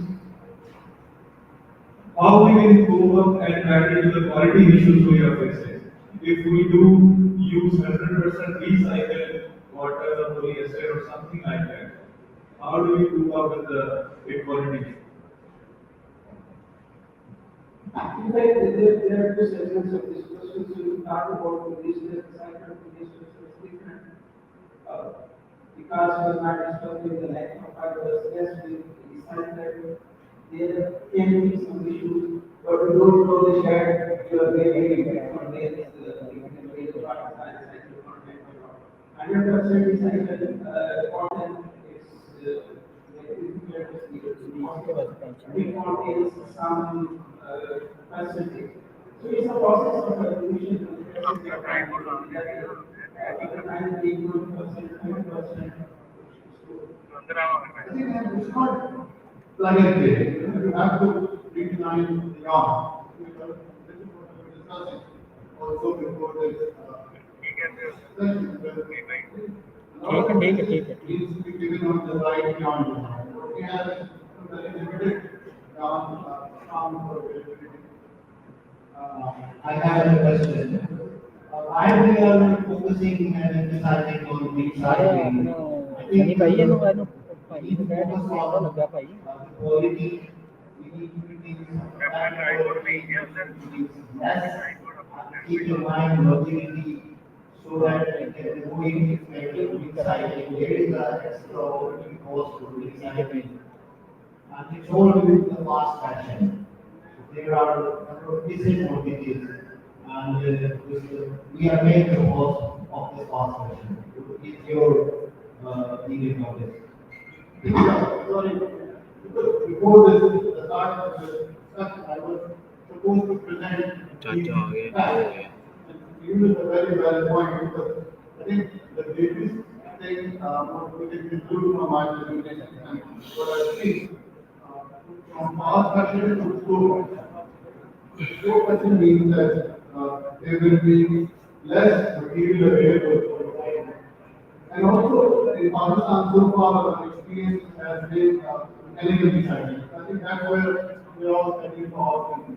But if you see polyester, anywhere else in the world, which is Pakistan, it's as the recycling content is recycled. So is a lot of exposed available recycling. We have recycled like we have recycled. It's not additional cost. What issue has been only here.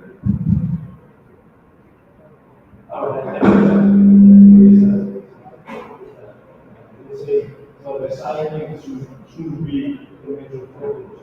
And so obviously there is always a waste. But the focus should be to reduce the waste as much as possible because it's a nonsense to make waste in order to get recycling. At the same time, it's almost impossible to So what is basically the waste at all? So it means that at all level of the value chain, you will have waste, and actually being able to recycle is a for sure it's a safety in the respect of sustainability. But actually, the focus should be on, let's say, using less resources, the renewable resources. You have mentioned recycle like fiber, yes, we have micro fiber, but our belief is more using renewable resources. We are about to launch commercial production of like the majority million of fibers will come from corn. So that means that corn is source, and this is the way we should look at the people buy like there are garments which at the end of the line has to be recycled. And this is what also the industry should look at. How to, I think the problem we have our planet is not which at the end of the line, people buy follow करना है this is where we should focus on. अंदर जाकर close करोगे cable आ गया अंदर जाकर cable आ गया अरे लाइव को कुछ लाइव हो नहीं टेंशन चल रहा है नहीं बैग है जल्दी केबल आओ केबल आओ केबल आओ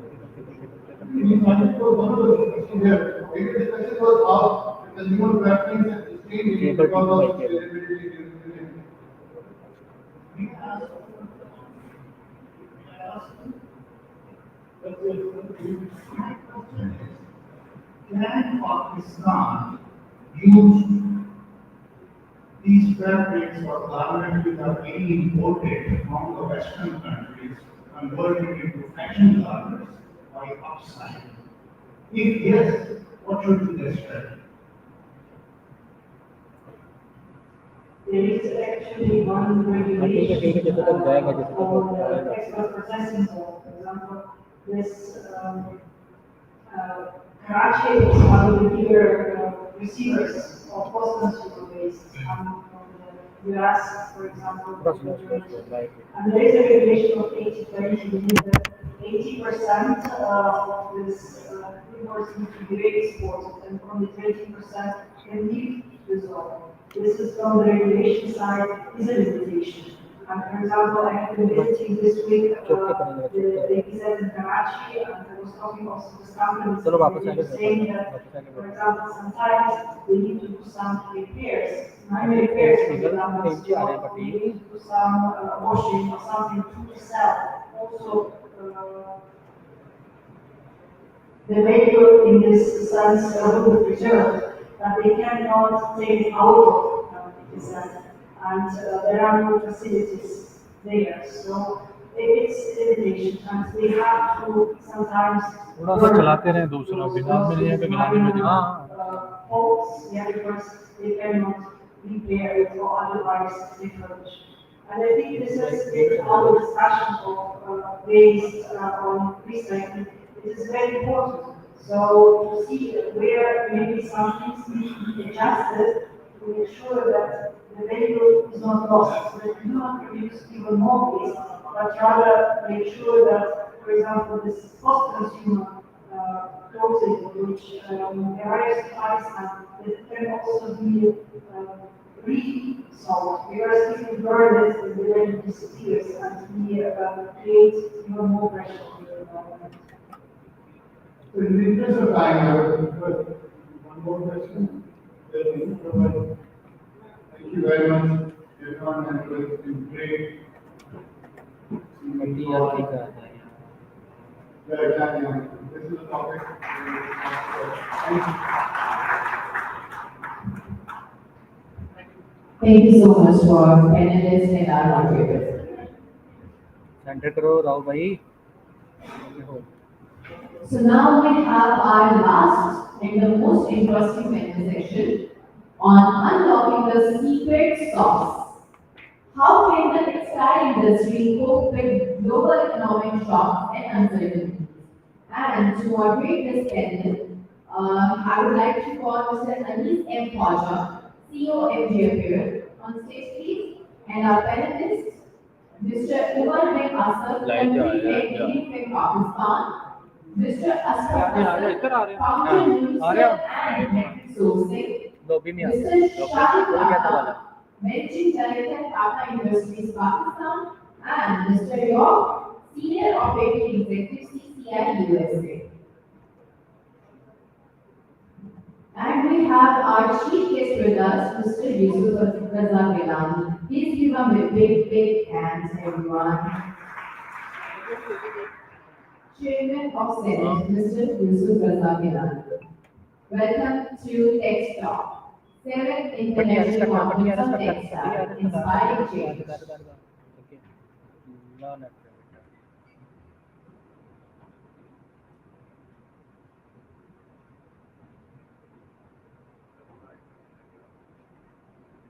No.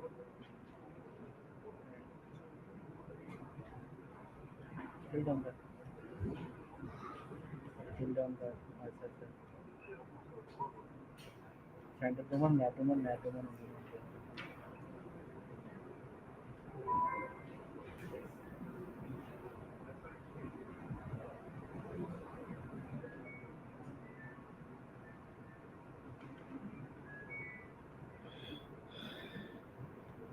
Tiku bhai तुसी long shot करो. Tiku bhai long shot. Long.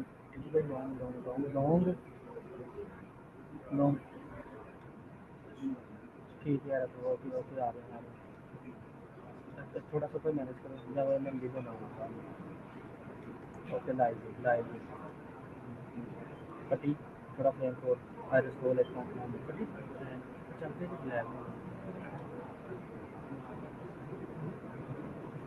Lab तो पटी तो मास्टर कर पटी वापस आ गई पटी निकलने के लेकर वापस आ गया पटी वापस आ गया अपनी जगह बस हो रहा है तो लॉन्ग शॉट दे जल्दी उधर का दूसरी साइड का अपनी साइड एक मिनट होल्ड है क्या चलो निकाल लो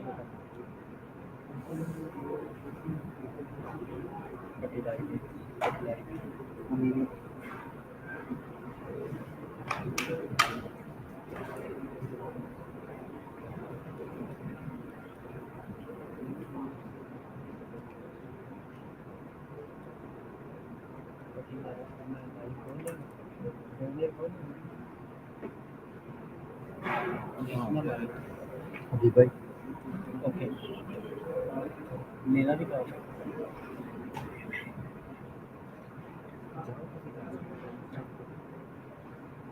काम होता है सीरियस काम हुआ है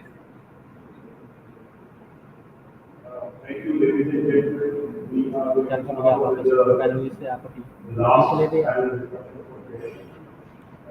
नहीं आई भी स्क्रीन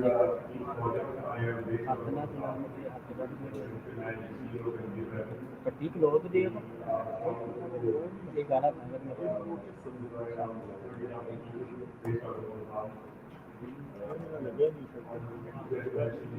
थोड़ा सा पैनल की तरफ थोड़ा सा हाँ आगे पैनल की तरफ सामने पैनल चला दे हाँ साइडों में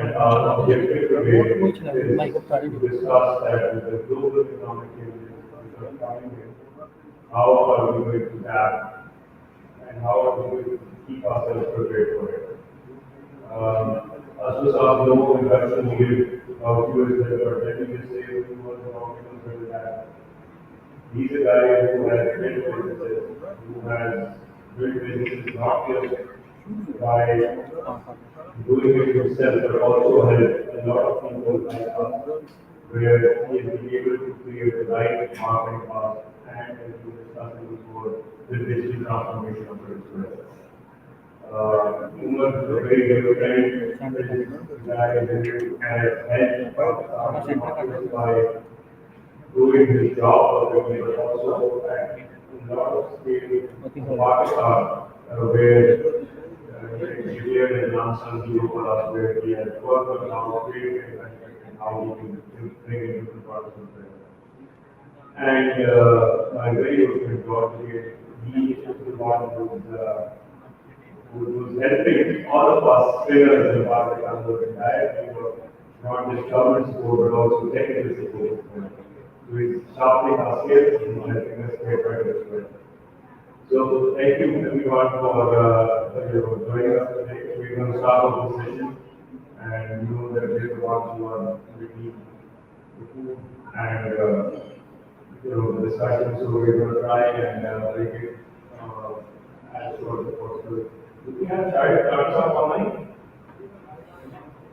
No. Okay. No. Let's start with you first. We see for us brands are one of the most important member of the value chain of textile who have to define where are the way comes in for us and for everything. With all these economic changes happening in the world and such geopolitical environments as well, how do you feel the brands will be able to create a guideline and how we as industry need to react to it? So, firstly, I just want to say that I have an issue with the title. There is no easy, there's no secret sauce. Success is hard work, and that can be achieved through knowledge and regarding the policy that brands can adopt to survive in the current economic, I think there are many factors. The first one concerns diversification of risk, and that can come through many different ways. So today we have opportunity across borders and market our product in multiple regions. I think we need to get better at that. Brands themselves are also entering new markets, and we've seen that example with national brands as well as our own Pakistani brands as well. The other thing is diversification of product mix. So again, you have different strengths and different kinds of products depending on how it's doing. Again, there needs to be diversification of materials to support that. As a weakness in Pakistan right now, because it's very cotton centric, we need to get away from that and add synthetic fibers, synthetic materials, risk of products that we make. There's a whole world of things of products. Similarly, I think the other part of the business involves operations management, and that means that we have to benchmark ourselves against other competitors, other brands, or competitors in manufacturing that do a better job than us. So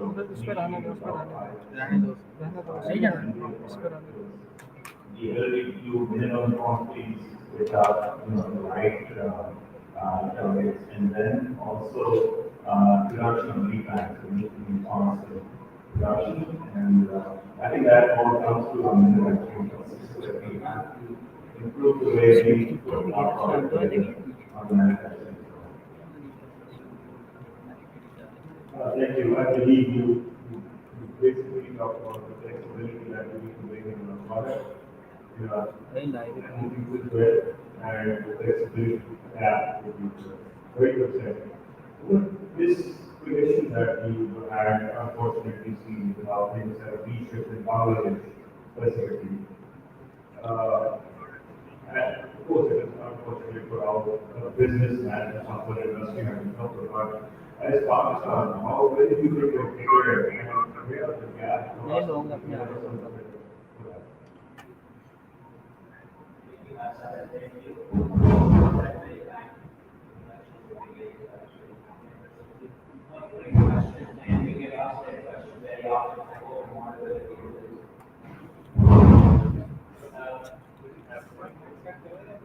We get asked this question quite often, and the answer is actually twofold, actually. One, in reaction to the crisis which what can be a positive impact on Pakistan's auto position, albeit temporarily, as a crisis? I think that's really a good way of looking at it. So what kind of relation which to us and how much we can catch? Short answer to that is that, you know, if you compare the two institutes, and about 15 to 16% of our villages are capacity in terms of volumes. They will go to about 42 to about 7 billion of home textiles. So in the short term, I see very little opportunities on the Pakistan trade. Given that Bangladesh is very competitive in the market, I hope that that resolves issues very soon. The broader way of looking at this question is that it's a constant opportunity for both countries to improve their relations for on a long-term basis, both politically as well as economically. I think Pakistan needs to extend a hand towards Bangladesh to get that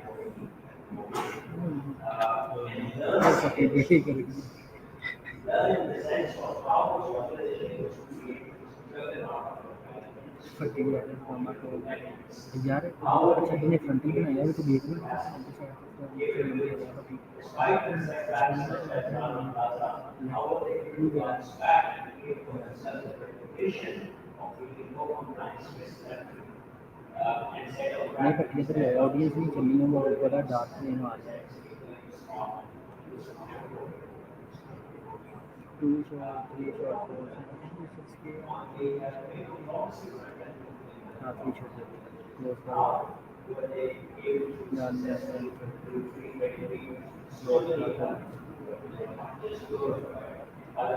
करिए जरा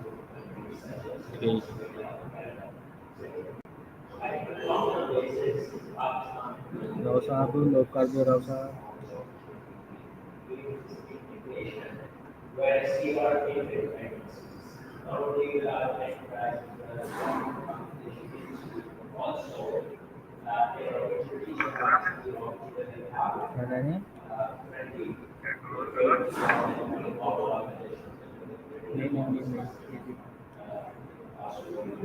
so I see nothing but opportunity for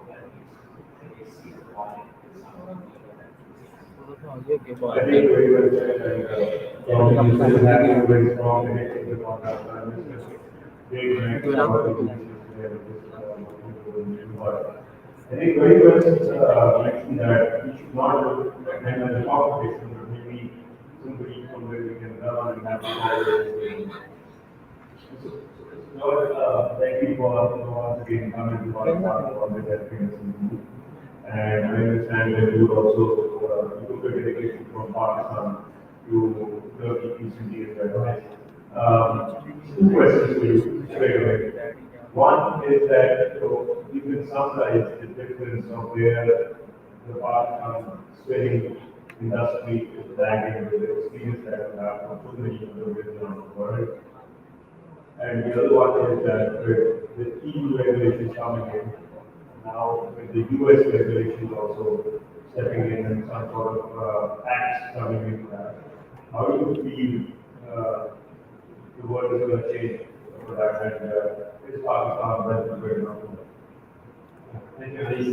I think during my lecture that I gave just before, right, the analysis of our performance index program, I think that showed really where the strengths are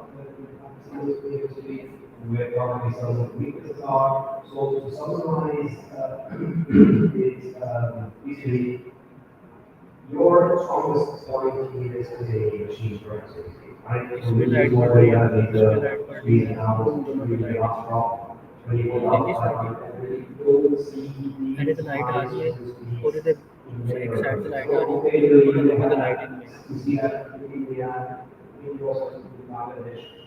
To be honest, I really don't go that far. Not in Latin America.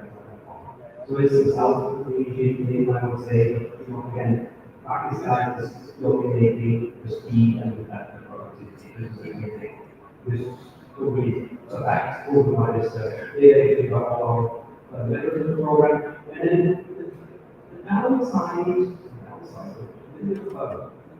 It's not actually a big problem. Let's put it this way. Labor problems.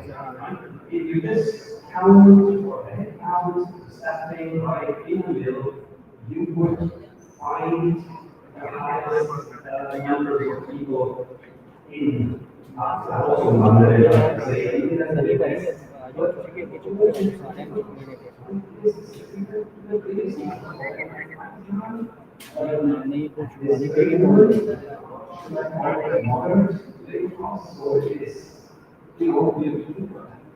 the numbers you already monitor, it's out of order.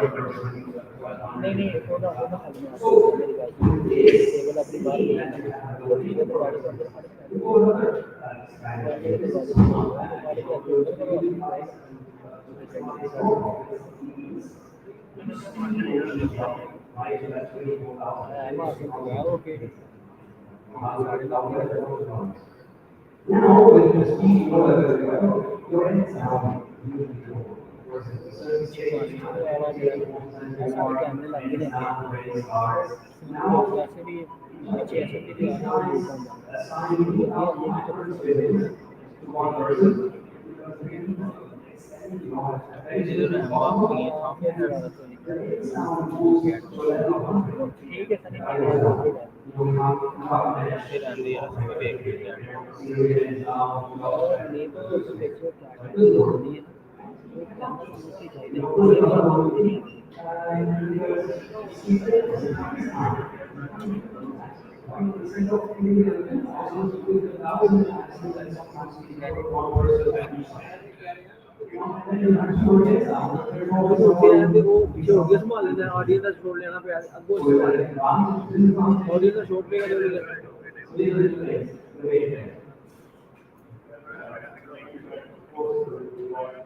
And the other thing, sorry, you asked for the deregulated.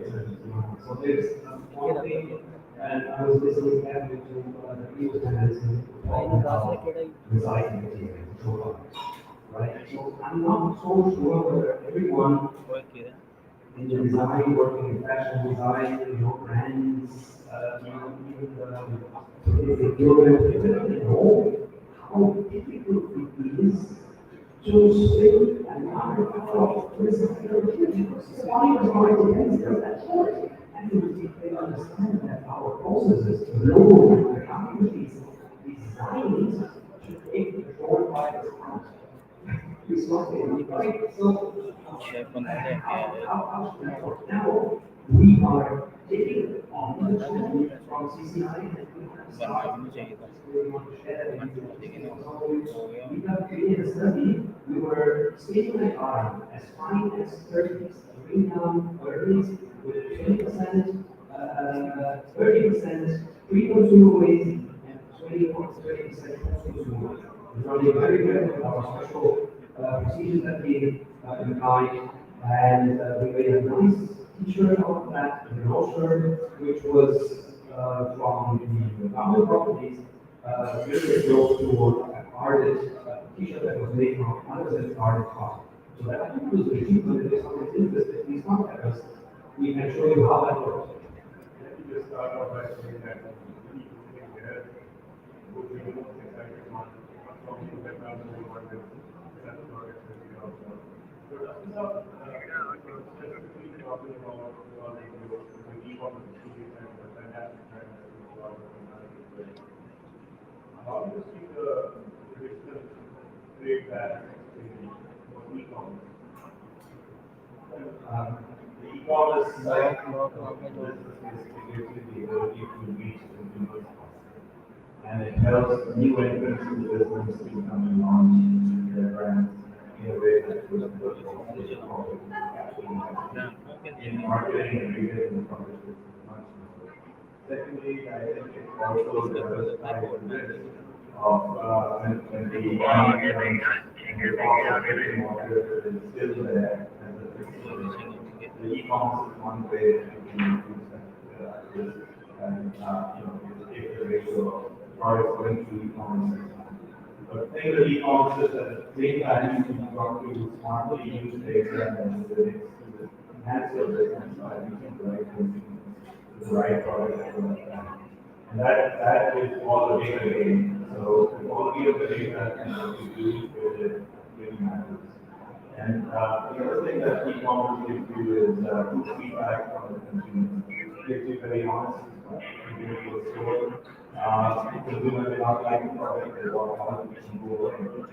But in the case of e-commerce, when you market the product, you get very honest feedback, which you can gain and move back into improving your product. So that's how e-commerce is. At the same time, I just want to touch on I think that the problem with our industry is that it's not diversified enough. And what I see is that we're continuing to make just denim and these two product categories. Remember said that we have a small stake in the international business compared to domestic because we don't have access to materials that allow us to diversify the products. I think that's a big problem for Pakistan because the industry can diversify the products. The other problem is that we're known for low-cost production, and I think we need to get away from that. We need to add value in many other ways. And it's not just how cheap the product is, it's how you deliver it, what kind of risk and sustainability is built into it. The shape of the product, we need to get away as a nation from making cheap products and competing with competition just to 3 cents. I think this is very well good.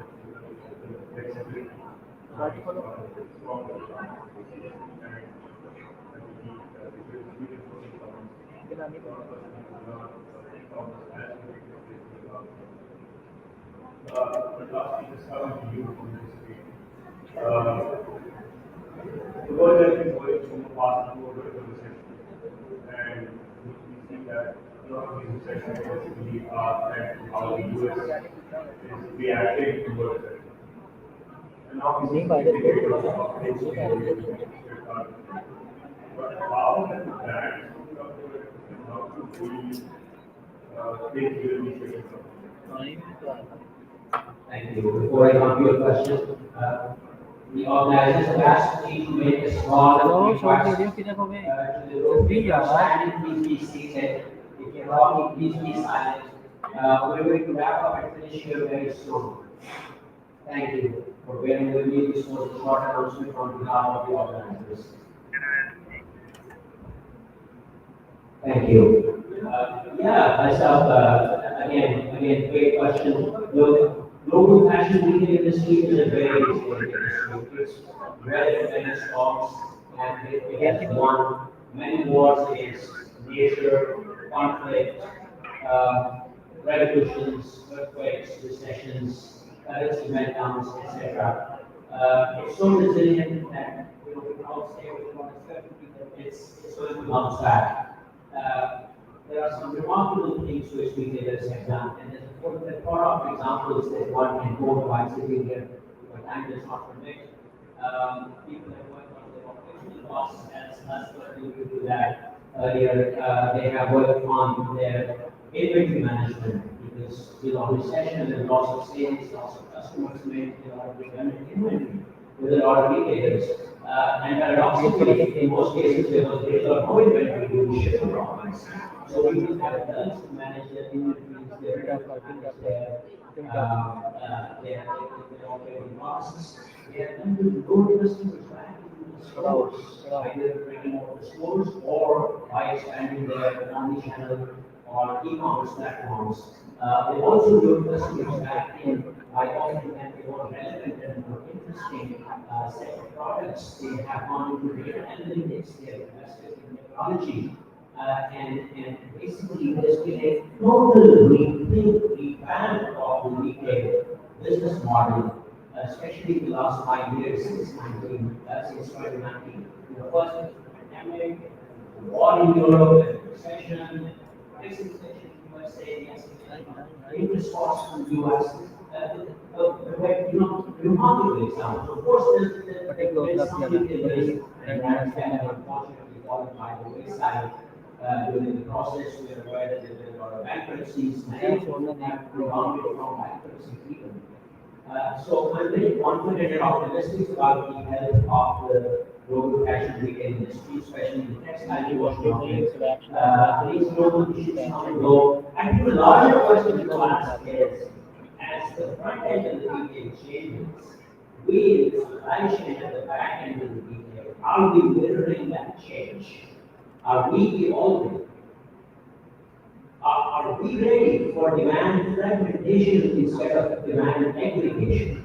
You know, we were all brought up in the last 40 years in this industry servicing the brand aggregation model. A typical department store in the US would aggregate demand from all their customers, and they would buy 100,000 polo shirts and $20 Today, there's so much demand fragmentation that we have nothing to and order 20,000 polo shirts in 10 different fabrics and 3 different fits. And you know that very well because of the manufacturing industry. So I think about the front end of retail, they will bounce back, will bounce back. And I see, I envision a Pakistani industry that is regionally integrated, that has interdependencies within the region, that's not only reliant on domestically grown or imported cotton. We need to decouple from cotton. We need to start the second revolution, as somebody said earlier, as Asper has been propounding for a very long time. We need to start somewhere. Sorry for the long answer, but you know, there's two sides. Rao भाई आवाज आ रही है राव भाई पट्टी to centre कर लिया पट्टी to से अपना सेंटर कर जल्दी लाइव ही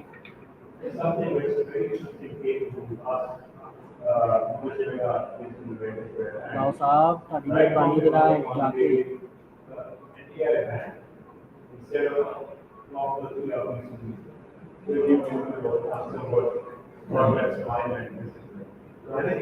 राव भाई जरा हो गया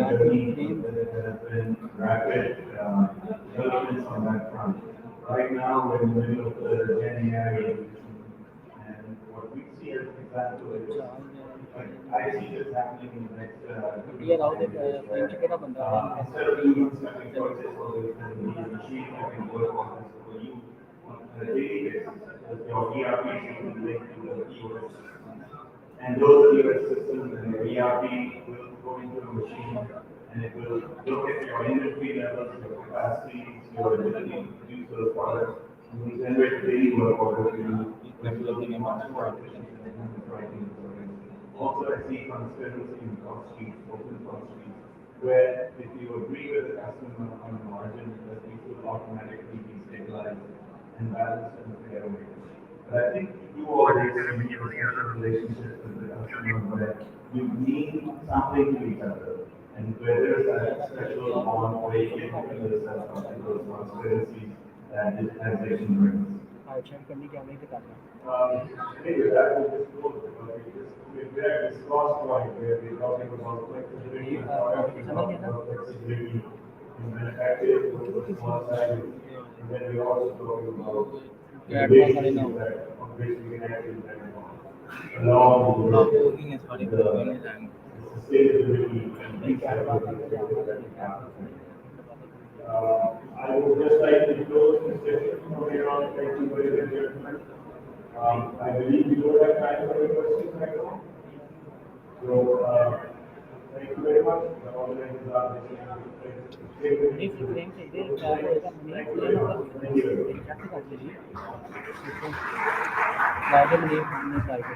Thank you so much to all panelists and our moderator for a very informative session.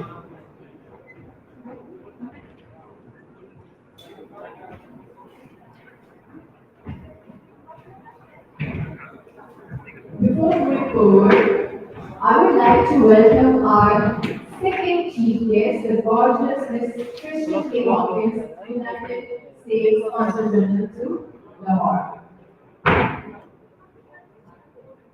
And we are getting ready for our next session. So sorry for the noise.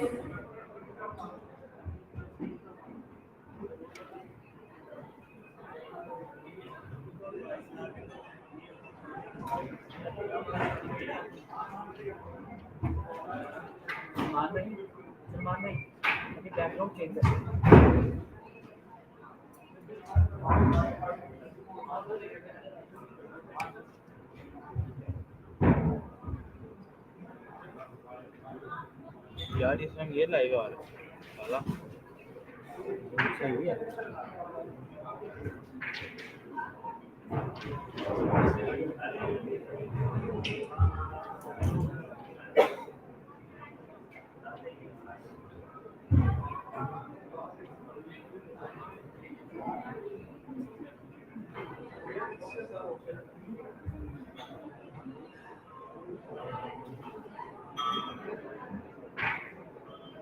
So, ladies and gentlemen, please get ready to experience Create to Inspire student design competition following the theme of functional fashion and innovative work.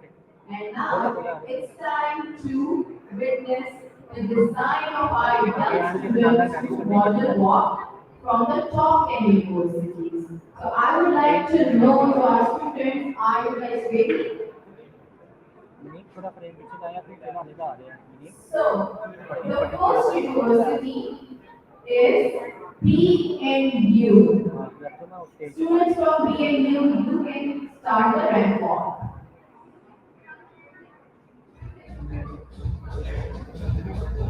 पट्टी live है follow ओ यार live पे लेके पट्टी आ जा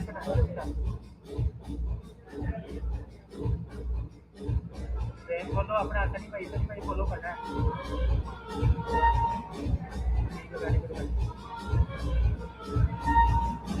virus कटा आ गया एक टैग की आदत थोड़ा इसको सनी वायरस कटा दो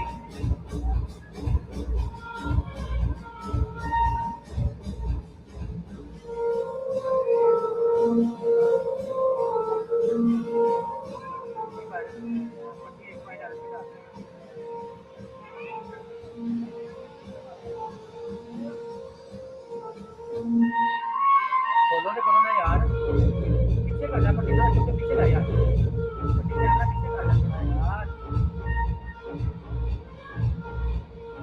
स्लो सनी भाई स्लो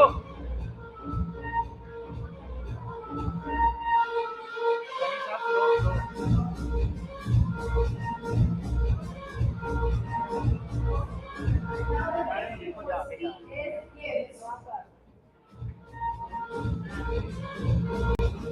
ऐसा रहेगा फोकस करना दोबारा जाओ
Now GCQF.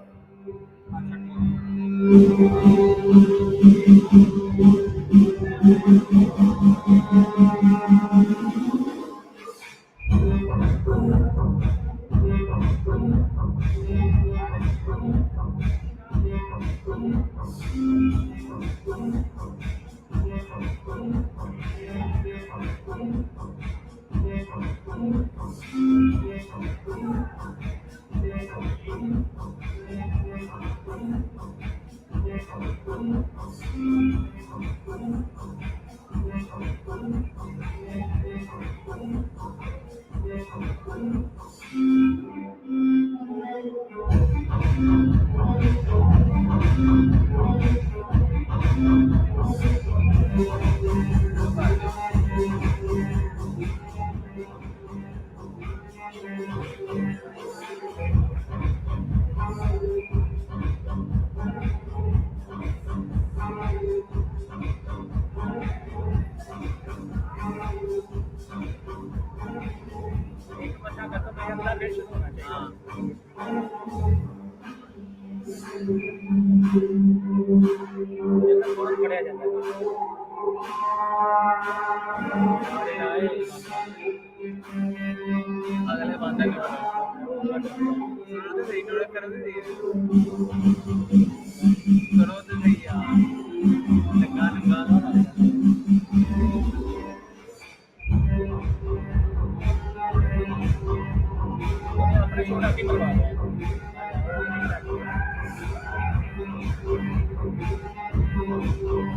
I everyone.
Please welcome Superior.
देख लिया फिल्म अभी भाई पहले तुम्हें देखा करें उसके बाद शुरू करा करें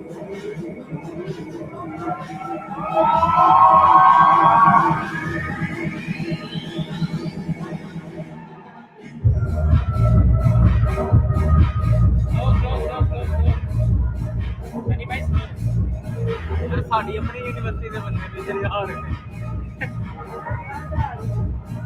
होते कोई मुंह नहीं लाता अंधे आ गए कितना लोगों टीके लवाओ हेलो पोली दे टीके लवा ले चल है मेरी करते कितना लोगों टीके काटे के हेलो दोस्त करो यार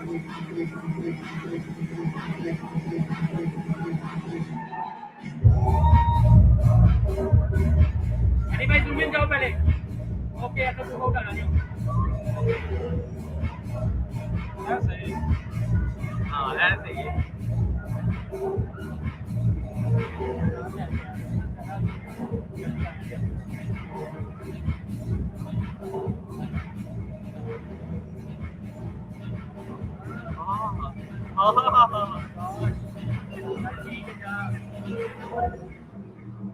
Please welcome PGUT everyone.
have UMT again?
Thank you, everyone. Yes, this is the future of fashion, everyone. Please have a very big round of applause, everyone. Please, this is our talent. This is what is Thank you so much. Wonderful, everyone. So, definitely 100 out of 100 marks for your effort, but we have to find out our top three winners. And to announce that, I want to request Mr. Fabrizio and Mujibur Lahpan to come on stage.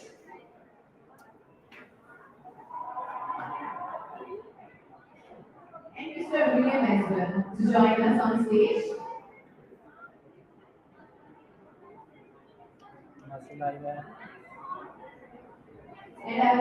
request our both chief guests, Mr. Yusuf and Ms. Crystal, to come on stage to present the awards.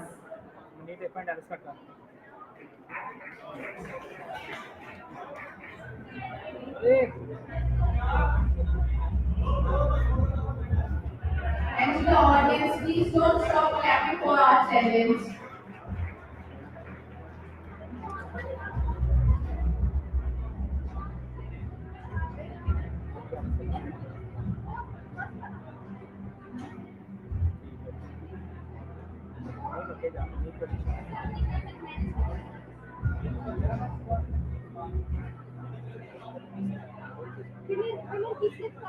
It will take a few seconds to find out our winners.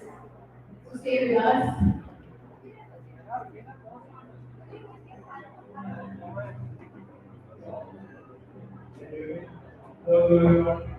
So, actually, I have the pleasure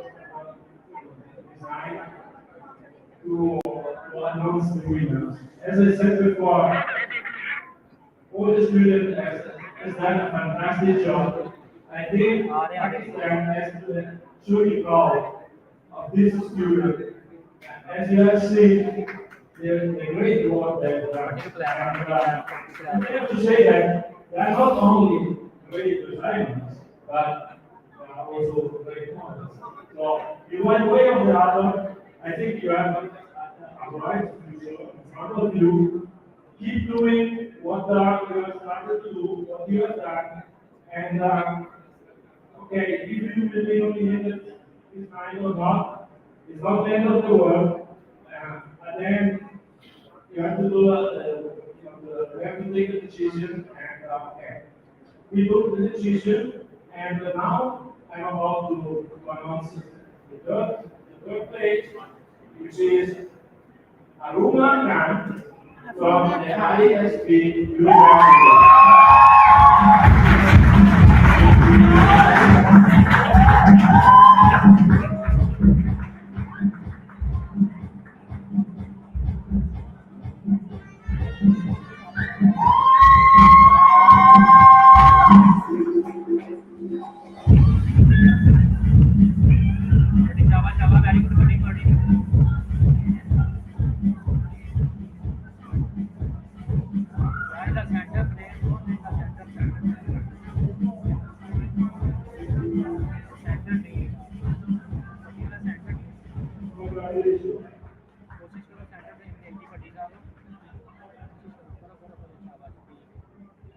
So, the second place, like the pleasure to announce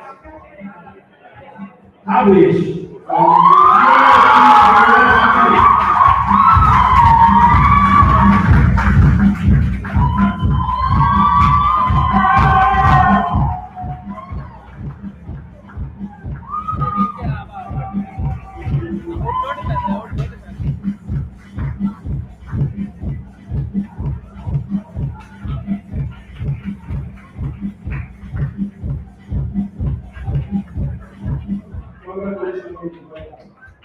So, now we are there, and so the winner is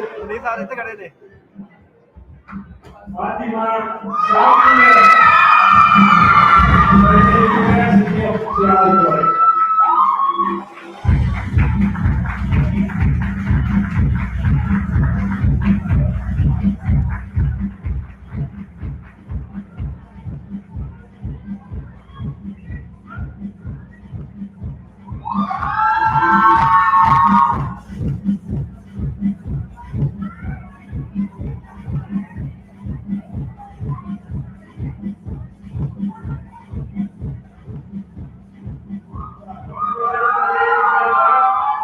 And keep going for the your good luck.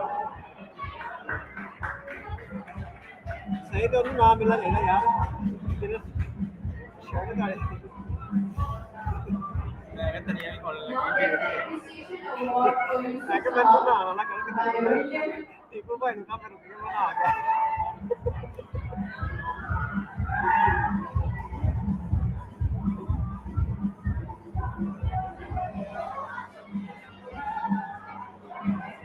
थोड़ा pan करो master master master थोड़ा pan करो master Sunny भाई pan करो थोड़ा यार zooming करो pan करो ठीक हो गया वेरी गुड बहुत सारा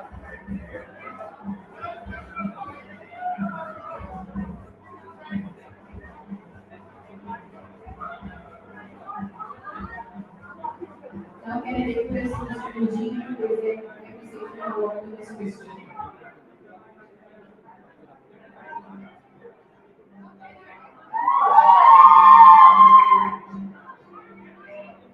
शुगर में आ गया तो थोड़े से कम मेरे पानी में क्या बोल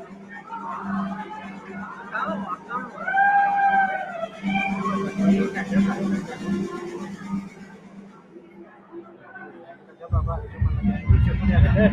देखे ना तीन बारियां करते नहीं बड़े करके ना ऐसा नहीं दे ऐसी करके ना ऐसी दे हां तो ही मत या बाजार नहीं रहा है तो काफी है बेड़ा And I would like to request Ms. Oh my दा मुंह बन गया देखो share a few words with us. ये मैं चली हैं पीने जाते गिरने लगी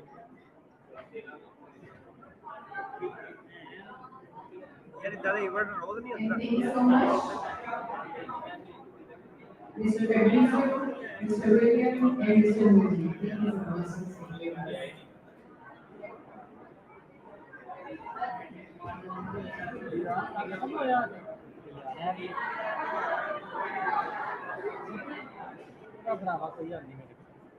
And thank you so much, Mr. Tom, to be here, and I would like to call him in few minutes to come on stage and address with us. Thank you.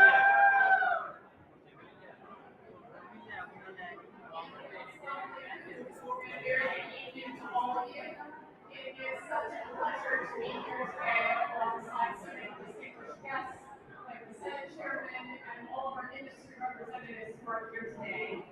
This is the second year in a row that I have had the opportunity to join this inspiring change conference. And it's also wonderful to see such long-standing, reliable customers on US content.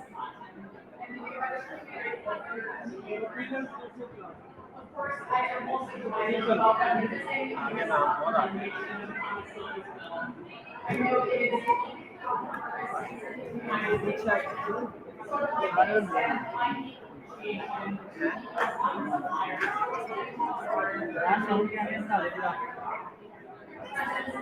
थोड़ा close हो गया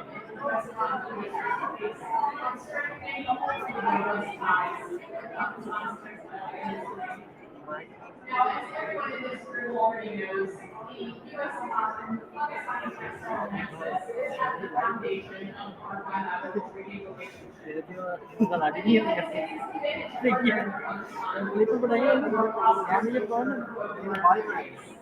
This is annual event, as well as the launch of the USA and Pakistan's Textiles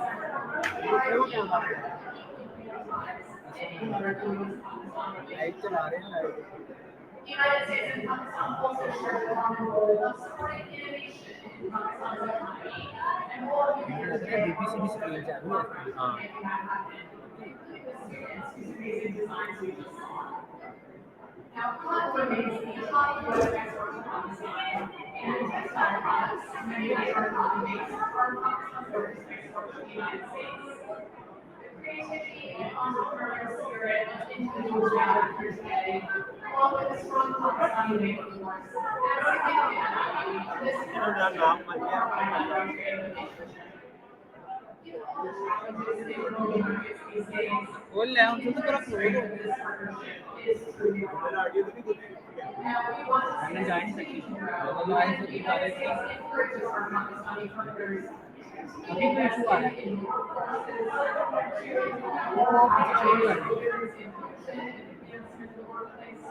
and to move up the value chain. And we remain committed to working with all of you to unlock the one such avenue is the U.S.-Pakistan Green Line. मैंने कुछ नहीं order किया यार, ये अभी जब नीचे उतरे ना वो औरतें है तब भी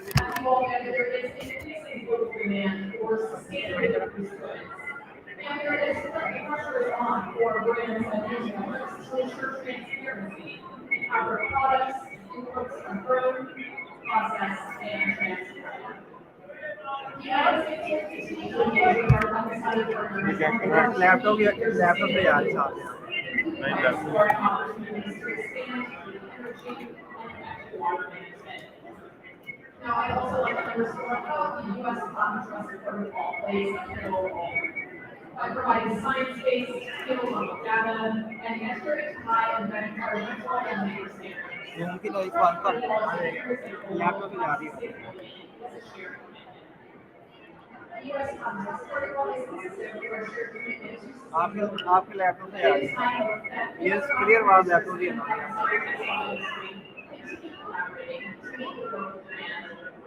ये ऑडियो ओके है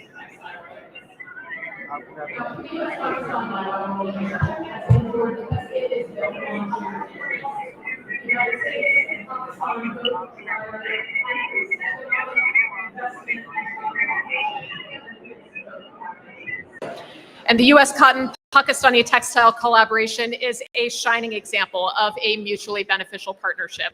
So let's all continue working together to make it even stronger.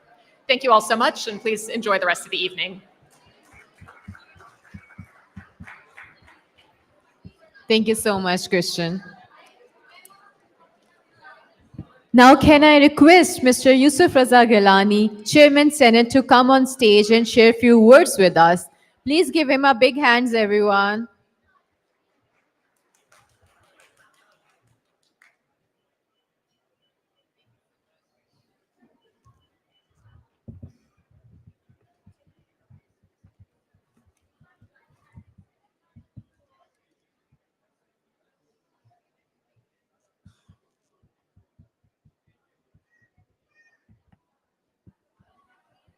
Bismillahirrahmanirrahim. Consul General, US, Chairman and members of all Pakistan Textile Mills Association, representatives of the textile industry, distinguished diplomats and foreign delegates, respected guests, ladies and gentlemen, a very good evening to you all. It's truly a privilege to join you this evening for the Inspiring Change Conference. I extend my deep appreciation for a warm hospitality extended by organizers. Heartfelt congratulations to Textiles International and the entire team behind this event for the flawless execution of this grand event. I am elated by a deep insight shared by the industry, experts and representatives today. The level of engagements, the innovative ideas, and the collaborative spirit displayed here reflect the progressive nature of textile industry. I also commend Create to Inspire initiative for showcasing the incredible talent and creativity of our youth. The designs presented by students are a testament to the bright future of Pakistan's textile sector. Their work embodies the innovation and ingenuity that will be crucial to set us apart in the international market. This conference has underscored the importance of working together by bringing stakeholders from across the textile and fashion ecosystem on one platform. This collaborative atmosphere involving parliamentarians, industry leaders, policy makers, academics, and students enables meaningful deliberations crucial for progress. The partnership formed here between the public and private sector are essential for driving the textile industry forward. Today's event has also reaffirmed the importance of investing in sustainable practices, innovation, and skill development to ensure that this industry continue to thrive in years to come. Ladies and gentlemen, this textile industry has long stood as the mainstay of Pakistan's economy. Today's conference has reinforced how just vital this sector remains. It is not only the largest industrial sector in the country, but also a key contributor to our national exports, accounting for around 60% of Pakistan's total exports. Millions rely on this industry for their livelihoods, from farmers to factory workers, and as such, it plays an integral role in lifting communities across the country. Pakistan textile products are renowned globally for their quality and craftsmanship, with our cotton being one of the finest in the world. Yet beyond the figures, the textile industry holds great cultural significance. It represents our heritage of creativity, of skills passed down generation. Ladies and gentlemen, while our textile industry has remained a cornerstone of Pakistan's economy, it is essential that we continuously evolve to stay competitive on the global stage. A key aspect of this evolution lies in research of development, R&D, particularly in the area of quality cotton, seed, advanced manufacturing technology, and sustainable practices. By investing in R&D, we can improve the quality and yield of our cotton, a critical step in maintaining our leadership in global textile markets. Higher quality cotton not only enhances the end product, but also reduces our reliance on imported raw materials. This will strengthen our domestic agriculture industry and sustain the livelihoods of farmers. As we look to the future, improved value-added exports driven by innovation and quality will allow us to reduce dependency on the government subsidies. It will make the industry more reliant and resilient. Moreover, it is imperative that we expand our focus to include synthetic fibers, which have become a significant component of the global textile industry. The growing demand for synthetic fiber requires us to invest resources and capital into the area, ensuring that we remain competitive with the international market. By balancing our efforts between cotton and synthetic fibers, we can create a diversified, robust textile sector capable of meeting the varied needs of global consumers. With the right investment in innovation, infrastructure, and skill development, Pakistan's textile industry can continue to thrive by creating jobs and driving economic growth. It can help ensure we remain at the forefront of both traditional and the modern textile production.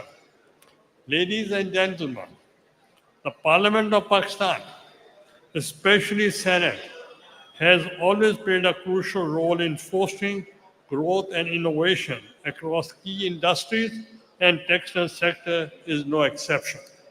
We are committed to promoting through legislation and policy guidelines the competitiveness of the industry and its sustainable growth.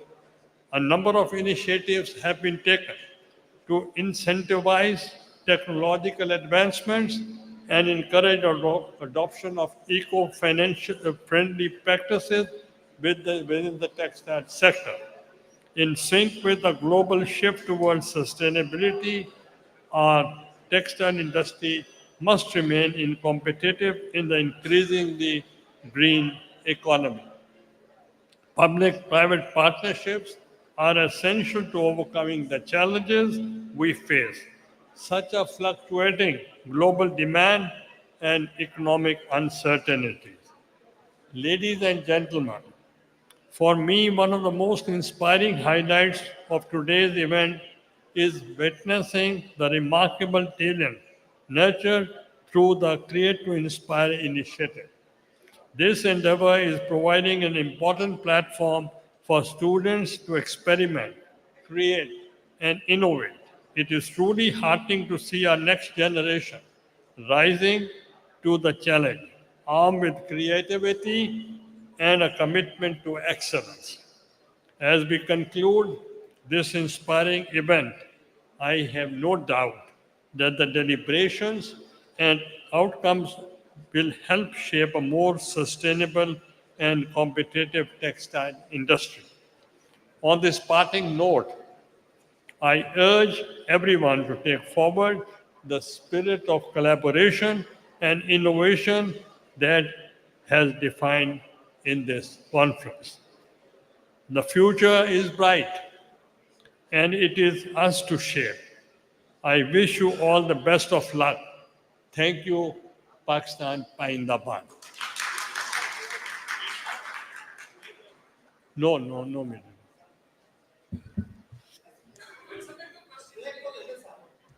I don't want to spoil the function. Thank you so much, Mr. Gilani, for your time and for your warm words. So now, ladies and gentlemen, it's time to call the man behind these successful conferences, Text Talk.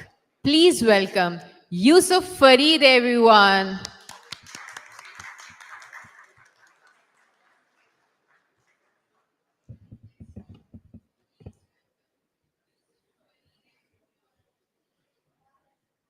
Ladies and gentlemen, thank you for joining us at this inspiring 7th edition of the Inspiring Change Conference. As we gather here at the close of this remarkable conference, I find myself filled with gratitude and inspiration. We have come on an incredible journey together, a collective commitment to making a difference. The Inspiring Change Conference belongs to all of you and will always be here to bring about the change in the textile industry globally. As we move forward, I encourage you to carry the spirit of this conference with you. As the 7th edition of Inspiring Change Conference is coming to its end, I want to express my heartfelt gratitude to the Honorable Chief Guest, Sayyid Yusuf Raza Gilani Sahab, for coming especially from Islamabad for this event, and the Consul General Lahore, USA, Ms. Christina Hawking, and amazing speakers, our sponsors, and everyone who contributed their energy and passion to make this event a success. A special thank you to William for always being very supportive, and Mazhar Bhai from Cotton USA, helping us, cooperating with us in the scratch, and to Mujibullah Khan Sahab and the Lycra team for creating a solid foundation for the young talent to shine and come forward. I am also grateful to my amazing team, Aruj, Aida, Imran, and others. Their special support during this difficult time meant a lot to me. Let's carry the spirit of collaboration in the coming years until we meet again. Let's keep this moment alive and remain until in our mission to inspire change. Thank you all, and see you next year, inshallah ta'ala.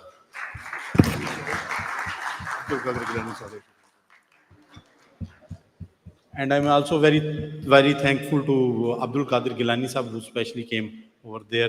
Sir, thank you very much. Thank you very much.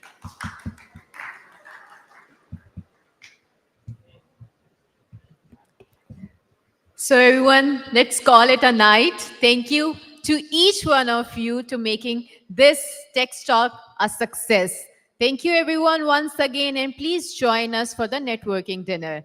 Pakistan Zindabad.